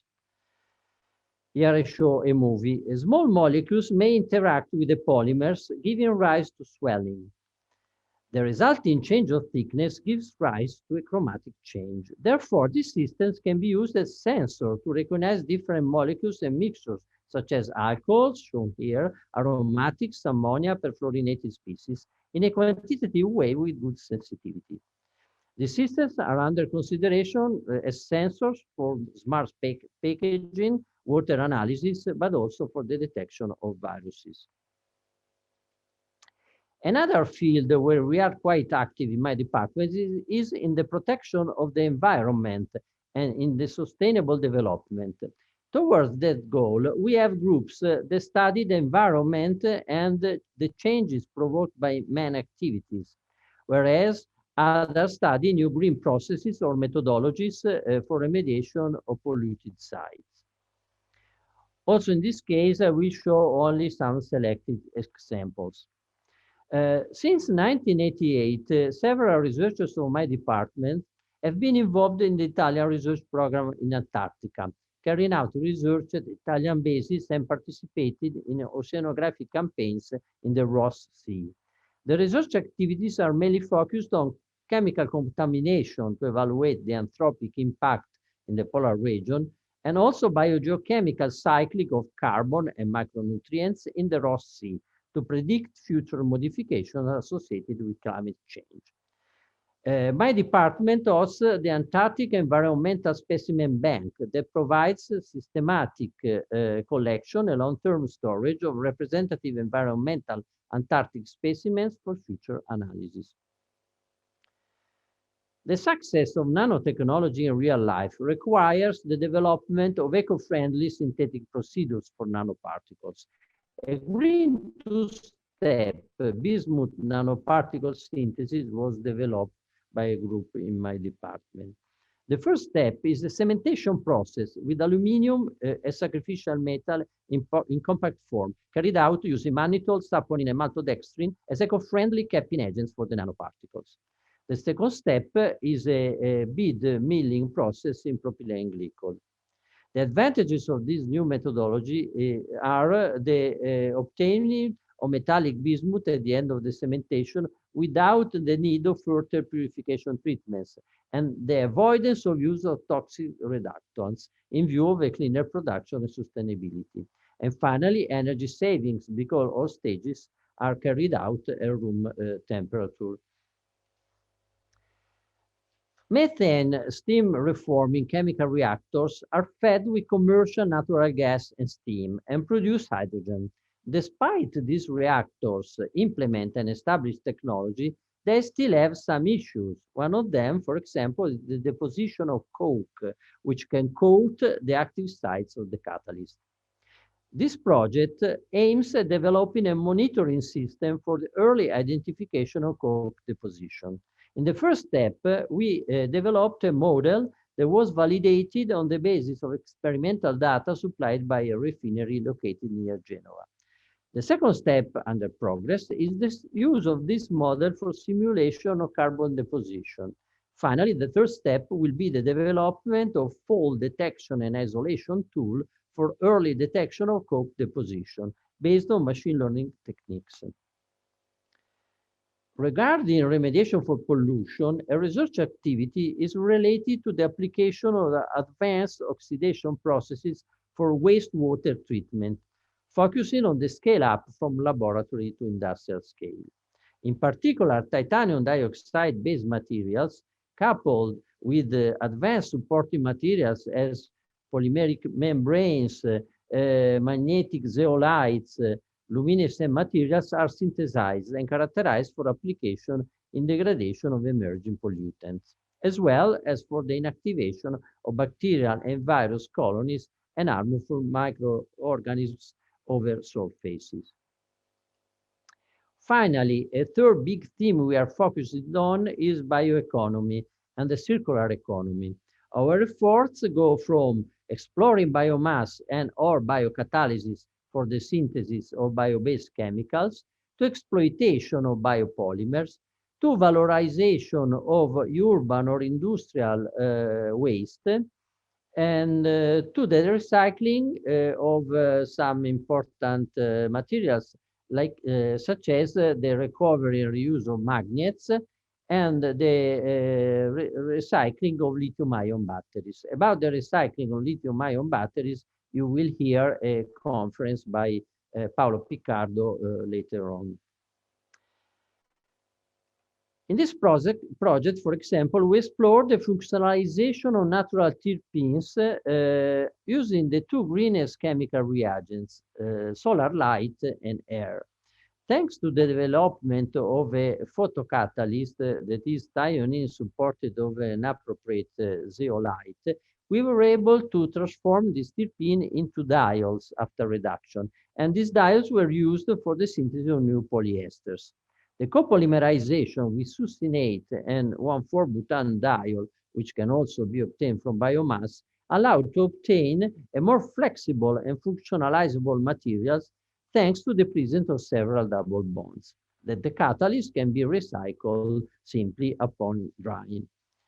Remaining in the field of biopolymers, we developed a treatment of polylactic acid films in order to confer new properties to this biopolymer for renewable origin, with an eye on the sustainability of the formulation.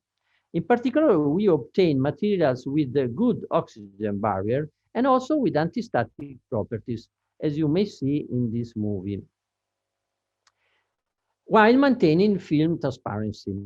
The type of modification proposed uses mainly bio-based substances and affects only the surface of the film. And it is based on the layer by layer deposition of polycations, such as chitosan or branch polyethyleneamine and graphite oxide.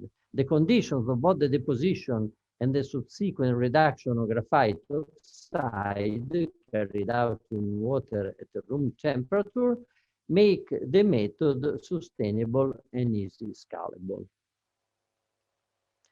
Another interesting field is the recovery of magnets. China's monopoly in the production of rare earths require a project of circular economy to limit the import into Europe of these elements. In this scenario, a technological project for recovery and reuse of rare earth-based permanent magnets, mainly neodymium, iron, boron ones, has been started. Our project aims at employing end-of-life permanent magnets to produce new reconditioned magnets with similar or if possible better properties compared to the original ones. This will be done by a multi-step procedure. The first step is ball milling magnets to produce nanometric powders. The second step is the quality control of these powders. Third, the powders will be pressed into the desired shape in a high pressure press, followed by a sintering process in oven under high vacuum to reach more than 98% of bulk density. Finally, magnetization in high magnetic field, more than 2 Tesla, will afford the desired new magnets, which will be fully characterized, hoping to obtain isotropic permanent magnets of good quality. So now my presentation has come to an end. I hope to have given you some hints of possible collaboration with my department, and I thank you for your kind attention. Thank you, Professor Banfi, for a very clear and comprehensive presentation. So we have time for some questions. If from the audience, anyone has any question?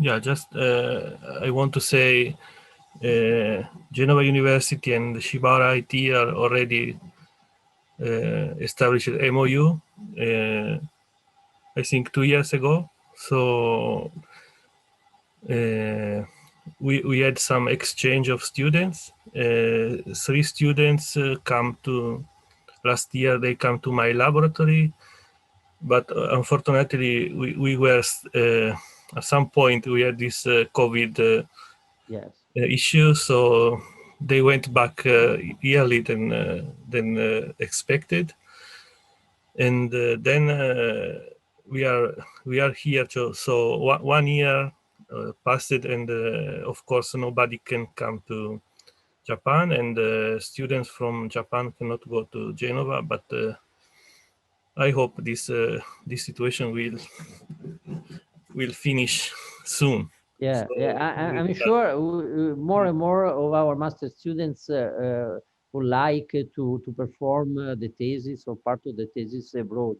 So I think in the future we will surely have students willing to come to Japan. I hope also that some Japanese students will come to Genova. Maybe we have not our laboratories are not as rich as yours, but I think they can do good work also. Actually, not from Shibaura IT, but from Muroran IT in Hokkaido. I think 2 or 3 students come to from Hokkaido. It was true. Yes. I hope also from Tokyo. Yeah, okay. So I hope very soon. Okay, so thank you again, and yes, so let's pass to the next speaker. Thank you, Professor Banfi, again. So next speaker is Professor Scambelluri from Department of Arts, Environmental and Life Science in Genova University. He's a professor of petrography and petrology, and especially is working in petrology of metamorphic rocks, genesis of metamorphic fluids, fluid rock interactions, and petrology of subductions on rocks. So please, Professor Scambelluri, thank you. You asked your presentation. Thank you so much. Can you see my screen? See your desktop. I don't see my presentation. No. Heck, it is Okay, here. now yes. So if you go, see it? If you can. So I put it in a full screen mode. Yes. Okay. Okay, now it's fine. Thank you so much. It's visible. I have your. Yes. Okay, thank you. So I'm ready to go. So good morning, everyone. At least in Italy now is morning. Not early, but it's morning. And okay, it is my pleasure and it's my honor to be here today. And I thank the organizers for inviting me to give this geological presentation. Since Italy and Japan are co-organizing this event, I thought it was interesting to go on a, let's say, specific research argument that could be of interest to both of us. That is the way how fossil earthquakes recorded by rocks that are exposed, for instance, in mountain buildings like the Alps, can help to understand the present day seismicity, because these rocks have been once upon a time in the same environment or geodynamic environment where the present day rocks are sitting now and are presently developing earthquake activity. So we can read more or less the present looking at the past of the rocks that we have at the surface today. So hope the aim is clear. And now I want to thank my colleagues, Giorgio Pennacchioni from the University of Padova. This guy helped me to develop this research topic, and also Michael Bassman and Oliver Plumper, who are experts in high magnification microscopy of metamorphic rocks, and Mattia Giglio and Luca Notini, who are PhD students of ours, or former PhD students. So starting from the basis, we know that the Earth is a dynamic planet, and we all know that earthquakes take place in a specific geodynamic environment, that is this one, where the two plates converge and collide, and one plate, the denser one, sinks underneath the other in what we call subduction zones. So the high stresses which are built up here at the interface between the two colliding plates cyclically rise up and are released by earthquake activities. So it is very important to understand what happens here in terms of geological processes, but it's also very important to understand what is the status in terms of physical and chemical status of the incoming plate. So this, as you can see, is an oceanic plate, and oceanic plates are built up here at the mid-ocean ridges are the spreading centers, where the divergent motion of the plates enable the uprise of hot mantle columns, and these hot mantle rocks rise up and here melt and produce the silicic magmas which are erupted here and form the oceanic crust. And so then this oceanic lithosphere, altogether the crust and the mantle underneath the oceanic plate, are pushed away from the formation sites by convective currents in the mantle underneath, and they then afford the subduction process and sink into the mantle.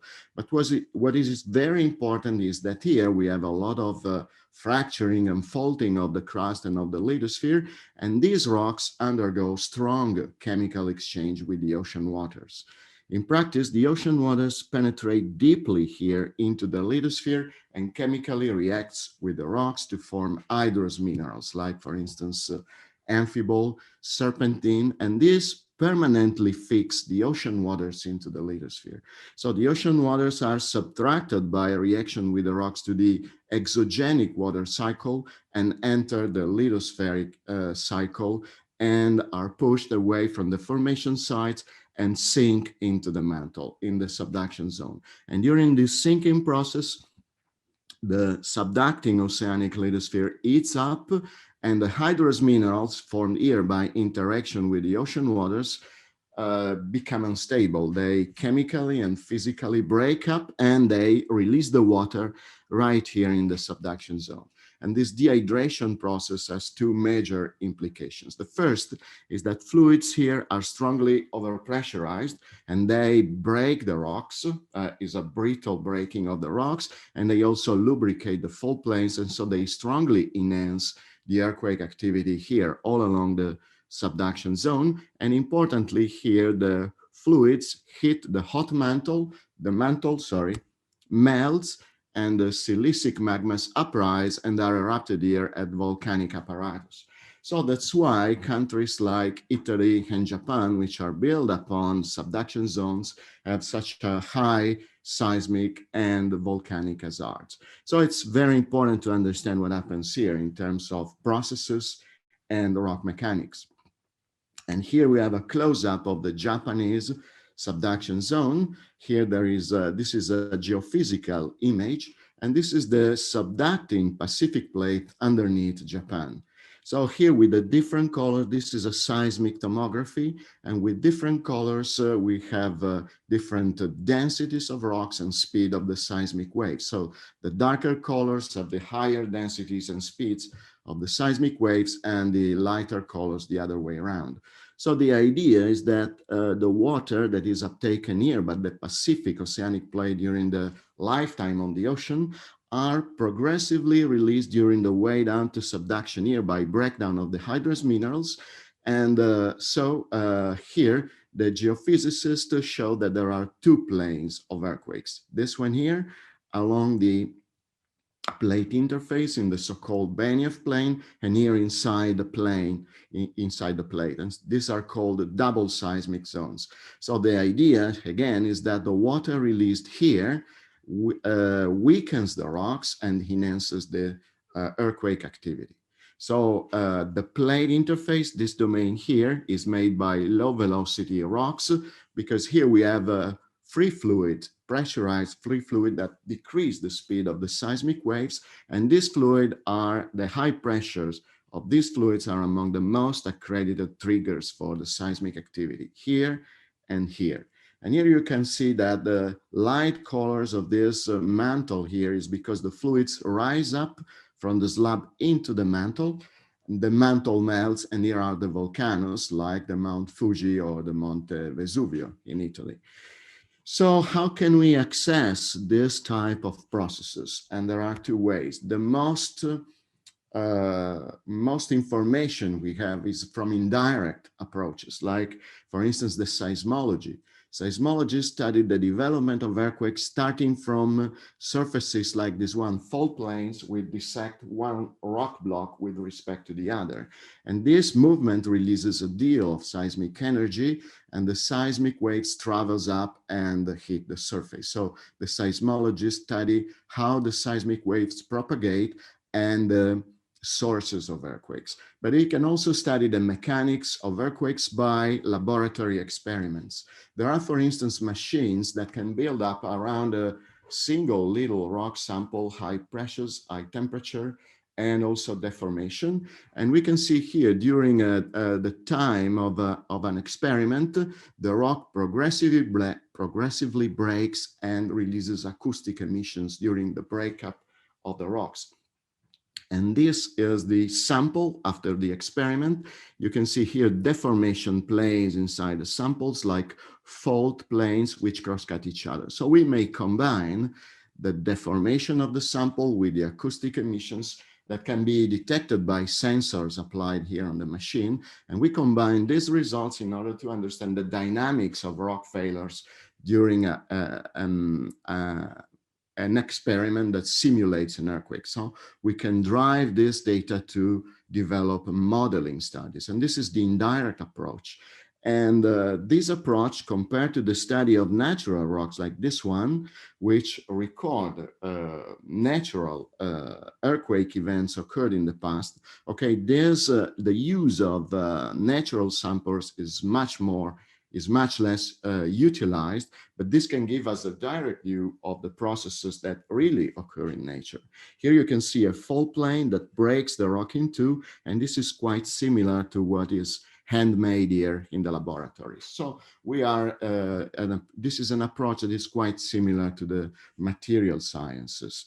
So what can we see about, or what do we know about the development of such fault planes?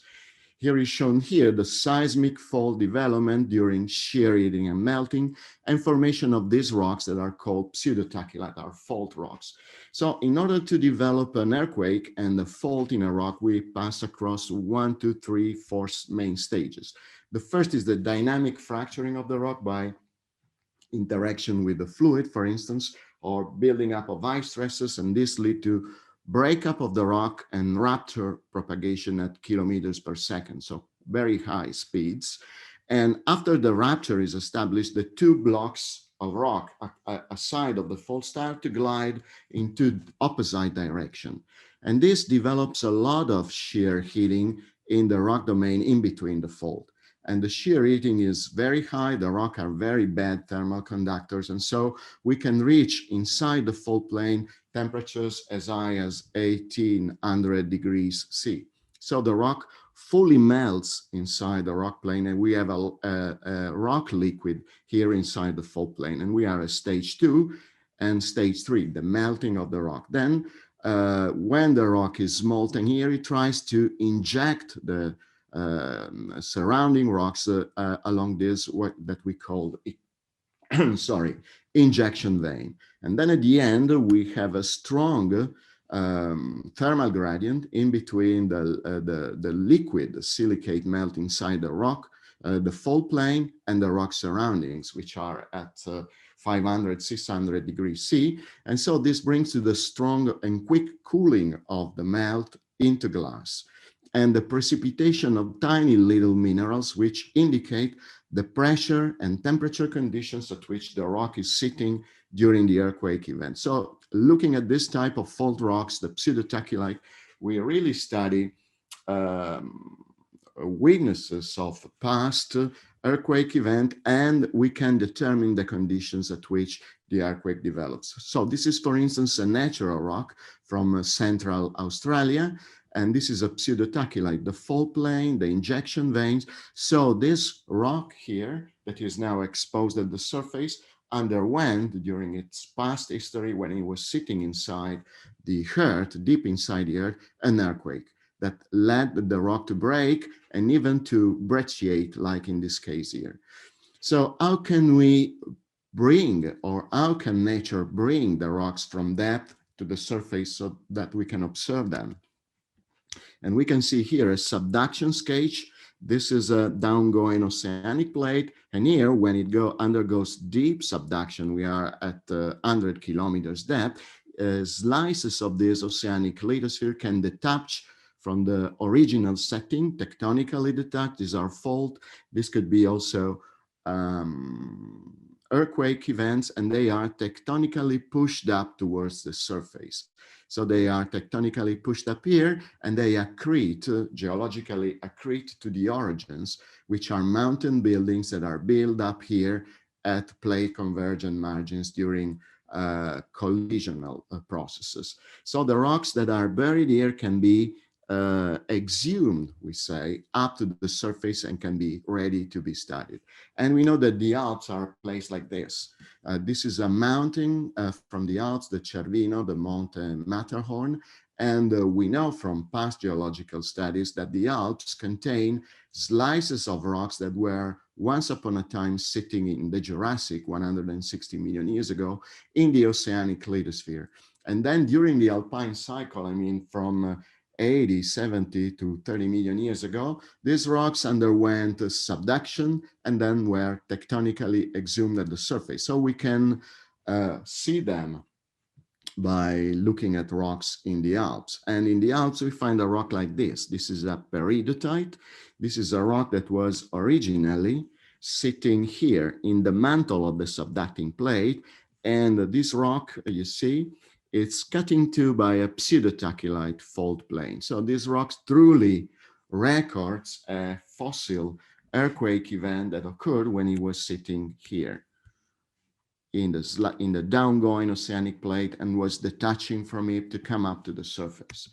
So we can study this and understand what happened to this rock when it was quaking and which were the environmental conditions during the earthquake development. So this is a microscope view of a rock like that. This is a cross-polar image at the optical microscope, but we study also much higher magnification engines, like, for instance, electron microscopy or transmitted electron TIM.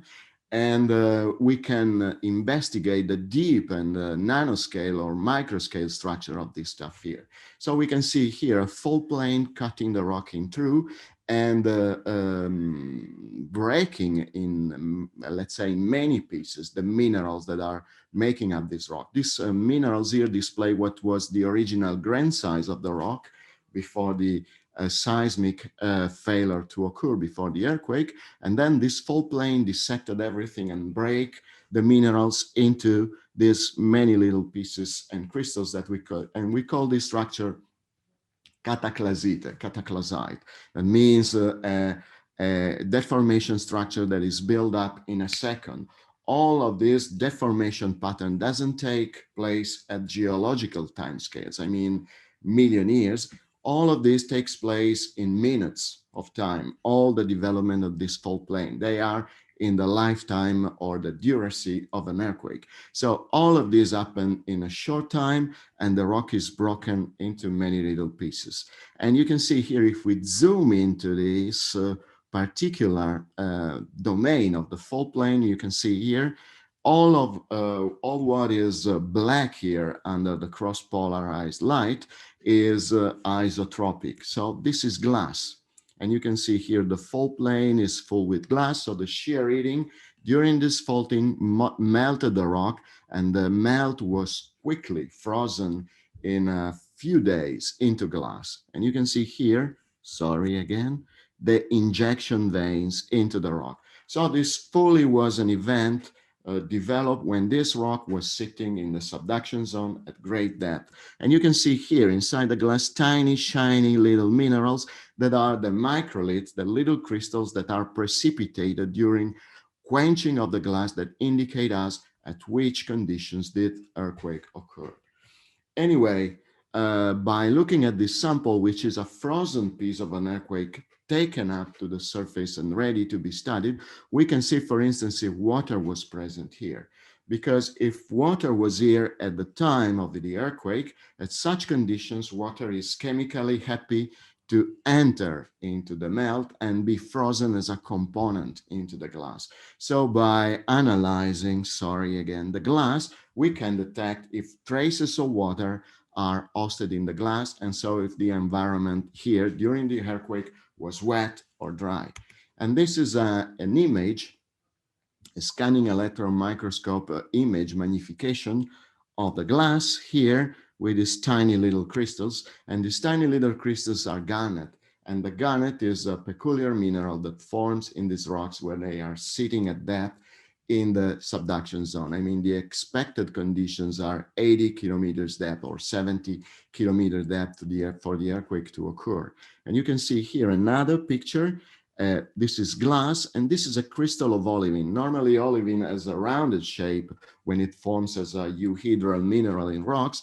There's a chain olivine here, indicates that the olivine grew very quickly during quenching of the glass and as a dendritic mineral. So from rough estimates, the cooling of this glass took place at 80 degrees per hour, the cooling. So the glass, the melt cooled into glass in a few days after the earthquake event that took place in a while. So by analyzing the glass with Raman or infrared spectroscopy, we can understand if water is here. But if we look at this Raman spectra, we can see no peak here in the OH stretching region of the glass. So this means that there is no water in the glass is fully dry, and this gives us a strong and important information that the deformation mechanism that drove the earthquake took place in a dry environment. I mean, no water was available during the seismic failure.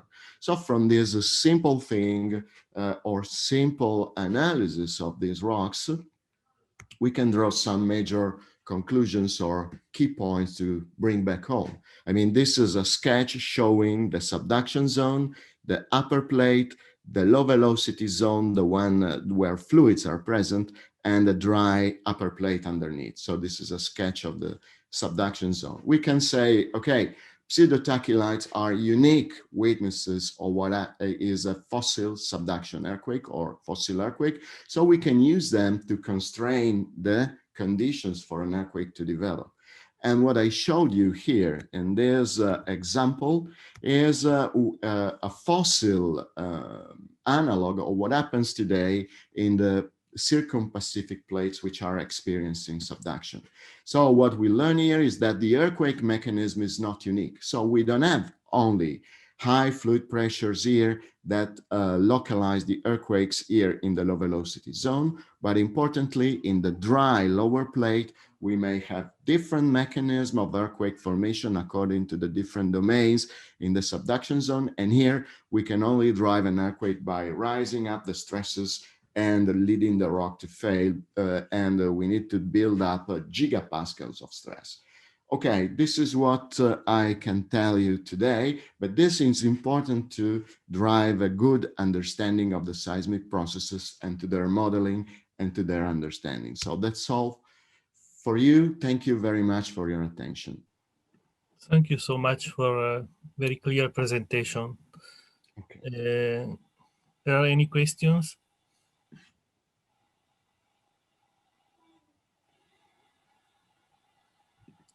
Okay, so I have a general question. So do you have any collaborator in Japan for research? No, I don't see you anymore. I've lost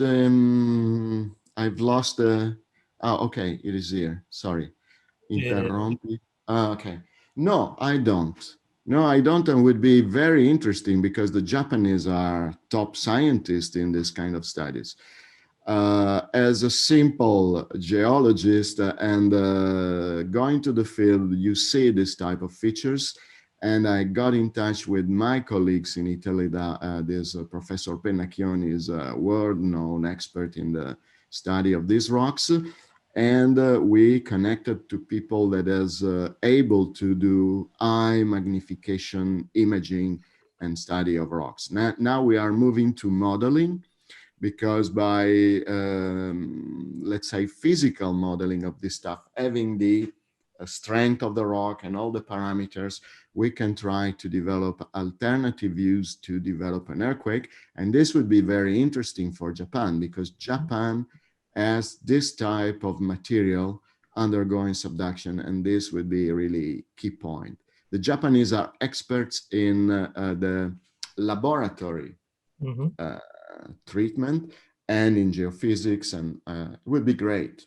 Okay, so if some of you is interested, you got my okay, so Paolo, if I may disturb, maybe I can connect Professor Scamberoni with Tohoku University, where I was, and the geophysics and the earthquake, you know, Sendai was the epicenter, I mean, close to the sea of the big earthquake 2011. So probably I could help. Okay. Okay. Thank you. I will create a contact between you. Yeah. In Italy, I don't think in Genova, but there are strong groups of people in driving experiment and studying the natural rocks, and we want to match what is expected from these indirect geophysical and laboratory approaches and what we learn from the rocks. And so we gain a better understanding altogether.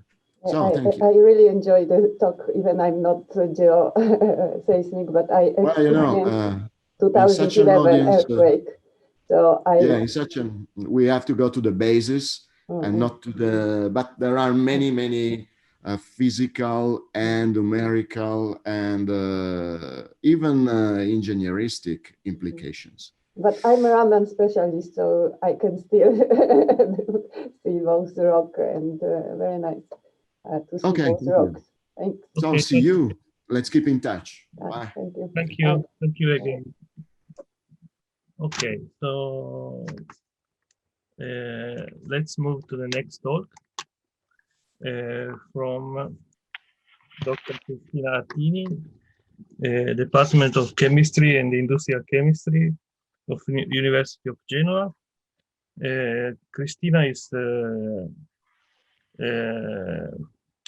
studying several materials from superconductors to oxide materials, intermetallics, recently thermoelectrics, and he is especially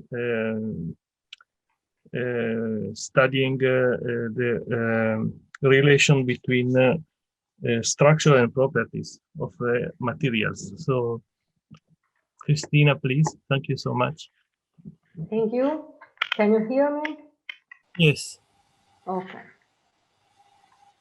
So thank you very much for the introduction. Let me thank, first of all, the organizing committee, and in particular, Professor Paolo Mele, who invited me and gave me the opportunity to present these results regarding structural studies of rare earth-based oxides and rare earth-based intermetallics, which were obtained at the Department of Chemistry and Industrial Chemistry of the University of Genova. The study of rare earth and rare earth compounds has a very long tradition at the University of Genova, since it dates back to the first decades of last century, and it dates back to the foundation of the Institute of Physical Chemistry some years before the beginning of the Second World War.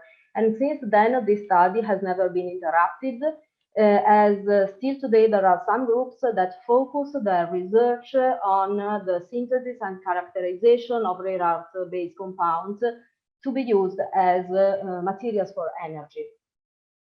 The first topic I will talk you about regards our study of, in particular, structural studies of mixed oxides to be used as solid electrolytes in solid oxide cells, with a particular focus on rare earth doped ceria for solid oxide cells.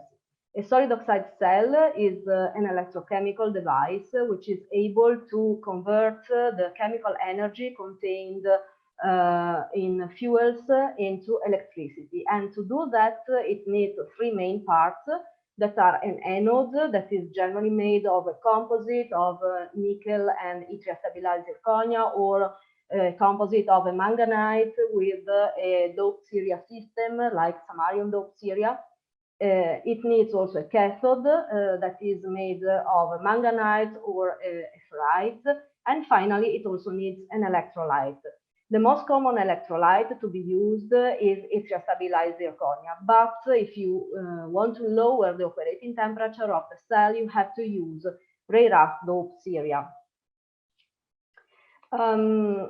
Here I show you the ionic conductivity and the activation energy of some doped ceria systems as a function of the ionic radius of the doping ion. And you can see that the best performance in terms of both parameters is reached by gadolinium and samarium doped ceria, which are also the most studied systems. There is a very strict correlation between structural and transport properties in rare earth doped ceria, and for this reason it is very interesting to study even very subtle structural details that can help in correlating these issues.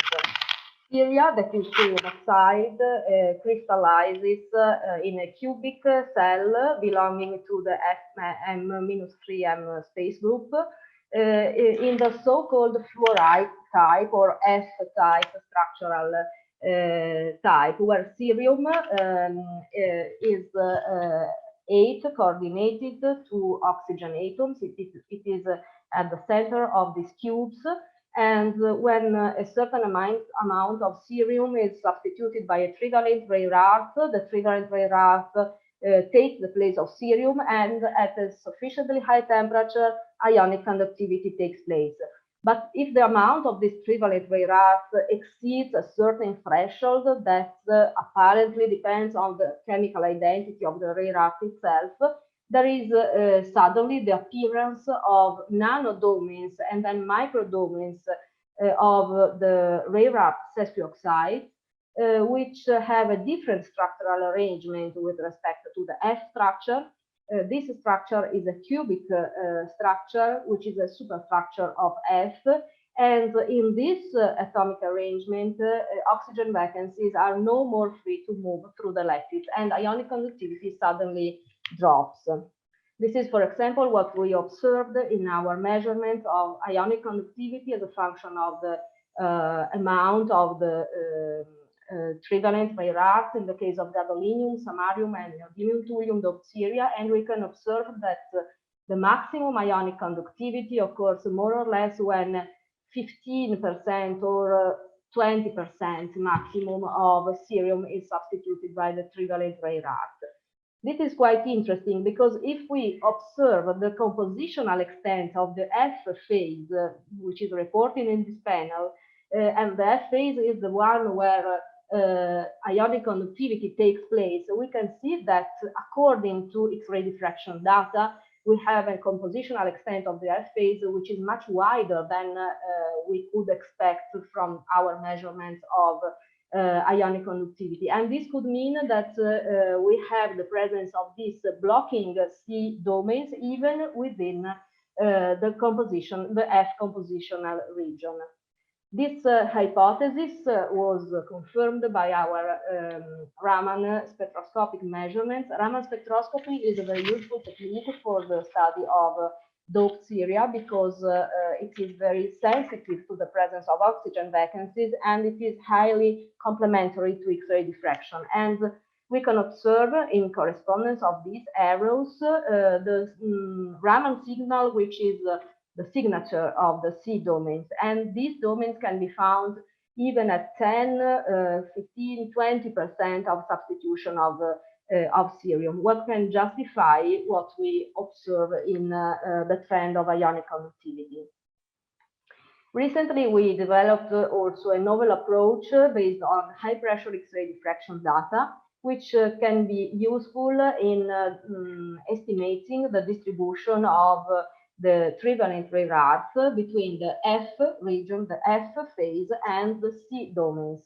In this diagram, I reported this black thick line that represents the theoretical expected trend for oxides of the logarithm of the bulk modulus at zero pressure that can be obtained from high pressure X-ray diffraction data as a function of the logarithm of the atomic volume. And we can see that our experimental data of these two systems do not coincide with the expected trend. This could mean that we attributed a false atomic volume to our composition. So by comparing the theoretical with the experimental trend, we can attribute to each composition the effective atomic volume, and so we can calculate the effective population of the F structure.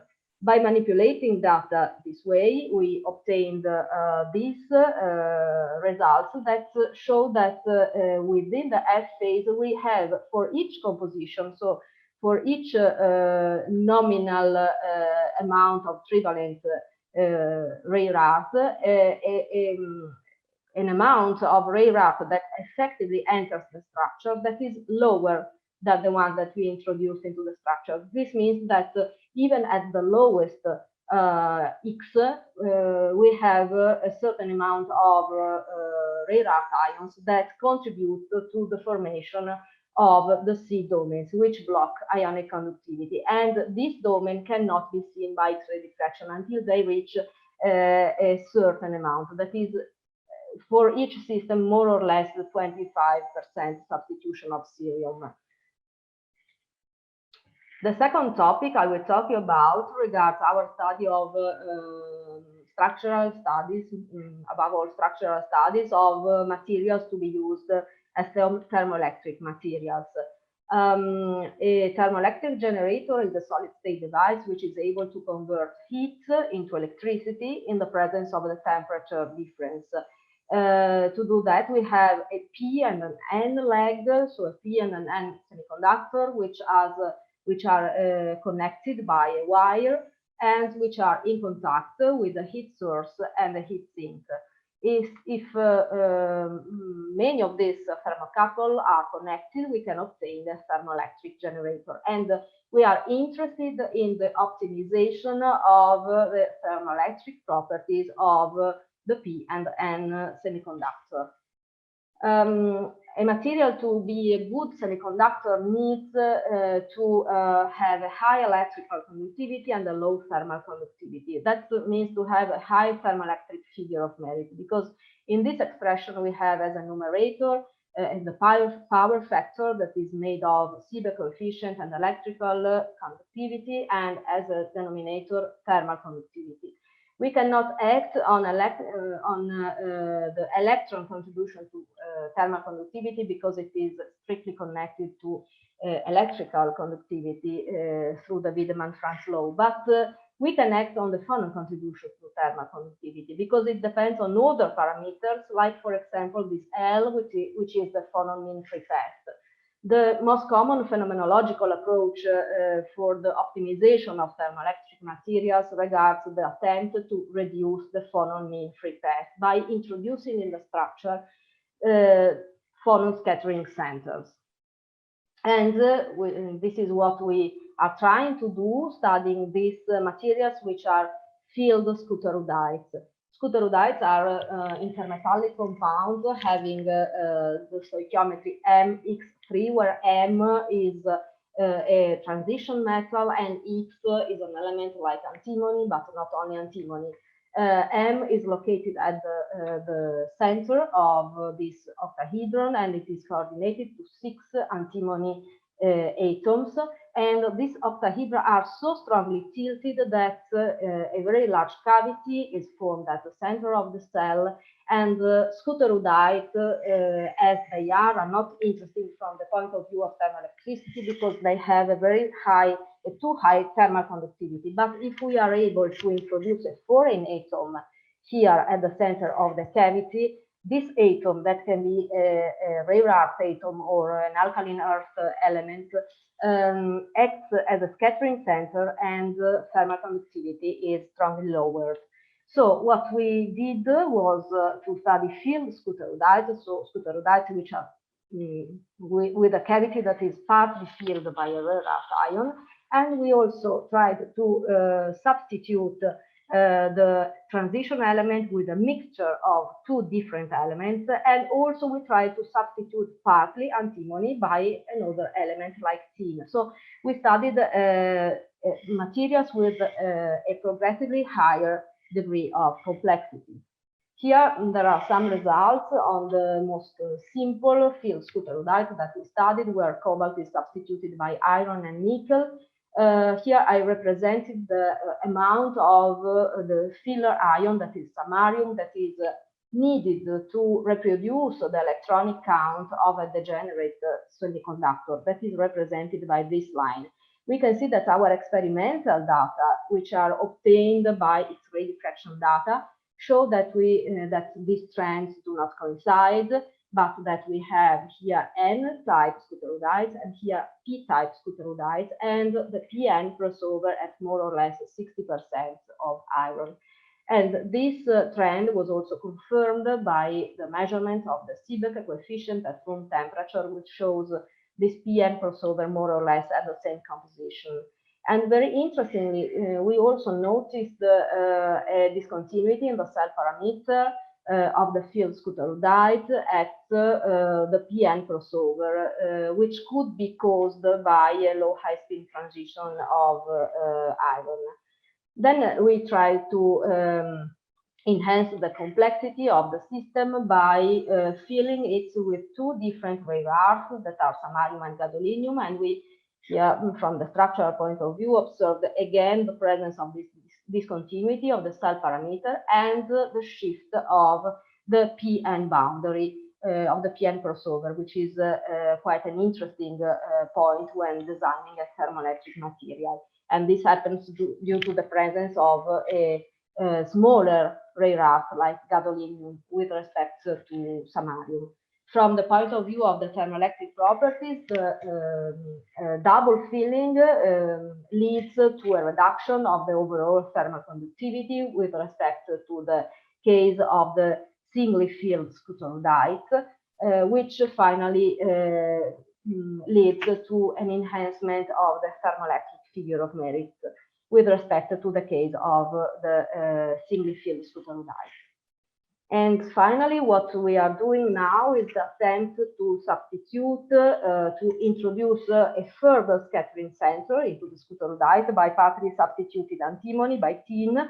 When we substitute tin in place of antimony, we are substituting an element that has one electron less in the outer shell. This means that this theoretical line representing the trend of the amount of filler ion needed to reproduce the electronic count of a degenerate semiconductor is moved at a higher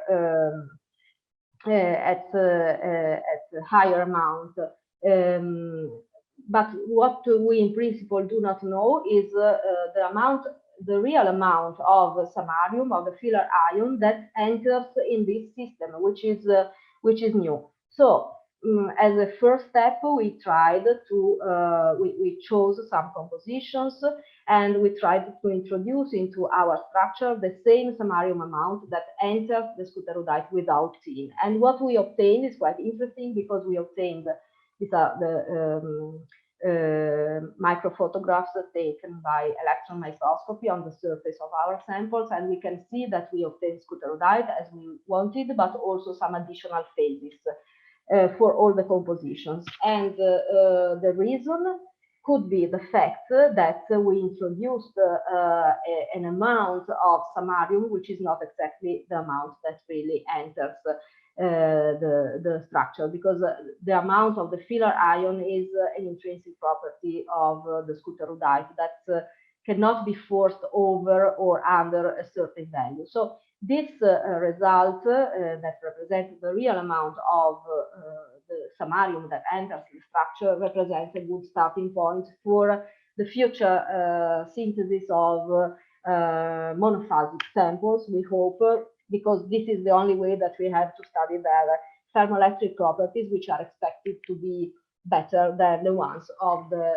scutorudite, where antimony is not substituted. So after this overview of our research field, there are of course some open perspectives regarding both classes of compounds that I presented. Regarding doped Syria, we are going on trying to collect high pressure X-ray diffraction data on other systems in order to confirm the approach that I described, aimed at the estimate of the distribution of the rare earth. We are trying also to study the high temperature structural properties in order to correlate them to the high temperature transport properties. And a more recent project in collaboration with another group of our department regards the production of doped Syria nanofibers obtained by electrospinning in order to obtain a higher surface area and better mechanical properties. Regarding scutorudites, we are trying to obtain tin substituted scutorudites as monophasic as possible. And in collaboration with the Shibaura Institute of Technology, we are also we started a project based on the deposition of scutorudite thin films. Let me still thank the research group I belong to, all the institutions we are collaborating with, and of course, all of you for your attention. Thank you, Christina, for a very nice presentation. I'm very happy to see a picture of a group. And I hope to see the same picture without mask very soon. Yes. Let me call the next speaker. So also from Department of Chemistry at Genoa University, Professor Paolo Ricardo, which is a leader of metallurgy and material research group. And he also he's a delegate of the rector to the scientific and cultural communication. He has many publications on material science, metallurgy, and also is highly successful in writing and coordinating European large-scale research projects. So, Paolo, please, if you can share your screen. I'm here. I can share my screen. Okay. Just a second.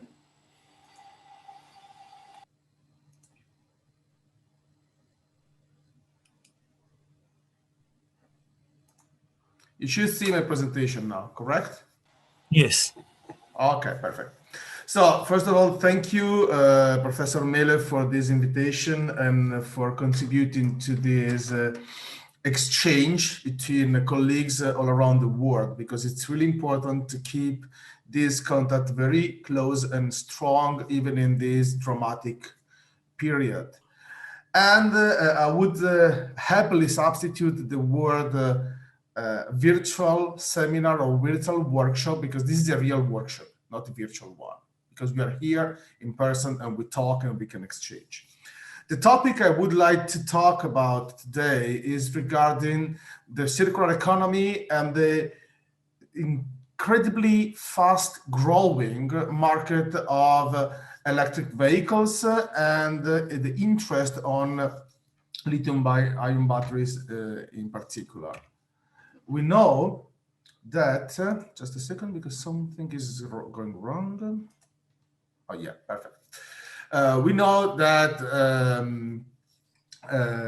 the usage of lithium-ion batteries is not something recent. That's a discovery of the 90s, thanks to Sony and to Professor Goodenough, who patented the first lithium-ion battery working successfully and being stable.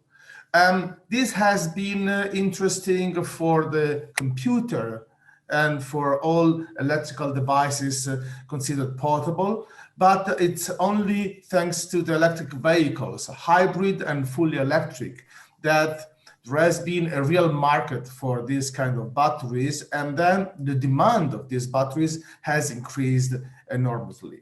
In the recent years, the green policies considered more and more important by the whole community, not only scientific, but also the politicians understood the importance of move to a Green Deal,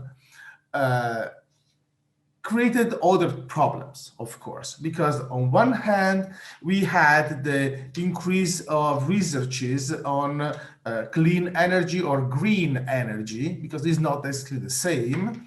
And then we have experienced, for example, the usage of hydrogen as an energy vector.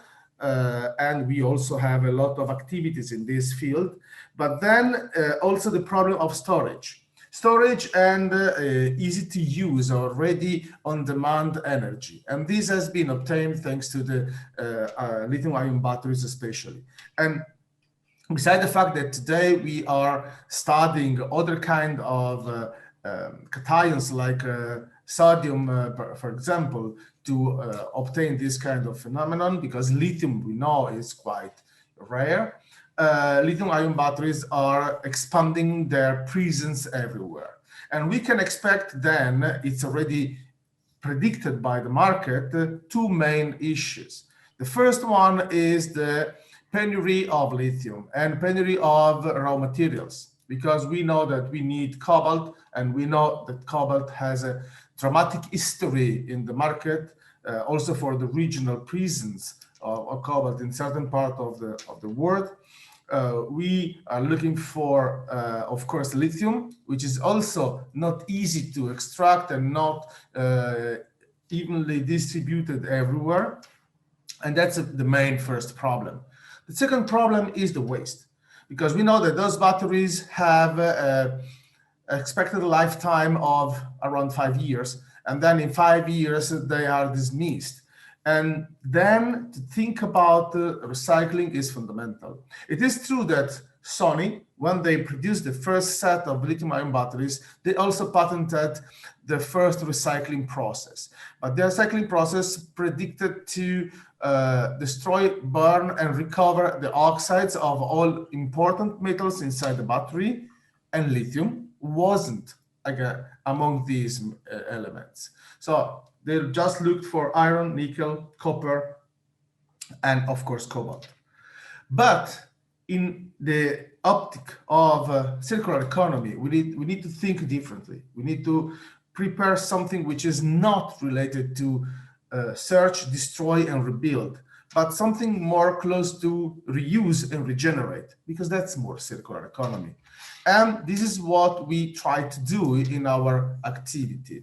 If we focus on a vehicle, we can have various types of batteries inside. So the pouch cells and the cylindrical cell, classically called 18650 due to their shape, because 18 is diameter, 650 is the height.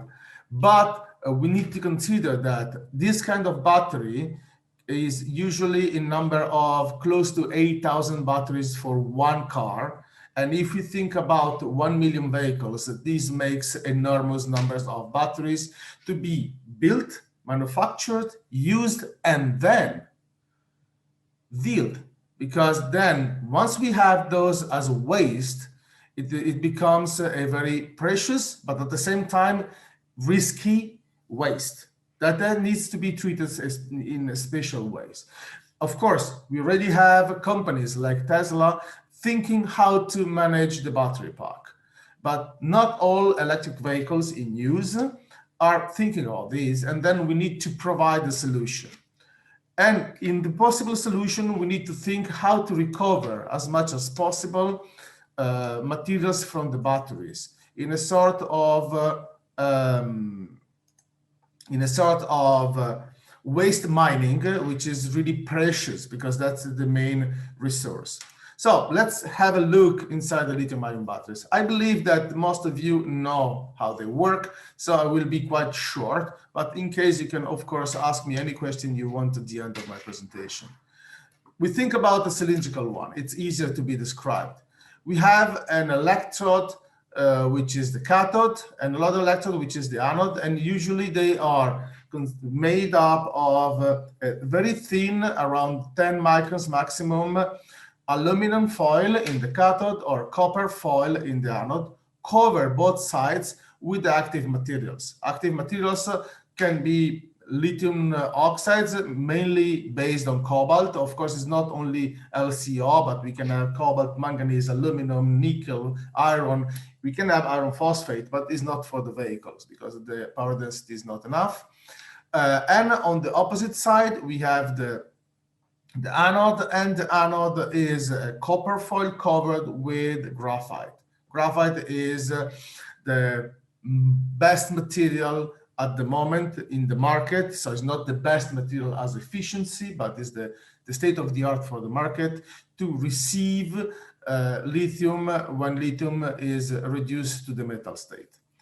And in the middle, we have a separator. The separator is usually made of polypropylene, polyethylene, but we can use also PVDF. So we have different kind of materials, and this separator is meant to have electrical separation, so an insulant, but the same has to be porous so that it let the liquid electrolyte containing again some organic elements and lithium. The most classical is lithium in form of isofluorophosphate of lithium, which is the carrier of lithium from the cathode to the anode during the charging process, as I mentioned here, or from the anode to the cathode during the discharging process. So you should just turn this arrow on the other side, on the opposite side. And what happens when this is working? Simply, you have the formation in between the separator and the anode of what is called the solid electrolyte interface. It's something that is unavoidable, and it's in some way needed because we have positive and negative effects of this interface called SEI. Because it forms just by the composition of a part of the electrolyte, but it also forms a sort of interface which is protecting and simplifying the lithium-ion diffusion from the electrolyte into the graphite anode. But each time you have a charging process, you have the formation of a new layer of SEI, and this is visible in the loss of capacity with each cycle. So that's one of the problems of the batteries, because these batteries are degrading even though they are used in the perfect operating conditions. So they're not just failing because of some bad usage or bad habit of the user. No, they are anyway degrading because at each step of charging and discharge, or even if the charge and discharge is made at C rate, so the speed of charging and speed of discharging far from equilibrium, they have a lithium loss, and this lithium is mainly or remaining in the anode because it's trapped in the graphite and cannot exit any longer, or is remaining in the SEI. So this is something which is natural. We cannot do anything about that. We can call this a sort of natural aging of the battery. And this means that when you lose a lot of capacity, too much capacity, you lose the, for example, range you can drive with your car. And then this needs to be substituted. And then you have more or less every 5 years, but it depends on the quality of the vehicle, it depends on the policy of the company, it could be even every 3 years, the change of the battery pack. And the battery pack in a vehicle is often the most expensive part. So it's something which is a cost, and this could be a strong limit for the introduction, the full introduction of electric vehicles on the market. But what is the research plan we made? Because so we started from this, we developed batteries on one side, but we also wanted to understand better what to do. And then we thought, what is the life cycle analysis of the battery? And we thought, okay, we could think about something. One thing could be the regeneration. So if the battery is in good health, we can provide a direct regeneration by a simple electrochemical treatment of the battery without opening the battery, so without changing anything. We have patented a solution, a regeneration process, and we saw that for batteries remaining in the 100 to 200 cycles, this is possible. Nevertheless, of course, we cannot make the battery eternal, and this regeneration process sooner or later should stop, and then we need to provide the end of life of the battery and to think about another part of recycling or recovery. And this means to separate materials. So we need to identify the materials constituting the whole battery. So from the case to the active materials, to separate them, to collect the lithium when the lithium is there where it's not useful any longer, and then to prepare and manufacture new batteries which could be more recycle friendly. I will spend more words about this definition later on in the presentation. So we'll talk in this presentation only about the recovery, about the opening and the recovery of the elements, because the research is still running and we have a lot of things at stake about. We do not want to annoy you with too many results. First step, we need to remove as much as possible the lithium from the anode, because the lithium in the anode is at the metallic state. And if we would open a battery fully charged, we would have a severe problem of safety, because the battery could explode, start fire, and then damage. With the evolution of fluoridic acid in the atmosphere, and so becoming very, very, very dangerous. So what we do is to apply a strong discharge to remove as much as possible lithium from the anode. If the battery is damaged or if the battery is not responding, we consider the battery already stable, but nevertheless, we provide the opening of the battery in safe conditions, for example, in absence of air, like using a glove box. Then, once we open the battery, we separate the, let's say, inner part, like the casing, or the central bar used to roll the whole battery system inside. These are composed mainly of ferrous materials. So the case is usually iron nickel alloy, so very precious, and that can be reused as is without any modification. No need to transform it in oxides and then to go back to reduction again, because these save a lot of energy. And usually this part is a stainless steel, which is easily recognizable as an austenitic one. So again, materials that can be immediately used. The anode, this is the graphite on the copper foil. The copper foil is very thin. We talk about 8 to 10 microns, but it is pure copper. So once this is washed, it is possible to use it as pure, very pure copper. So again, we have copper, we have iron nickel alloy, we have stainless steel that can enter into the recycling market without any further activity. For the membrane, in this case, this was a PPPE membrane mix. You see it changing color. So you have the presence of this SEI, as I said, so the solid electrolyte interface, and you have sometimes the residuals part of the anode and less often of the cathode. So this has to be treated before to enter into the recycling process, and we need to recover as much as possible the lithium from the membrane, as well as we need to recover the lithium from the graphite, which is again functionalized high quality graphite that they can be reused and not just become fuel for the reduction process in pyrometallurgy. And finally, we have the cathode. The cathode is usually better conserved and more stiff. So the aluminum foil is not visible. And we need to separate the aluminum foil from the cathode. And this is something that can be done only using a solvent, because we tried other solutions, but that didn't work.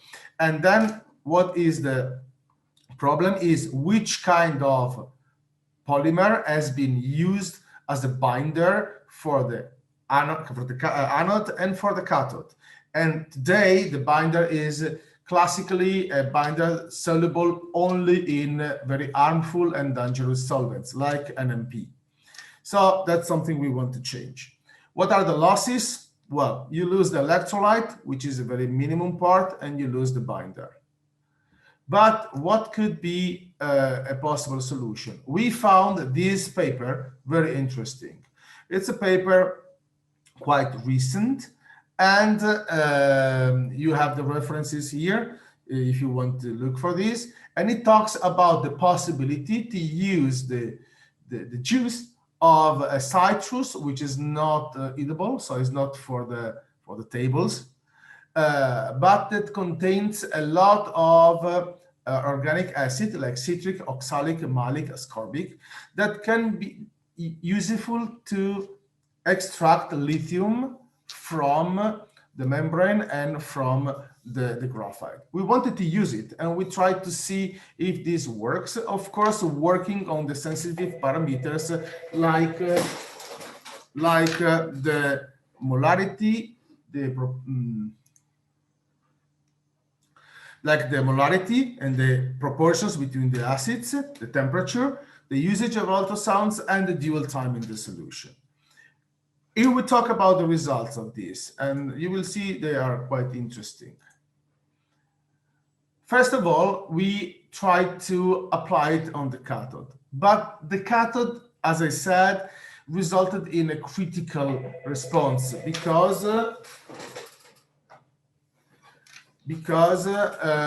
we had the problem that aluminum is damaged by the mix of these acids, and then we had an excess of aluminum mixed in the what could be the lithium ion solution.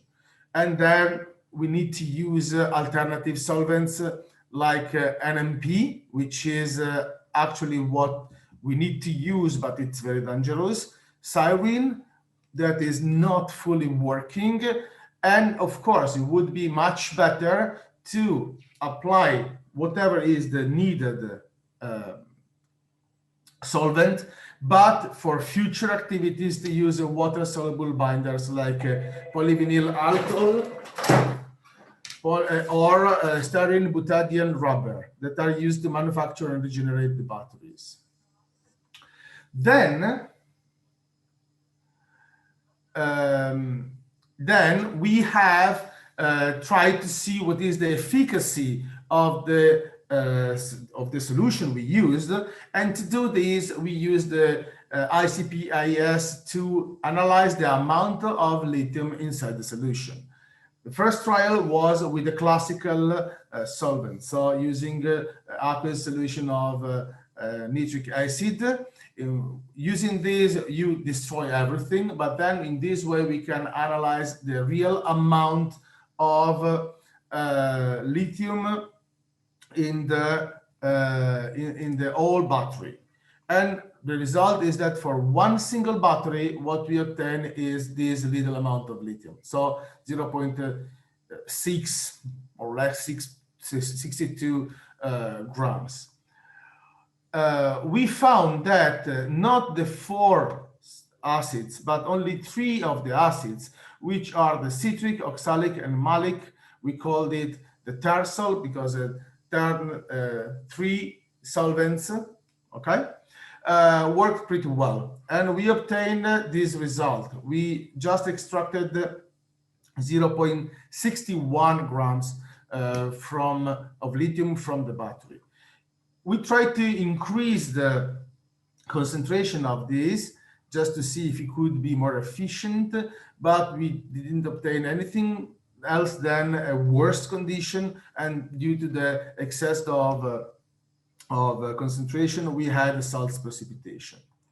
Then we made some calculations to estimate if we are correct, because no one declares how much lithium is in the battery, but they have to declare what is the amount of capacity of each battery. And then knowing the capacity of the test battery we used, which was 2,250 milliampere hours, we obtained, using this very simple formula, that the expected amount of lithium in the battery was 0.58, which is lower than what we found. And this was amazing. But we understood that, of course, we forgot that the capacity declared by the company did not take into account the formation of the solid electrolyte interface, which keeps between 5 and 10% of the whole lithium, and of course the electrolyte. And then with this estimation around in the middle, so around 7%, we had 0.62 grams of lithium estimated, which are really, really close to what we obtained by the solution. And especially we can say that using the reference HNO3, we have 99%, nearly 99% of efficiency in extracting lithium, while using the tersol solution, the one we invented, we reach the 98.5%, which is an excellent result. And now the next step will be to introduce the lithium again in the cathode, but that's another story. Another control we made, just to consider the membrane and the and the graphite suitable for further recycling was to check what remained on the membrane and what remained on the anode. So you see here, I'm sorry because this is in Italian, but I couldn't change it so far. The elettrodo, it means electrode, so not treated and treated. The red and the yellow is the graphite, and you see that for the lithium, which is visible here, you have the sign of the lithium in the not treated electrode, and you have the disappearance of the lithium once the electrode is treated. The same with the membrane. If we look more in detail, this area concerning the lithium, again, red is the not treated electrum, green is the not treated membrane, and blue and yellow are the treated ones. And you see that lithium completely disappear, as well as other peaks related to other elements. So this means that the membrane can be immediately recycled, reused without any further damage. And we know the PP and PE are polymers thermosetting that can be easily reused, and that also the graphite can be reused, possibly again as a anode for a lithium-ion battery. The last part of this presentation is related to the water-based binders, because wanting to obtain again the cathode by reintroduction of lithium into the original active powders from the recycled battery, we said, why don't trying to make a cathode this time using water-based binders? This is effective. This creates even cost reduction in the manufacturing and solve a lot of safety issues during the preparation. So we tried to do it. We prepared our cells, and the result is excellent. This is the preliminary results on button cells. Only 20 cycles have been made.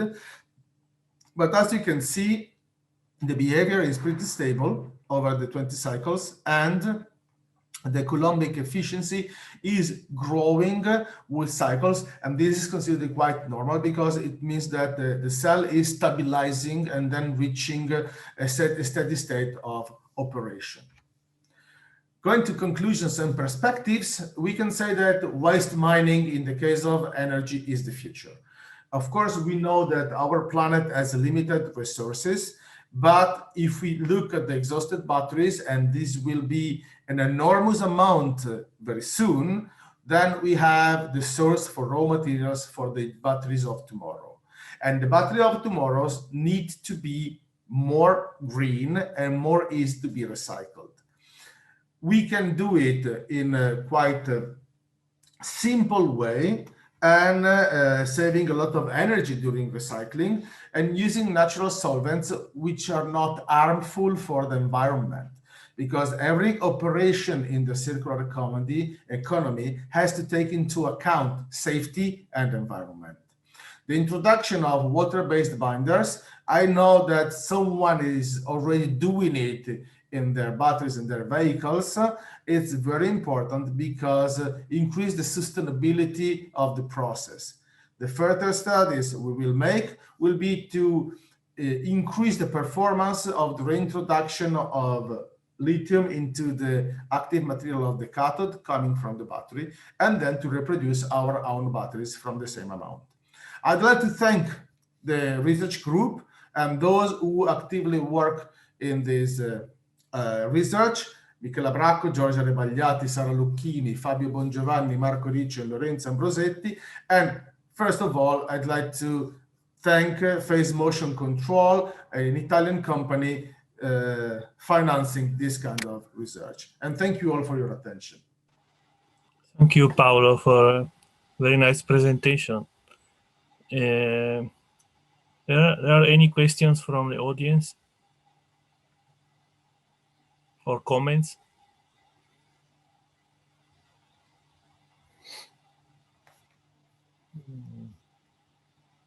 I may add, Paolo, that of course we are open to cooperation. So we were deciding on which topic we can talk in this international conference. And I think that this is very sensitive because this opens really the field for exchanges and cooperation because it's a worldwide problem.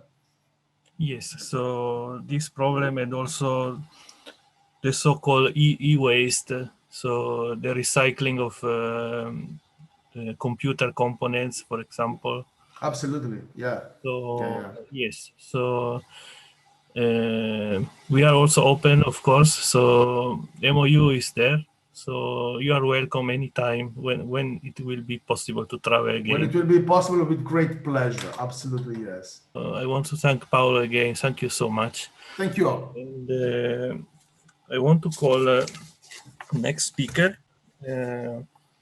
Professor Maria Clelia Galassi from the Department of Italian Studies, Roman Studies, Antiquities, Arts and Entertainment. So this is a translation, I hope is correct. And this is a humanistic field.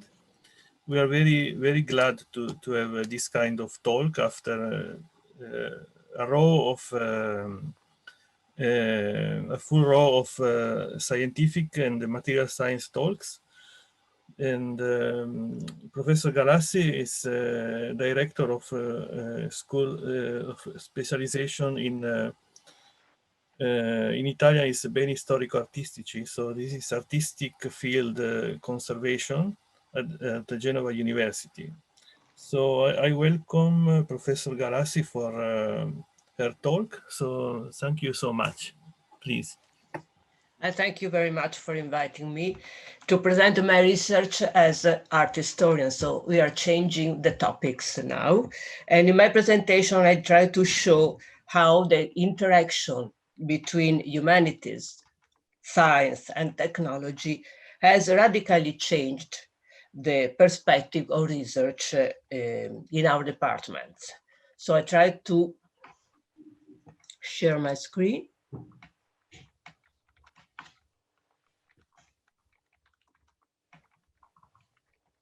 It's okay? Yes.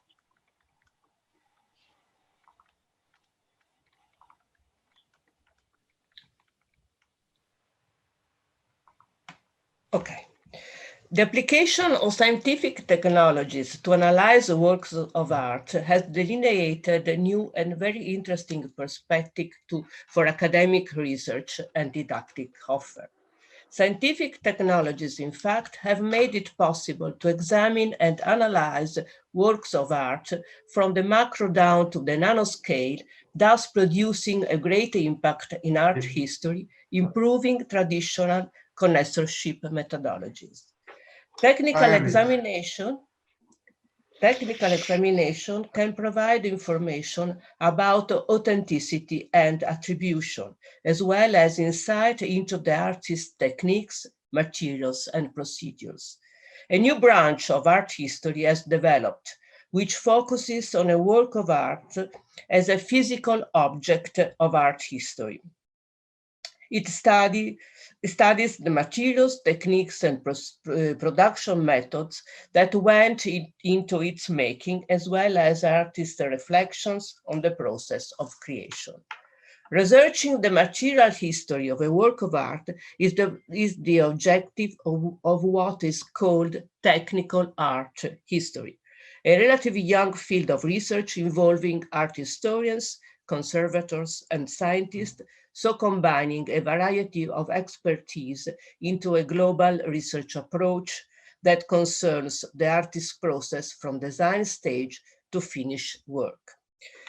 The infrared reflectography, which I will discuss in my presentation today, is a method that I, as an art historian, have been using since the 90s of the last century in the context of my research and teaching activity at the University of Genova.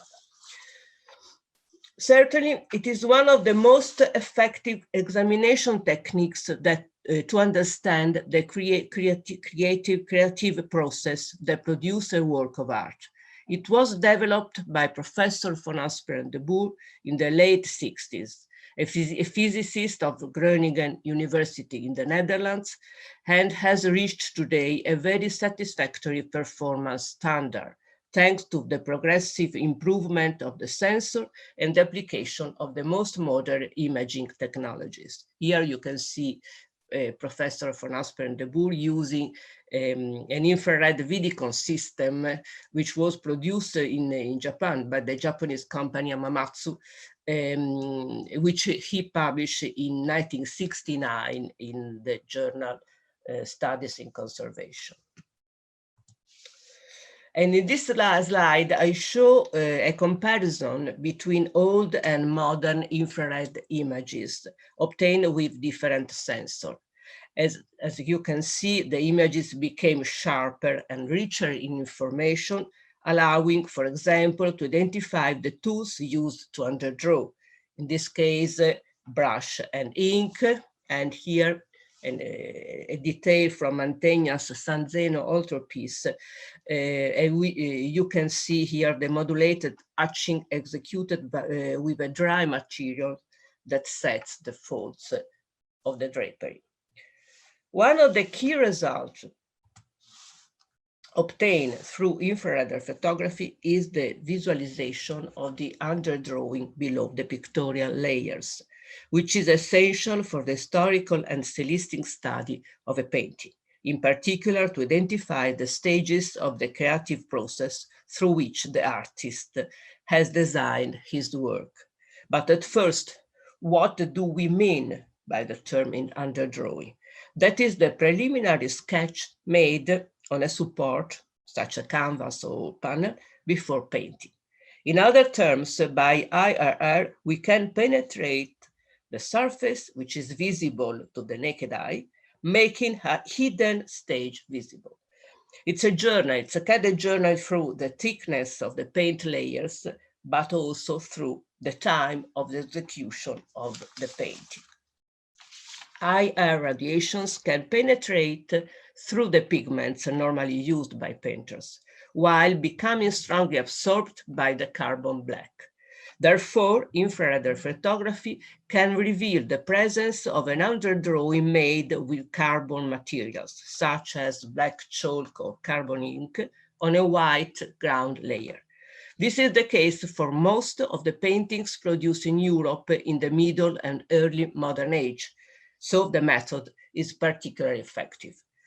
In this way, it allows us to investigate and document the methods employed by the artist for designing the composition before applying the colors.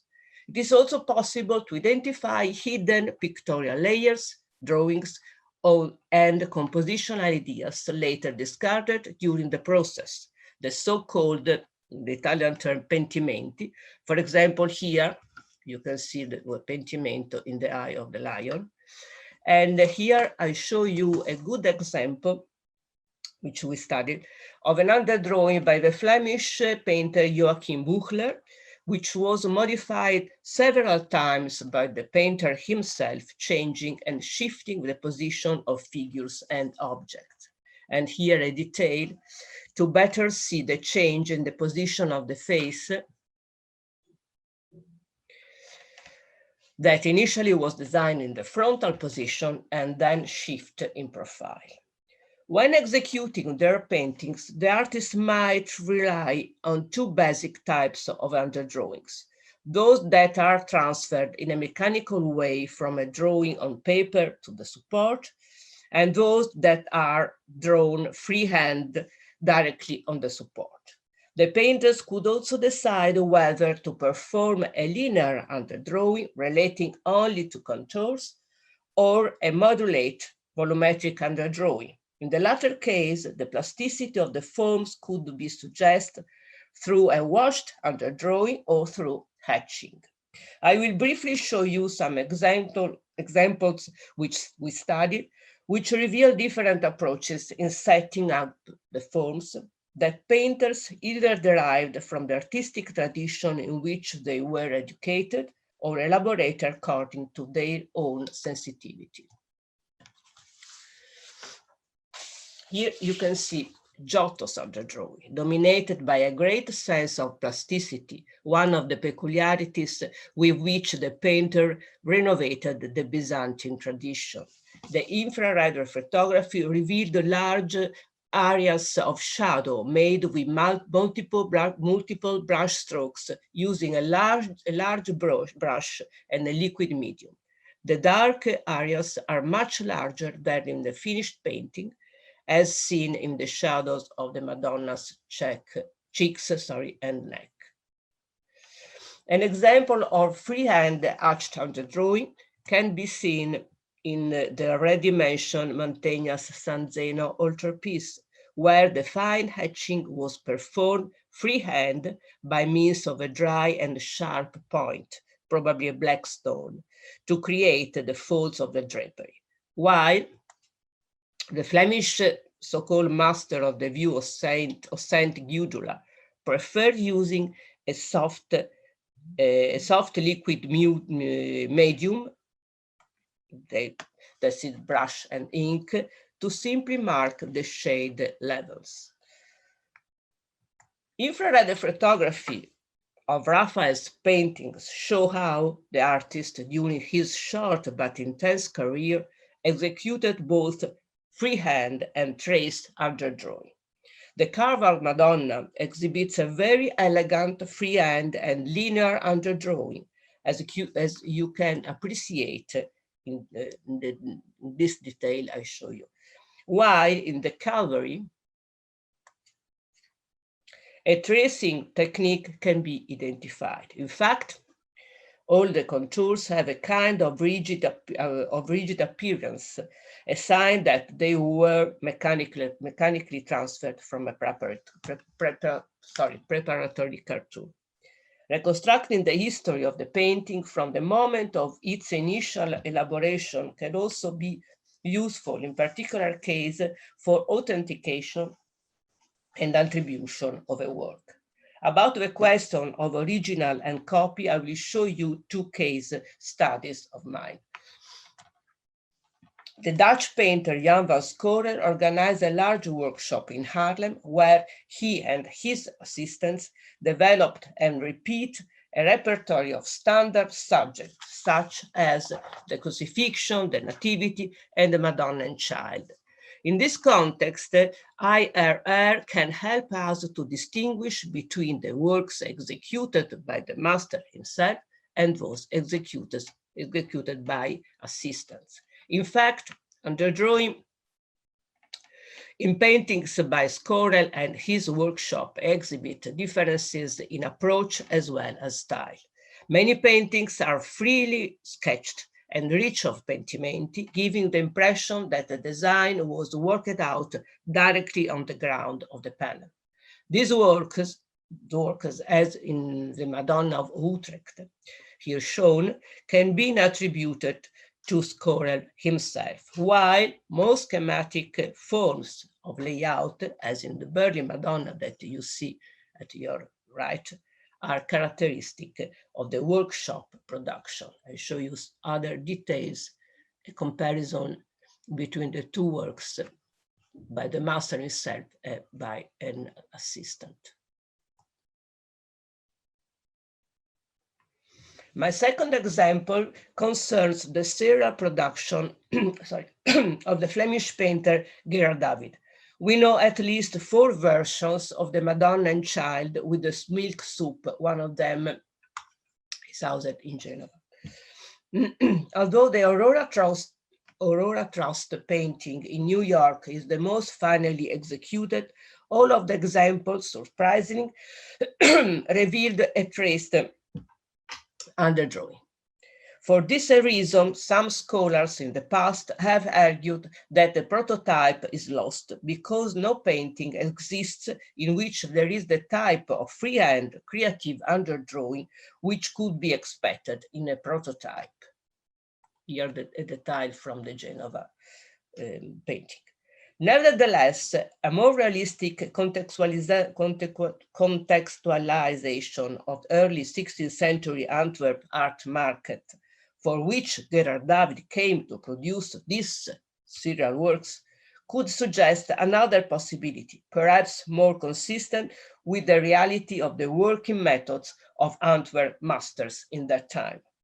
Based on our current knowledge of Antwerp artistic production for the free market, in fact, we could assume that more likely there was no original painting to begin with, and that all David's Madonnas originate from the same cartoon or from cartoons produced from the same template on paper, specifically created to make these serial paintings.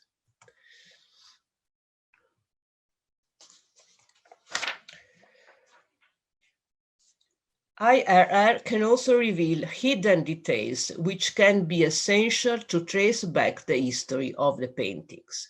My last case study that I'm going to present refers to this Adoration of the Kings, executed by an unknown Brussels master during the 40s.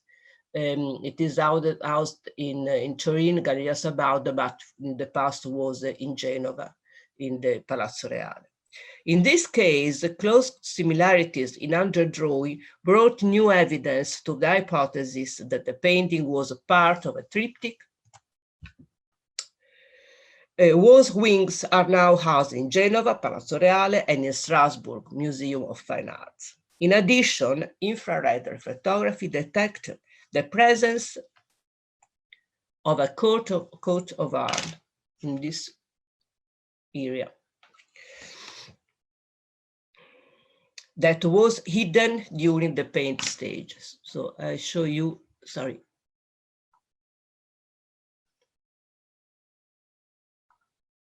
The coat of arms was here. The coat of arms belongs to a famous person in the history of Flanders, Abbot Hendrik Keddekin, of the Cistercians Terdust Abbey near Bruges. A man of a great culture and a refined bibliophile, he had important illuminated manuscripts executed for the abbey. You can see some of these, of them bearing his coat of arms too. Here and here. Thanks to the infrared reflectography, therefore, we were able to state that the triptych was originally commissioned by Keddekin for Terdust Abbey. Probably the triptych remained unfinished when Keddekin died in 1492, and the second owner, perhaps the abbot who succeeded him, decided to have his coat of arms hidden, hiding in this way also an important part of the history of the work, which now has emerged thanks to the infrared reflectography. I stop here. And in conclusion, I hope that as a scholar of the technical art history, I was able to offer a useful testimony to emphasize the importance of interdisciplinary research and how science and technology can open up new and very important scenarios in the study of humanities, and in particular in the study of artistic production. I thank you for your attention.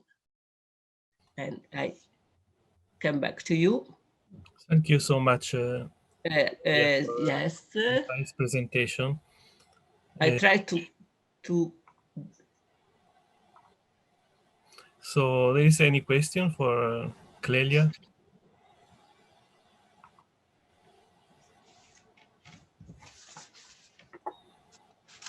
Can imagine it's not your field of research and study, so perhaps we change in a strong way the topic of this workshop. It's very important to have this to face our experience, to share our experience, to face our research. I think. I think it's very important for us to open our fields to this different knowledge, and to try to have a dialogue with you. So actually, I know in chemistry department in Genova University there is a tradition of chemistry for cultural heritage. So yeah. I think you are collaborating already with them. Yes, and I must say that also in my department, in the humanistic science, we had one of the first equipment, this Vidiko Amamatsu. So we start very soon in this kind of investigation, in using infrared photography applied to art history. We changed several equipments and following the improving of the equipments. Yeah. So it's also because this infrared photography is a kind of exam that I can do by myself. It's a kind of, it's a very easy to use and to apply. Yeah, this is non I and my students, So, any questions? I will just say thank you very much as a professor of humanities and social science from Shibaura Institute of Technology. Thank you. And yeah, so you are not alone in this symposium, but thank you. It was a fascinating presentation. Thank you very much.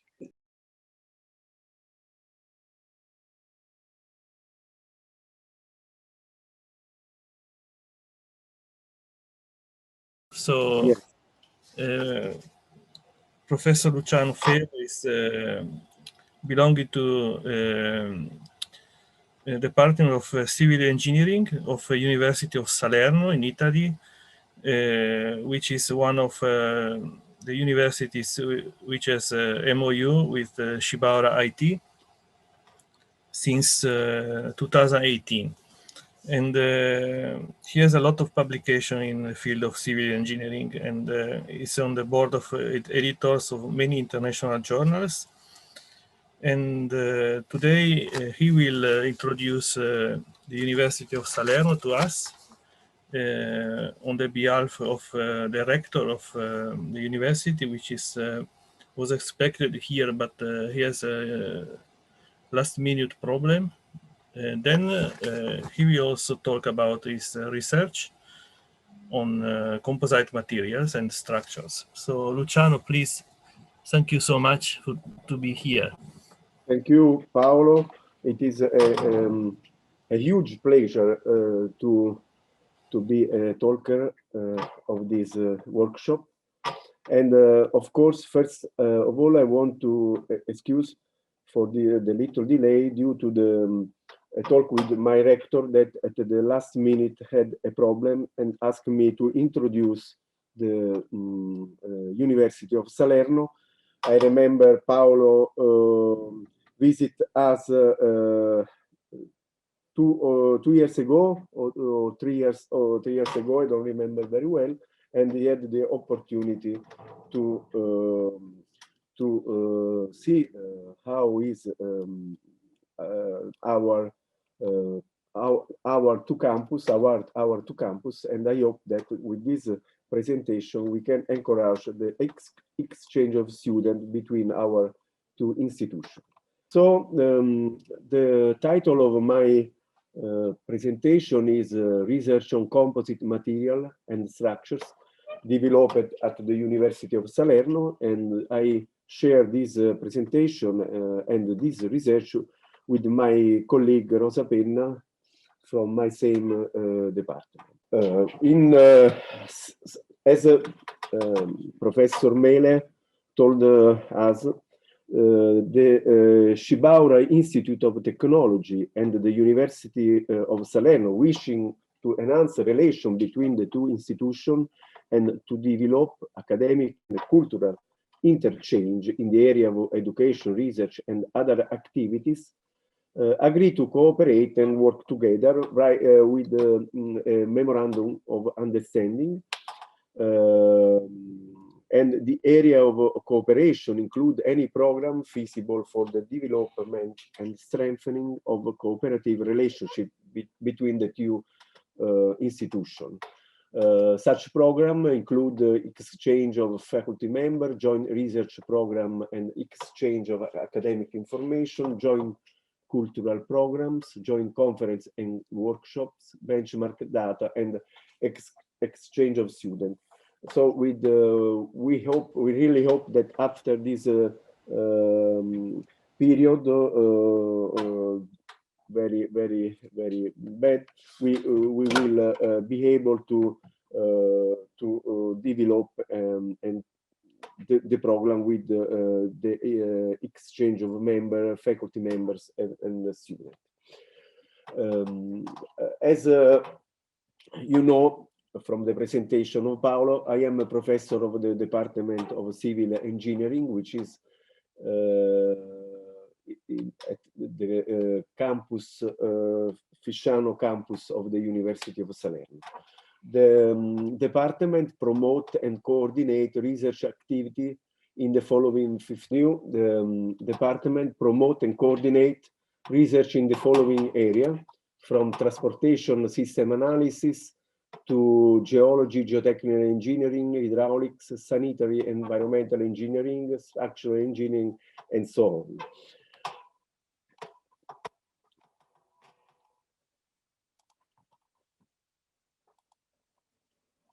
The department also plans and supervises the organization and the execution of the following teaching activity: bachelor degree in civil engineering and in civil engineering for the environment and territory, master degree in civil engineering and in environmental and territory engineering, and also a 5-year master degree in architectural engineering. We also organize 2 PhD schools. One is in structural engineering and urban restoration, and the other one is in environmental and civil engineering. We also have many laboratories which support the educational activities. The main laboratory are the transportation system analysis laboratory, the architectural engineering, the bioengineering, the biomechanics, the geotechnical, the environmental and maritime hydraulics laboratory, and the structural engineering testing hall. I have been the director of this laboratory for many years, and now I am the director of the bioengineering and biomechanics lab. But of course, I want to introduce the activity of the structural engineering testing wall, which belong, of course, to the Department of Civil Engineering. It develops both scientific research and third-party service activity for materials and structures. The research activity is mainly aimed at the experimental study of the behavior of concrete structures, both reinforced and pre-stressed, as well as steel masonry structures subject to earthquake action. In this last context, a significant part of the activities are developed to study the strengthening of existing structures with both traditional and innovative technique, including the use of composite materials, either with polymer or cementitious matrix. Another extensive experimental activity is also carried out on seismic damper, in particular with regard to metal structures. Moreover, with an eye to the use of new material in the field of civil engineering, a significant part of the laboratory activity is dedicated to the test of structures entirely made of PFRP profile and on the related structural connection realized with both with the bolt and with glue. Now I will present the research topic of our research group. We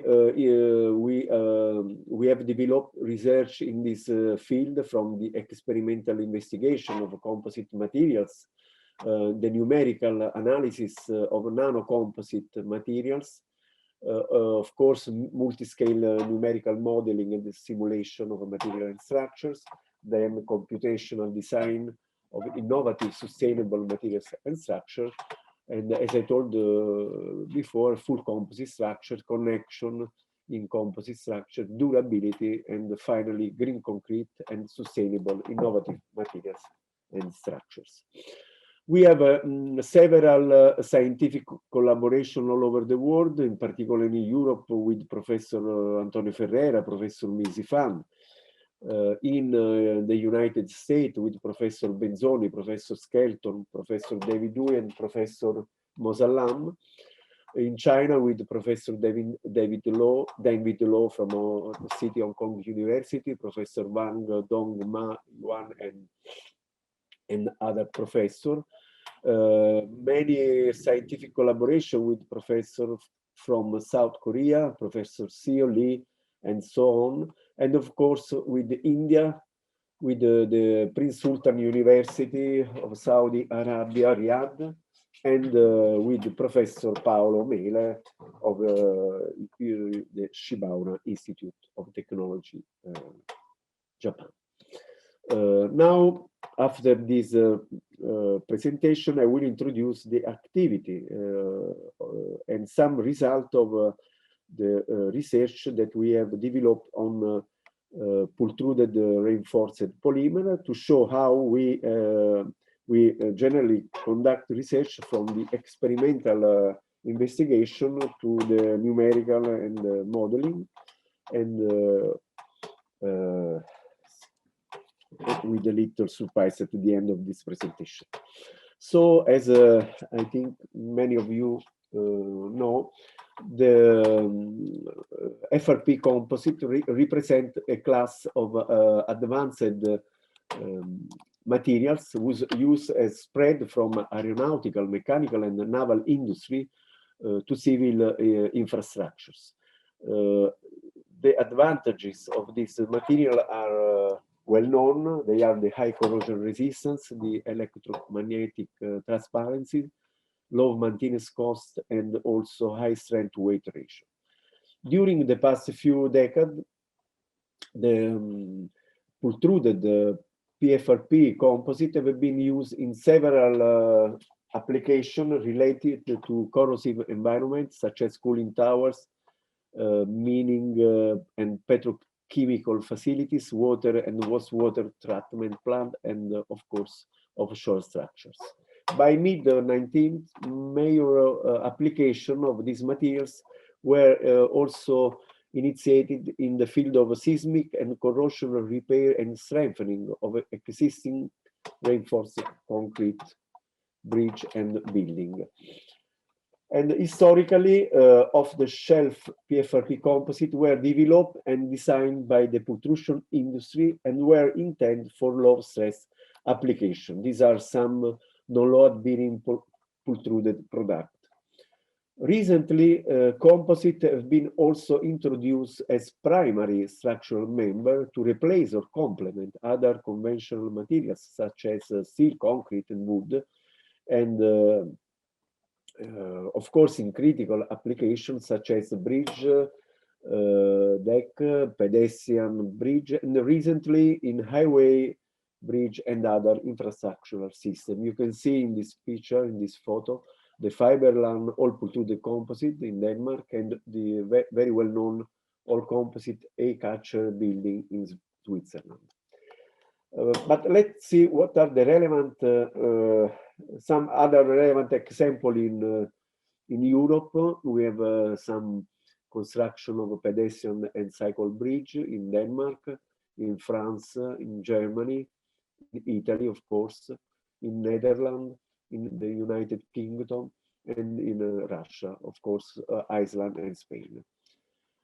As you can see, in order to make pultruded FRP member appealing to the construction industry, most manufacturers produce a profile that imitate standard structural steel member, such as I, H, and C, and angle profile. However, this steel-like profile do not represent the optimum geometry for PFRP composite. In fact, a highly complex and relevant mechanical aspect unique to still-like unidirectional profile is associated with the strength and stiffness of the web flange junction of such profile due to their insufficient fiber continuity. Let me, I have a problem with the video, but I will show you later. In fact, this insufficient fiber continuity can lead to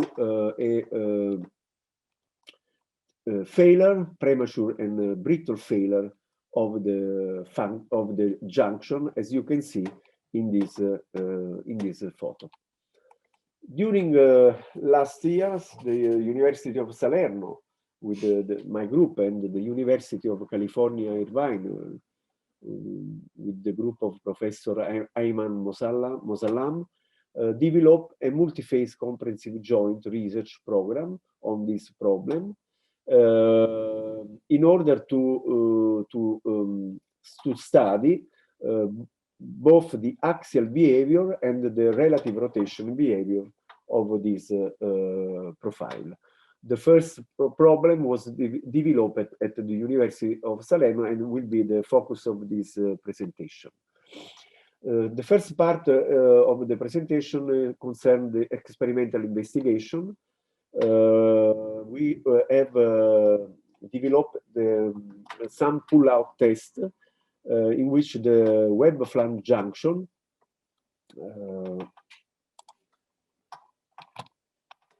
one moment, sorry, I want to take the laser.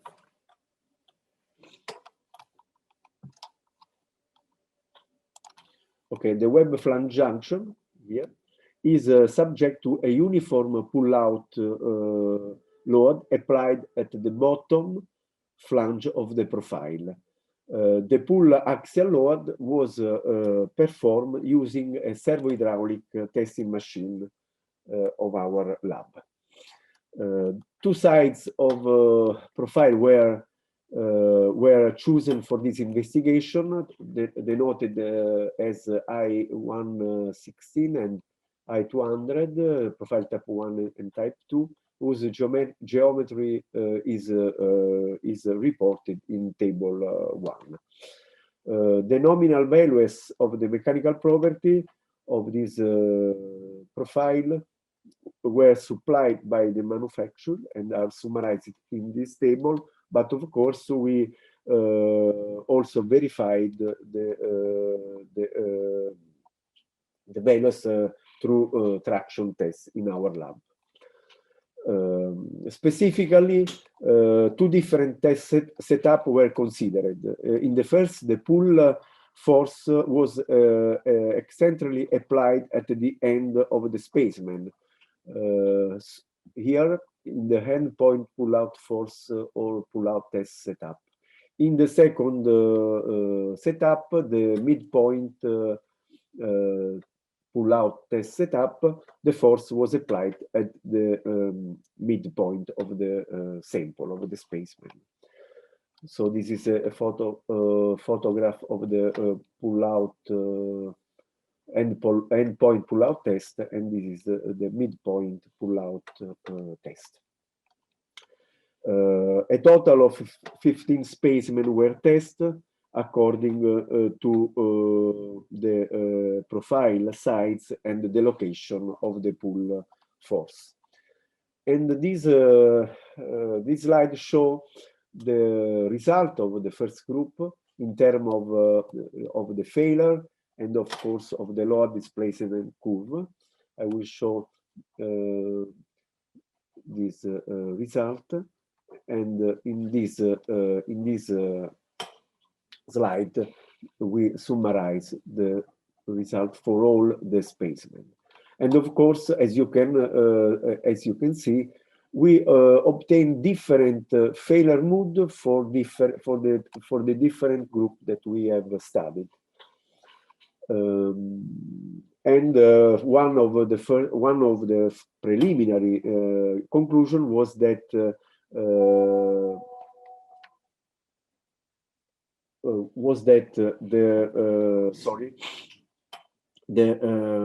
value of the failure load obtained from the endpoint pull-out test were 1/3 smaller than those obtained from the midpoint test for all spacemen.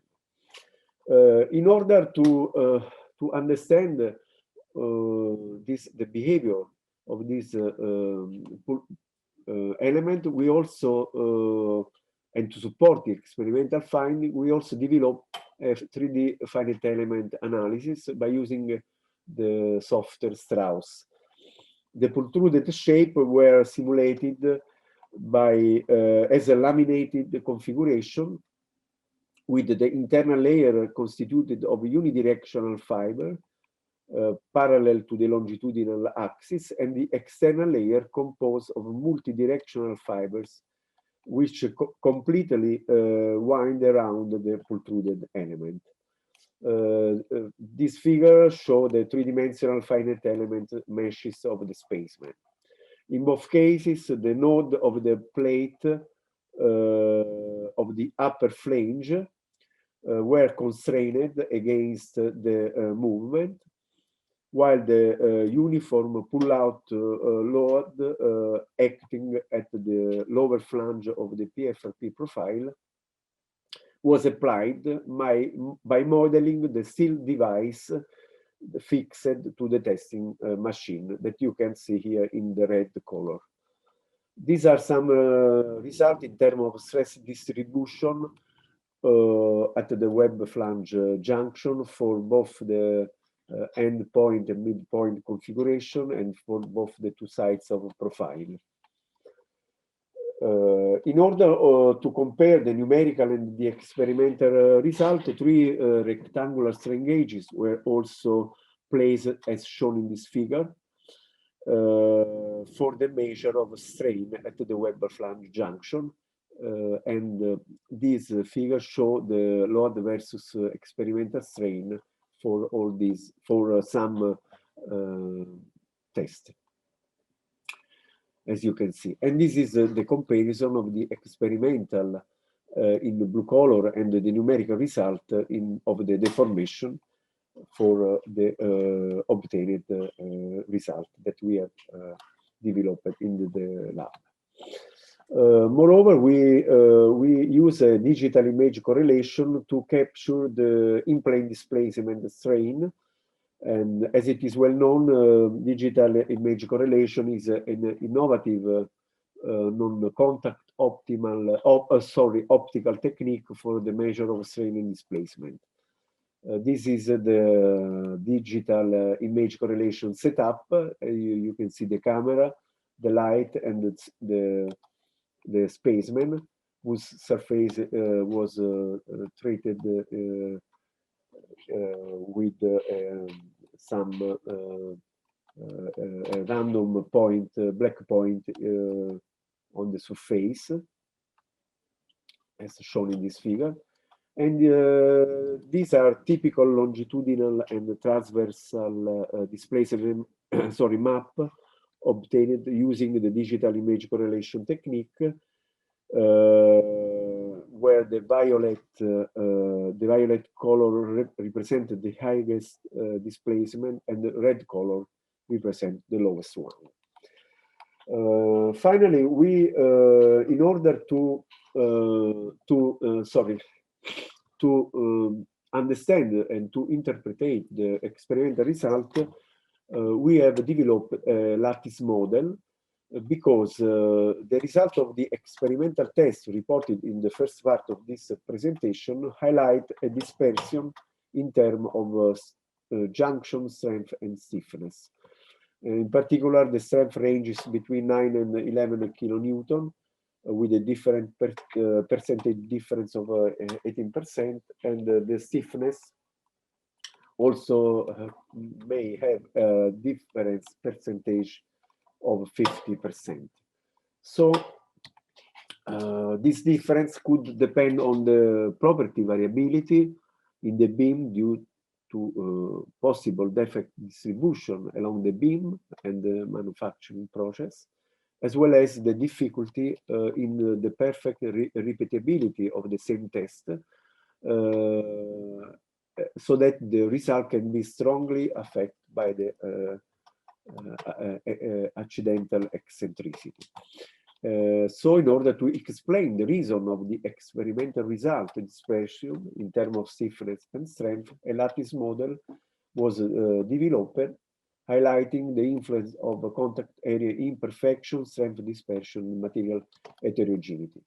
The basic idea behind this method concerns the spatial discretization of a 3D continuum solid by means of a 1D element that generally have a 6 degrees of freedom, and for each node. For this approach, I will present the general information about the adopted strategy of the model generation and the definition of the constitutive law. The principal step need to build the lattice model are this one, the placement of a randomly distributed nodal site inside the domain, the retrieving of the connection among the previously defined node, and the evaluation of the section property, and of course the constitutive law. Following the definition of the mesh, the constitutive law must be enforced at the meso level scale to simulate fractional propagation. In all simulation, we assume that the adjacent cell only share forces normal to the resisting area, as shown in this graphical representation. The constitutive law is defined by an initial linear elastic branch and a subsequent exponential strength decay, as shown in this figure. The lattice analysis developed with the analysis developed with the lattice model has been carried out considering two cases: the case of a center load with the contact length at the left side and at the right side equal, L1 equal to L2, and a case of a different contact length which give a load eccentricity. So L1 is not equal to L2. The main conclusion of this analysis were that the experimental result that we obtained for MP1 and MP4 spacemen can be justified considering two different conditions of contact zone. So in the case one, we have that the length of the contact zone at the left side is 28 millimeters, while on the right we have 25 millimeters. And on the case two, we have L1 equal to 20 and L2 equal to 12. And the result show a comparison between the numerical and the experimental force. Also, we compare the crack pattern at failure, the experimental on your left and the numerical on your right. For the case L1 28 millimeters and L2 equal to 25 millimeters. The model, some conclusion, the model was useful to explain the reason of the experimental result dispersion.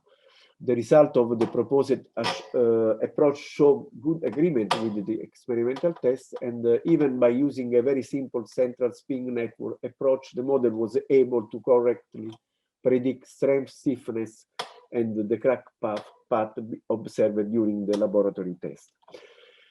The result of this research have been published in 3 different papers that you can find on Composite by me. And of course, I will share the slides so you can check. And in case you are interested, you can download this paper.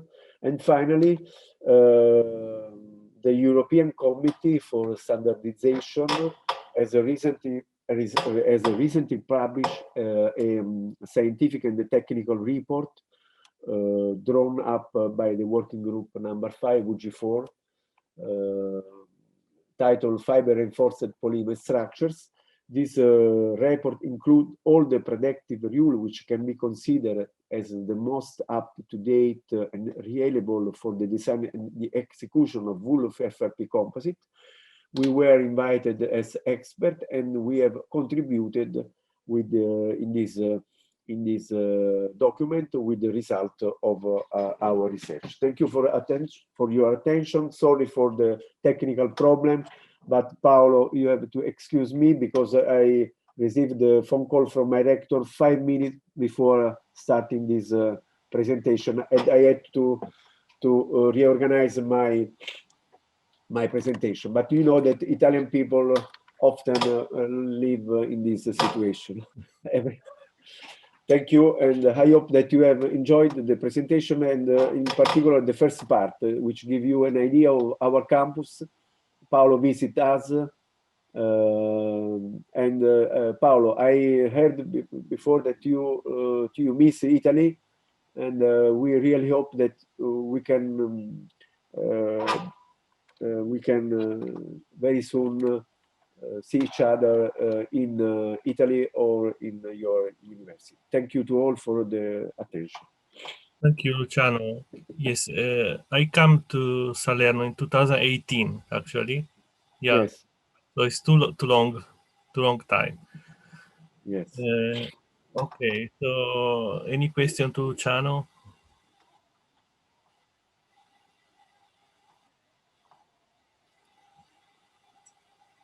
I understand that the second part was really specialistic, but it's also an idea of how we conduct research. Because we conduct research from the experimental point of view, then we try to understand with preliminary finite element model, then we try to develop mechanical model in order to interpret, to justify the experimental investigation. And of course, the experimental investigation allow us to validate the model, and with the aim of give another step in the knowledge of these material structures that can be used by the technical engineering. And of course, to do that, we need the rule guideline. And for this reason, it's also very important to collaborate with the European committee that is developing the guideline for in order to allow the technical engineer to use our and the new innovative materials.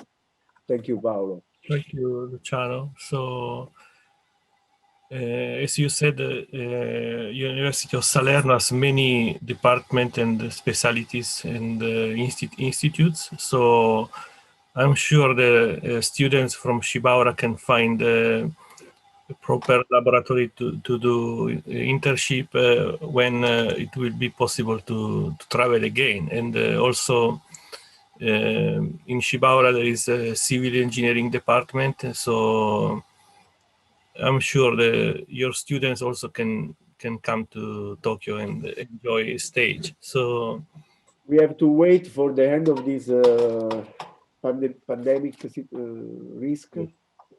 Yes. And to share and to exchange students and also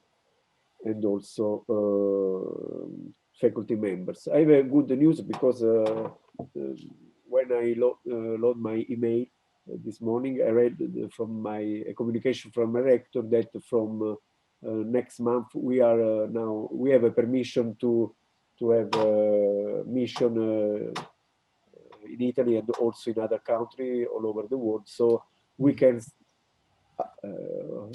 start to think again. Yes. To visit and to go in all over the world to exchange. Okay. So I hope it will be very soon. Okay, thank you, Luciano, again, and thank you, Paolo, and sorry again for the initial problem. No, it's okay. So, and please give my greetings to the rector. Thank you very much. Thank you, Professor Marco. Also, thank you. Okay, so let me call the next speaker from Spain, Professor Marco Antonio Lopez de la Torre Hidalgo, which is professor at the University of Castilla-La Mancha, and he's a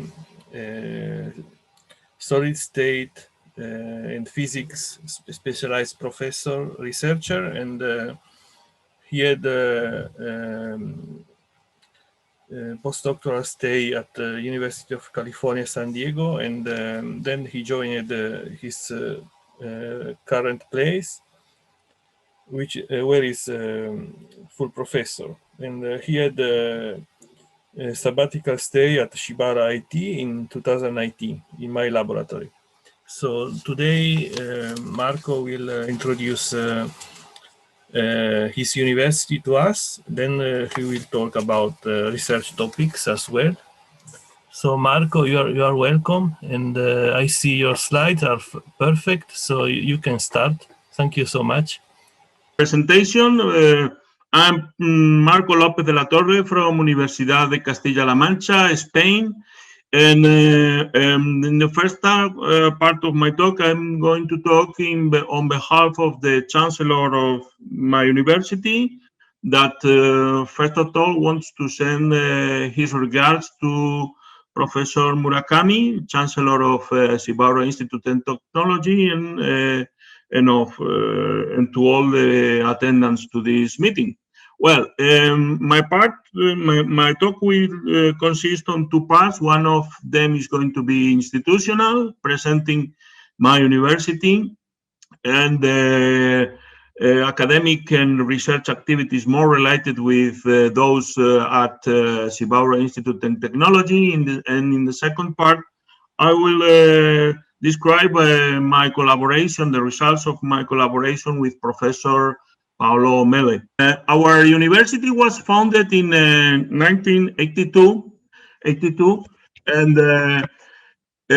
as a regional university, the reference university for the autonomous region of Castilla-La Mancha. It was founded just a few years after Spain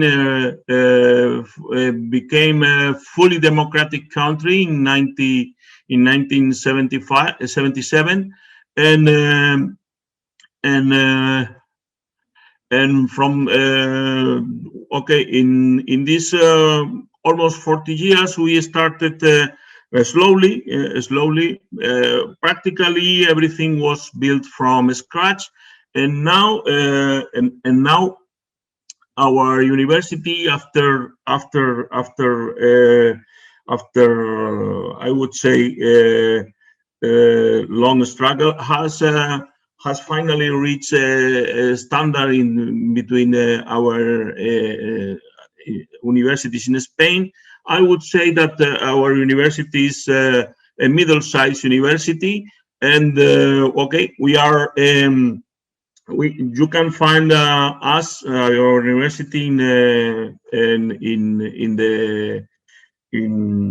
some international rankings.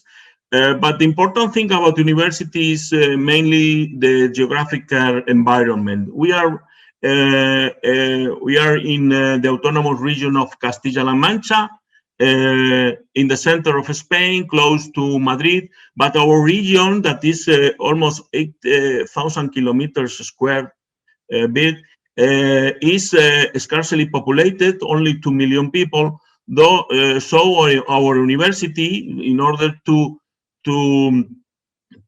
be the regional university, has spread its activity in 4 different campuses in Ciudad Real, Albacete, Toledo, and Cuenca. As you can see, some of the departments, faculties are in historical buildings in Toledo and Cuenca, and others are completely new, built in the last, most of them in the last 25 years, as our building in Ciudad Real, in the Polytechnic School. Well, more information about the university, some numbers. Our students are over 25,000. The staff, we have 2,400 professors and researchers. The administrative staff is around 1,100 people, and we are organizing 40 faculties, and we are teaching now 59 undergraduate degrees, 42 master degrees. We have 18 PhD programs, and titles peculiar of our university are 21. Well, our university is a generalistic university. Then that means that we have degrees in literature, history, law, economics, and most of them, I would say that considering the distribution of students, I would say that between 25 and 50% of the students and PhD, the degree and PhD student, master and PhD students are more or less 30% belong to the fields of engineering and science that are more related with the activities at Shibaura Institute of Technology. Well, going on with the research at UCLM, I want to remark that UCLM is strong in two fields.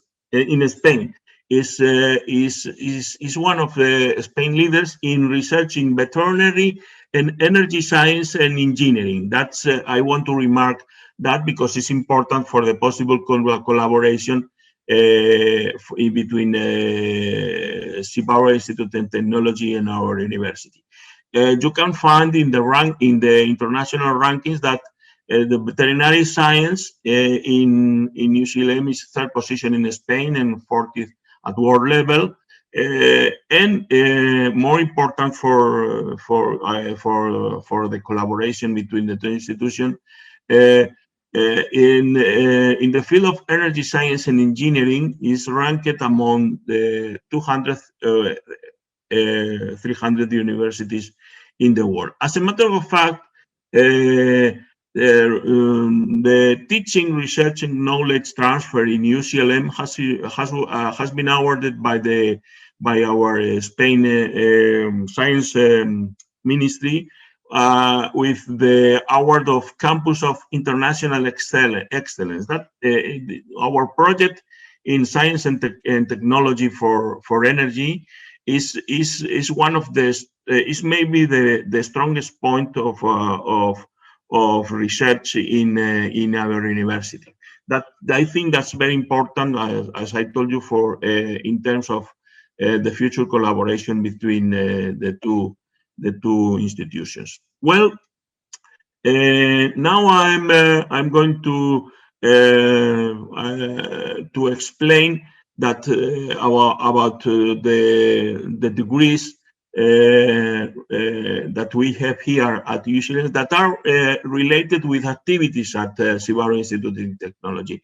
As you can see, of course, the 7,000 students in science and engineering in our university are spread between the 4 campuses. But when you see the degrees, we have more or less all the degrees and research fields that you have at Shibaura.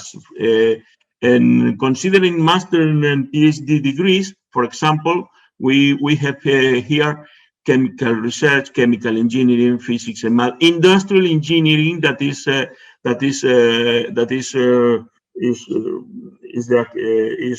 are degrees related with electrical engineering, electronic and robotics, and mechanical engineering. And we have different PhD degrees that, for example, in chemical environmental engineering, science and technologies applied to industrial engineering, that are strongly related with those you have at Shibaura. That is a good point in order to arrange for the next future possible interchange of students of both institutions.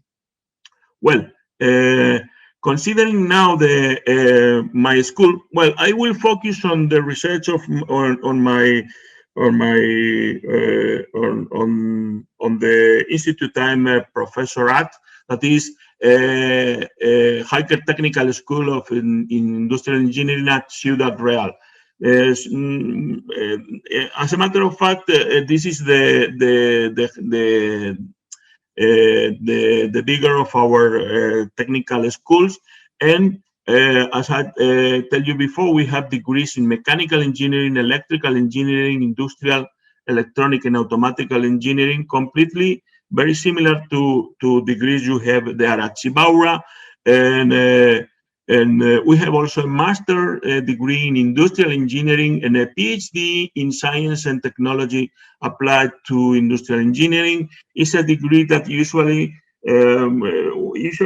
we have about 20 students, PhD students, and in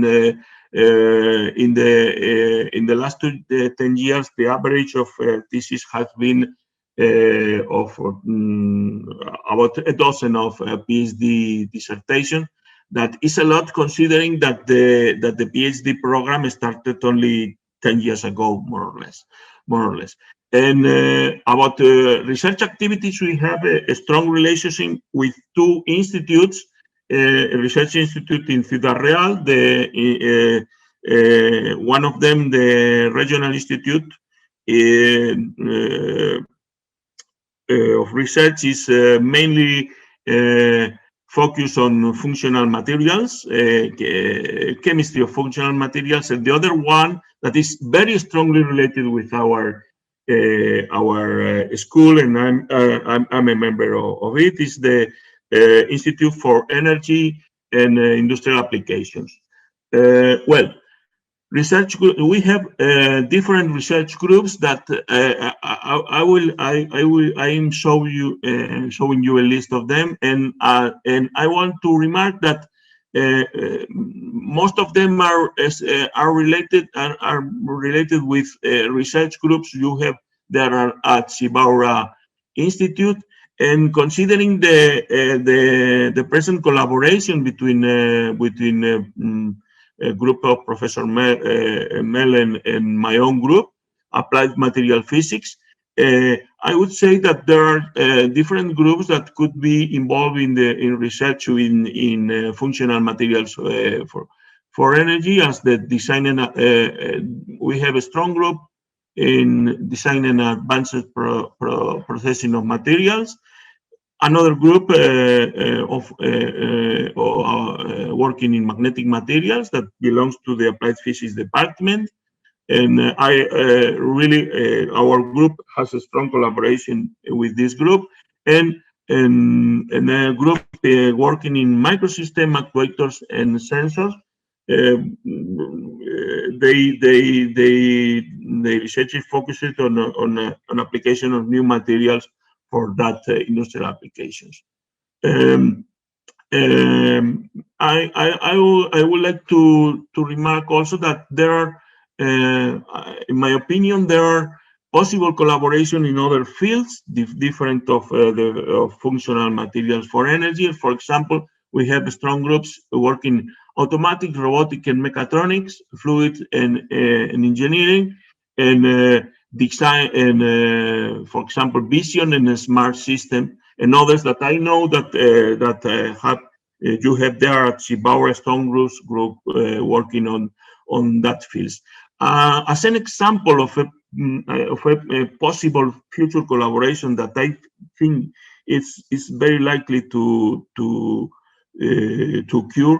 I will put as an example for the mechanical engineering group that works in research related with problems in engineering of high-speed railways. Maybe you know that Spain is in Europe, maybe in the country in which high-speed railways have been more important for the development of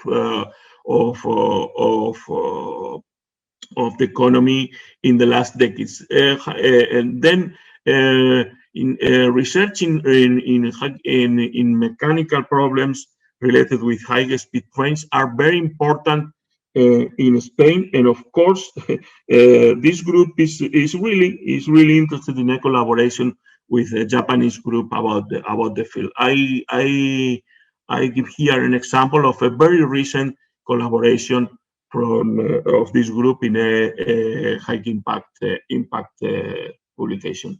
Well, and I think that now I can describe my my collaboration with Professor Mele, and first I will describe our lab, the Applied Material Physics lab at the technical school in Ciudad Real. Okay, the lab was founded when I joined the technical school in 2001. We started from scratch. This is a difficult but very interesting situation. And in the present moment, we have different characterization techniques of bulk samples. Considering characterization of thermoelectric materials, we can measure Seebeck coefficient from 80 Kelvin to 730 Kelvin in an MMR system. We have also the possibility of measure at between 220 and 200 Kelvin in a home build system. Thermal diffusivity and conductivity using flash method between 200K and 1000K. Electrical resistance, magnetoresistance, Hall effect, electrical properties using the Van der Pau between 20K and 700K. And we can measure also properties in semiconductor and insulating materials, AC complex impedance, from 2 Hz to 1 MHz in the temperature range from room temperature to 1000 K. All these techniques we have used it in research in thermoelectric and ionic conducting conductors for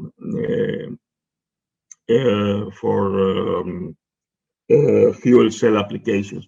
And about thermal properties, we have a differential scanning calorimeter with simultaneous thermocalorimetry measurements in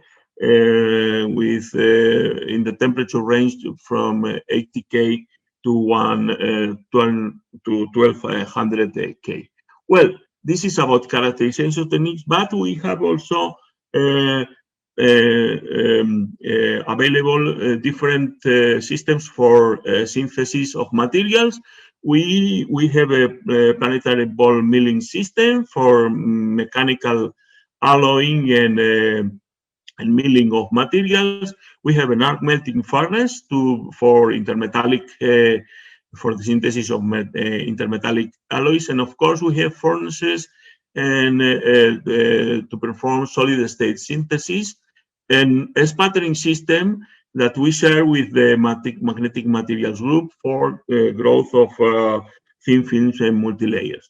And we have access to common facilities both at our school and the university, high resolution electrical microscopes, conventional electron microscope and transmission microscopes, high and low angle X-ray diffraction, squid magnetometry, and very useful mechanical workshop right at our building, at our school.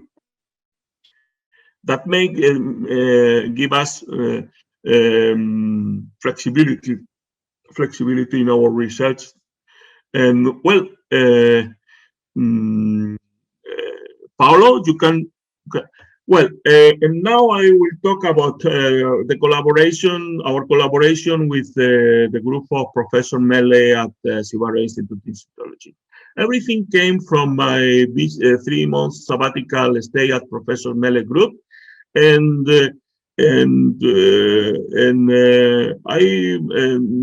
our objective was to start research on thin film oxide thermoelectrics, copper aluminum oxide, and during these 3 months we started the synthesis of this material, and both pure copper aluminum oxide thin films and composites and copper aluminum oxide with cobalt particles. The research was performed by these three researchers, Paolo Mele, Giovanna Latronico, and myself. And in Shibaura, during these 3 months, we performed the synthesis of films, and we start the structural characterization using X-ray diffraction and an electron microscopy. Here you see the system we use, the system that Professor Mele has at Shibaura. Back in Spain, I continue working in the characterization of the samples obtained using high and low angle X-ray diffraction. This is the low angle X-ray diffractometer that we have available here at the building in the technical school. Using a part of that, we have performed studies using high resolution electron microscopy and squid measurements. And in January and February, I started another sabbatical stay at the Institute of Molecular Science in Valencia, Professors Cantarero Lab, and there I measured the optical transmittance, and we started the setup of an ultraviolet Raman system and the design and building of a 3-omega system for thermal conductivity measurements. That it is a method especially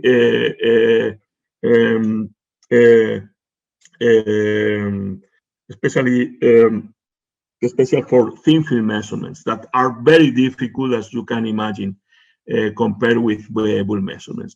Well, the plan was to perform in March 2020 a second sabbatical stay at the Shibaura Institute of Technology, but everyone knows what happened then. Well, the visit was postponed due to the pandemics, and that has delayed all the project.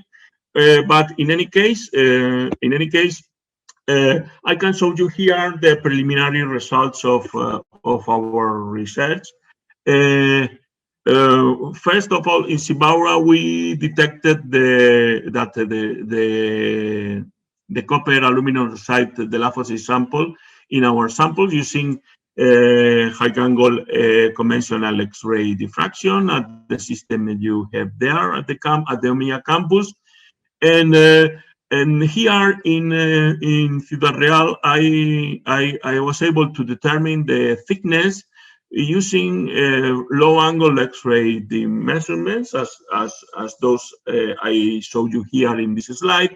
The thickness of the sample can be obtained from the periodicity in the low-angle spectra, and this is a very nice example of a very thin sample, only 17 nanometers thin.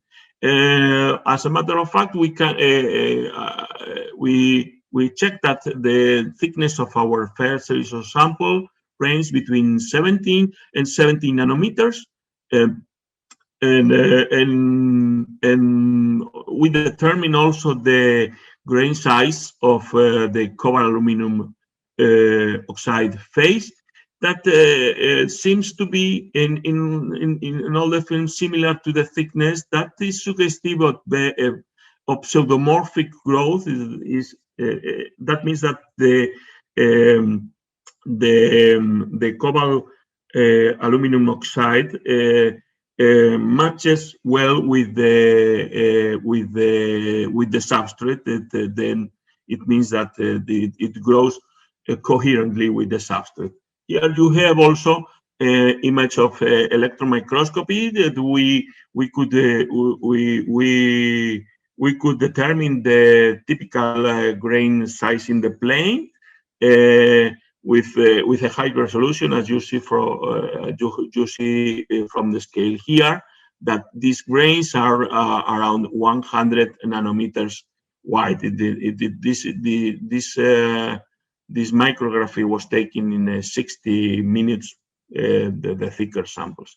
Well, apart of this, we have preliminary results on the magnetic properties of the copper, the cobalt copper composite copper aluminum oxide films. This is an interesting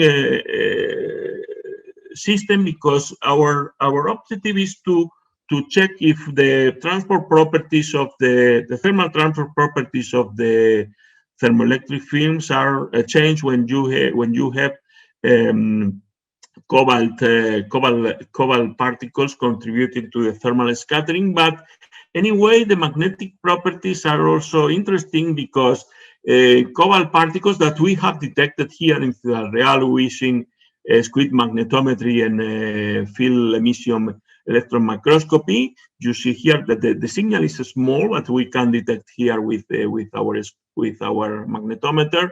You see that we have cobalt nanoparticles in a semiconducting matrix. I checked that at least part of the matrix is semiconducting by means of optical transmittance measurements in University of Valencia. You see here that, of course, you detect at low temperatures the ferromagnetic behavior of the cobalt particles, but apart of that, there is some structure here that points to maybe behavior due to the core cell structures of the magnetic particles. It's very likely that these cobalt particles have a cobalt oxide cell, and I think that we will be able to obtain interesting physics from that. Well, apart of this, well, as conclusions, I could say that we started in 2019 a collaboration with Professor Mele's group. As a matter of fact, this has been very good because we take advantage of that, and we organized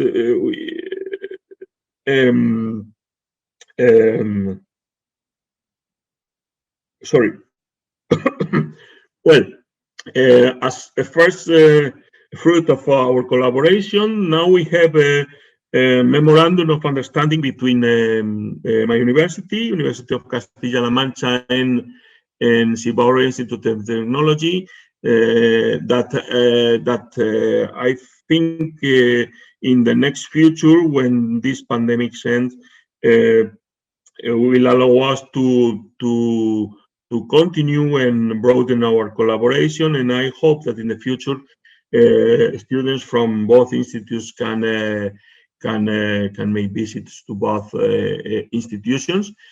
And well, apart of that, and the results is that we have started the PLD synthesis of thermoelectric thin films of cobalt aluminum oxides, pure and with cobalt particles. We have performed the structural characterization at both institutions, and we have interesting preliminary results. And well, as a part of a long-run project we have here in Spain, we are building a 3 omega system that is necessary to measure the thermal conductivity in thin films. This project is underway now, and I think that in the next month we can start with the first measurements. Well, about the present and future work, I believe that considering our collaboration with Professor Mele, we need to finish the optimization of the growth parameters that will be done at Shibaura Institute of Technology, and now it's underway and will continue in the future. The study of ex situ and in situ post-annealing effects that can be performed both at in parallel at both institutions. And in the future, well, if I have time and then maybe a PhD student, we can think about synthesis by sputtering the position of these films here at UCLM. About the measurement of thermoelectrical properties, we could try to measure thermal power and electrical resistivity at both institutions, collaborations, and I think in the next future it will be possible to measure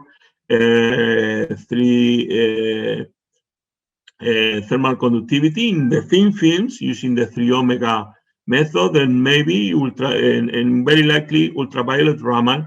And when I go back I hope in the next future to Shibaura, I will try, when we get enough conducting samples, to perform Raman simultaneous Raman and STM method at SIT at Professor Reznika lab.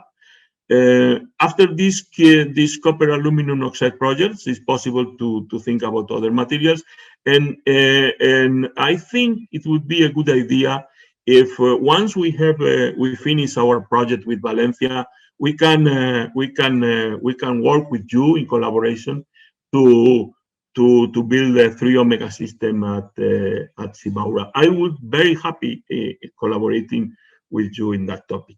Well, I think it's okay.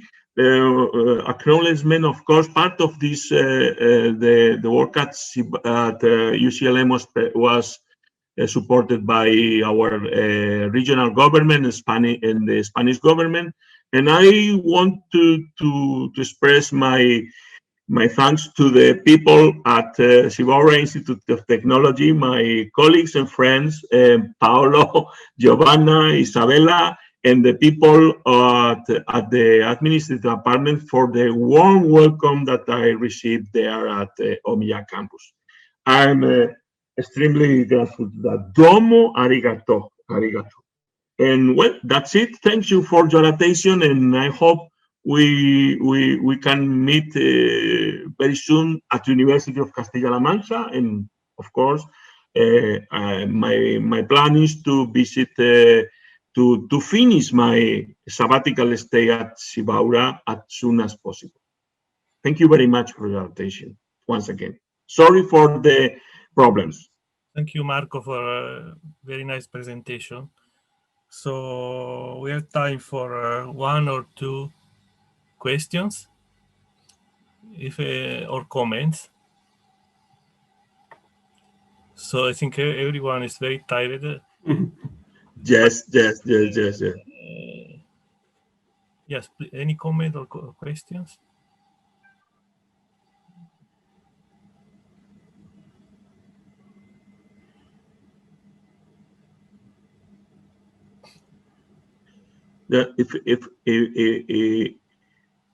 I will remark once again that I find very good opportunities in the future for collaborations between Shibaura Institute of Technology and other research groups, even in other fields at civil engineering and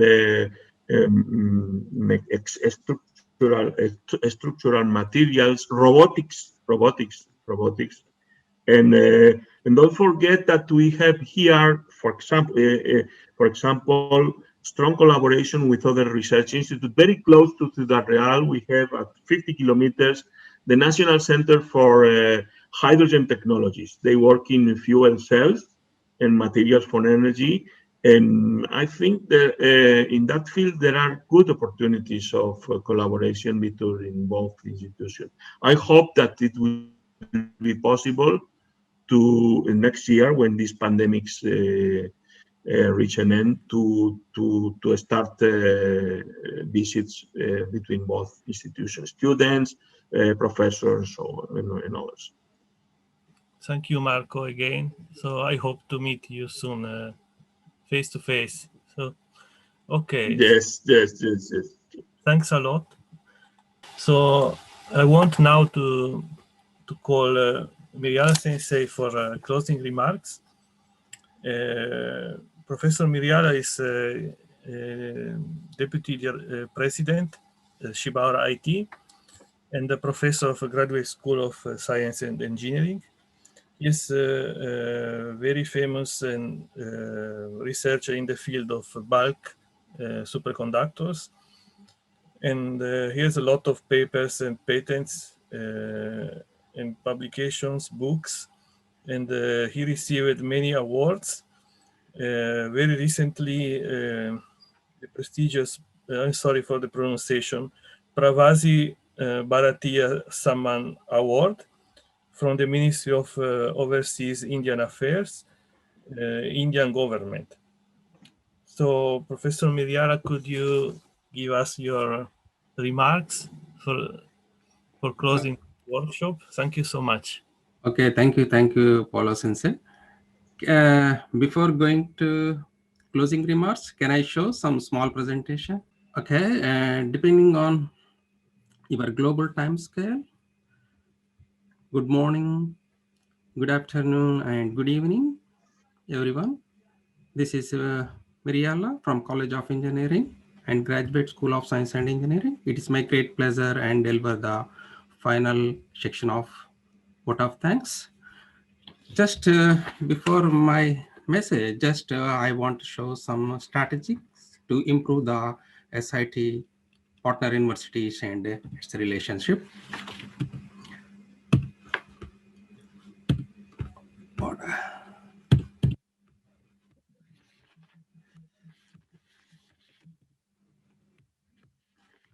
Okay. The mission of SIT is fostering global engineers and scientists who learn from the international society and contribute to the sustainable development of the society. Our centennial SIT 2027, we have several talks. Just I'm not going to clearly here because due to the time limit. Our strategic goal is top 10 technical universities in Asia towards centennial SIT 2027. For this, we choose the 3 ranking programs like US World University Ranking, THE World University Ranking, and Thomson Reuters. So here is the summary of SIT's THE ranking and evolution indicators. In financial year 2020, we succeeded in improving the THE ranking to be the group of the top 50 nations. That is earlier is the 58. That is in this year, it moved to the 58 to 35. However, maintain our ranking in the world. Asia Pacific and Asian rankings are constant. At the SIT, tremendous strategies and efforts were implemented towards globalizing the student body mindset. And this can be divided into several programs. You can see like APBL and PhD MA2 program, Engineering English program, and Sakura Science program, and internship programs. Of course, you improve such a program's main formula is to achieve the task like money plus smart activities isn't as a resultant one can get some good result. That is a high impact on relationship with the universities of improvement in all type of rankings. More collaborator means more opportunities for the students. Okay, first just I want to introduce like advanced project-based learning. That is normally we will call here like APBL. This is the one of the pilot program. Like APBL is the 2 weeks research-based program. This involves collaborative research between the different universities to improve the scientific and technological visibility and of SIT. The key objectives are improving the diverse research collaborations, which will lead to the strong numerous publication, because DTD is always connected to the research and research publication for the ranking programs. This is, we did like last year, like 5 universities like IIT Madras, IIT Delhi, UPM, University of Putra Malaysia, and KMUGT and SIT. More than 50 students are participated. Here, like you can see like blueprint of the APBL program. Hence, there was a roundtable discussions with all the universities along with the students, with the SIT participant from the association. The foreign students and SIT students were split into 5 groups and completed the several research projects. You can see IIT came from specific projects like IIT Delhi and UPM and KMUTT. This is the simply 10 days program, but the like 8 days is like workshops and discussion meetings. You can see from the figure like discussion and final presentation, and also working with the SIT students. What is the outcome? You can see like moreover 8 journal articles were published after the advanced project-based learning program.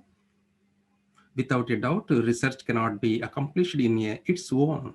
This example strongly proven that collaboration of critical mind nets and different countries can be enhanced towards the betterment of scientific acumen. So almost all are like pre-reviewed journals, and this is the one of the program. And the second one, I can select a PhD innovative program. This program, like I think 3 years ago, we started an innovative concept with our foreign partner universities. For example, PhD students innovative program. This program was conducted with the #1 research institution in India, that is the Indian Institute of Technology, Madras, where PhD students at Shibaura Institute of Technology participated. When we are selecting this program, just we are always thinking like students from the elite universities, the better. At least carry out their research like 3 months at SIT. Eventually, they must publish the results in the international journals. So this is the like PhD innovative program. This first batch 9 students from the various departments, like the Department of Physics, low temperature physics, and nanoscience was participated. Like batch 2, just to be expanded like mechanical engineering and nanosciences like that. Then also like material science, mechanical, like almost all like 3 years, like 3 batches were participated last year due to the pandemic. No one came here. However, this program eventually we published like around 24 papers in international journals, including like Nature Science reports. This is also a very interesting program. So anyone interested, they can foreign our partners, one can be utilize such a program. And another program in like global project-based learning, that is like GPBL. Like this is like a diversification towards a research program, raise the number of international co-authored papers. But in this case, just like research collaborations, one can make it like very strongly. For example, in terms of diversification, students from the different countries collaborate together to solve the engineering problems. One cannot note that this is like intercultural cooperation accelerated towards the excellence in the academic and problem solving nature. As a result, and students will be coming to the like internship programs, and this is like a few days program. This is also very popular now. The GPBL programs are like in SIT, more than I think 90 programs are going every year. Another activity, the short-term engineering English and departmental visit program. This program was started 8 years ago and successfully sent more than 15 batches to IITM and EAU. The main objective of this program was to allow Japanese students to work towards shaping international outlook through the expanding their English proficiency, cultural competency by visiting like Indian temples, and also like industrial visit, like you can see the Hitachi, and they are also going to give the, after the program, they will give the final presentation. This program was like before the program, after the program, teachers will be conduct the like proficiency test. Then they found like improved their English skills, which is the evident for the several batches. This is the one of the best program for the, especially like Japanese students. They can learn so many values, so many cultures and traditions in this program. This another program is the International High School Internship Program. Actually, the main idea to start this program is to globalize Japanese universities, schools, and students. Further, to improve the students' learning experience behind the traditional classroom routes. And also it will be useful for the seed program for the new English-based programs at RSIT. So this program also like very like so systematic. We did like more than 8 programs. Like this arranged also so systematic, like welcome and introductory presentation, welcome party, laboratory activities, team building activities, final presentation, award ceremonies. This is supported by our President Murakami Sensei. Of course, like you can see like high school students from the 63 different nations from worldwide attended to take the part of International High School Internship Program. From my conversation with the Japanese university students and faculty, it encouraged them to become the reflective thinkers with a strong emotional intelligence, and it required them to be aware of different cultures and its proportion. This is the internship program like 2019 students for the different nations, like this worldwide, like US, India, Japan. Most of the students came from the last batch in the US, then followed by the India and Japan, and also South Africa. So this is the activity, like you can see between two students scientific concept of meeting seminars. So one can arrange like this, like meetings, Japanese students and international high school students, and mentors will be meet often discuss the research problems. Then intermediate seminars, it will be give the like Japanese students will be explain basics in English to international students by preparing the presentations. Then team building activities, normally like lunchtime discussions, sports activities, it will be encouraged our students. This program, like not only this thing, and also like interaction with the Nobel Prize winner, like Professor Shibaura Sensei was given the lectures for the more than 5 or 6 programs, and also IIT professors also given the short-term lectures.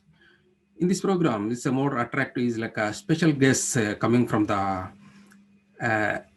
different embassies from the in Tokyo area, like 2019, like Rosh Srivastawa, Deputy Chief of Mission was visited, and also NASA Asian representative US Embassy, and also like Science and Technology Office from the Embassy of South Africa. The 3 were given the small presentations for this program. Eventually, this program has become to the top 10 in the world. As a result, and recently, like we also recognized by the Kanto Society for Engineering Education and Excellence Educational Award from the SIT. This year means this is the last year, more than 100 applicants, almost 35% from the abroad. So I hope such programs will be make the more globalize our university. Just we are working towards the more efficiently. Then this is the some of the activities apart from the what our general manager Sugiyama-san is presented. So this in the future, anyone can interested, they can participate such a small programs. Then I will move the small message of the vote of thanks. Is it okay, Paolo Sensei? Yes, yes, fine. Yes. I think this is the strong international research collaborations in higher education is something that cannot be achieved in a day or so. In fact, it is journey. It required tremendous effort, dedication, hard work, and also collaboration. And more importantly, trust between the partners. As we move on towards the end of this session, I would like to welcome and to all presidents, rectors, deans, professors, and faculty members who had gathered here today. It has been privileged to take part in this brilliant opportunity and share our views towards the new collaborative prospects of SIT and its partners. Furthermore, the whole world is moving towards the fast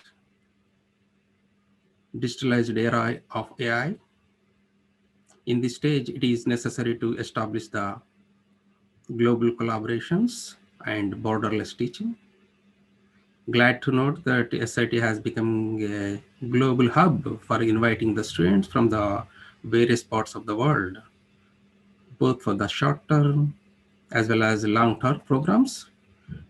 In order to make international exchange program more attractive, we had organized them into the what I saw the international project-based learning, international advanced project-based learning, global internship programs, sandwich programs, English development, etc. To be very honest, I found today's sessions to be extremely valuable, as it will be create a pathway towards the innovative collaborations, especially to promote international mindedness among research partnerships. I would like to thank all speakers for spending their valuable time for this beneficial case. Special thanks to our President, Professor Murakami Sensei, and President Professor Walter Kimbrough Sensei for giving their valuable time and profound knowledge. Also passing my warm wishes to Professor Mele Sensei and Professor Darwish for successful holding SIT Virtual 2020 session, as it is not a simple task during fluid time like this. Without doubt, I am confident that the one-day workshop will be the new chapter of collaboration models decorated with fresh ideas and visions.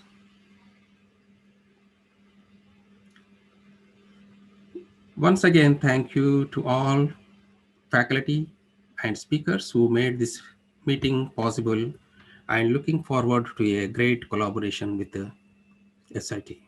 Thank you very much. Thank you so much, Isabella Sensei, for the warm words, and I really appreciate. So it's time to close, and today we had this long day from this morning, so we crossed 6 different time zones. We started in the US, and Professor Darwish is still here, so we moved to Japan and Kazakhstan, and then we went to Italy, Spain, and we are in Japan again. So it was very interesting travel. And so I want to thank all the speakers again. And so, Professor Darwish, do you want to say something? Please. Well, thank you again for all the participants, much appreciated. It has been a great day, a long day across the globe, actually, to show the global participation of our partner in research and education, and the great job Shibaura Institute of Technology is doing with the leaders there. I'd like to thank the presidents, chancellors, deans, researchers, everybody participate in the program virtually, and very soon we'll be meeting again face to face, and we'll be able to increase the horizon of research to find more solution for human problems and to ease our life on planet Earth. And this is the whole idea of our meeting today. Thanks again, Professor Paolo, for long standing on this presentation day. Thanks again, everybody, and I hope to see everybody in America one day. Thanks again. Thank you. Thank you. Bye-bye. Okay, see you. Thank you very much. Bye. See you. Okay, bye-bye now.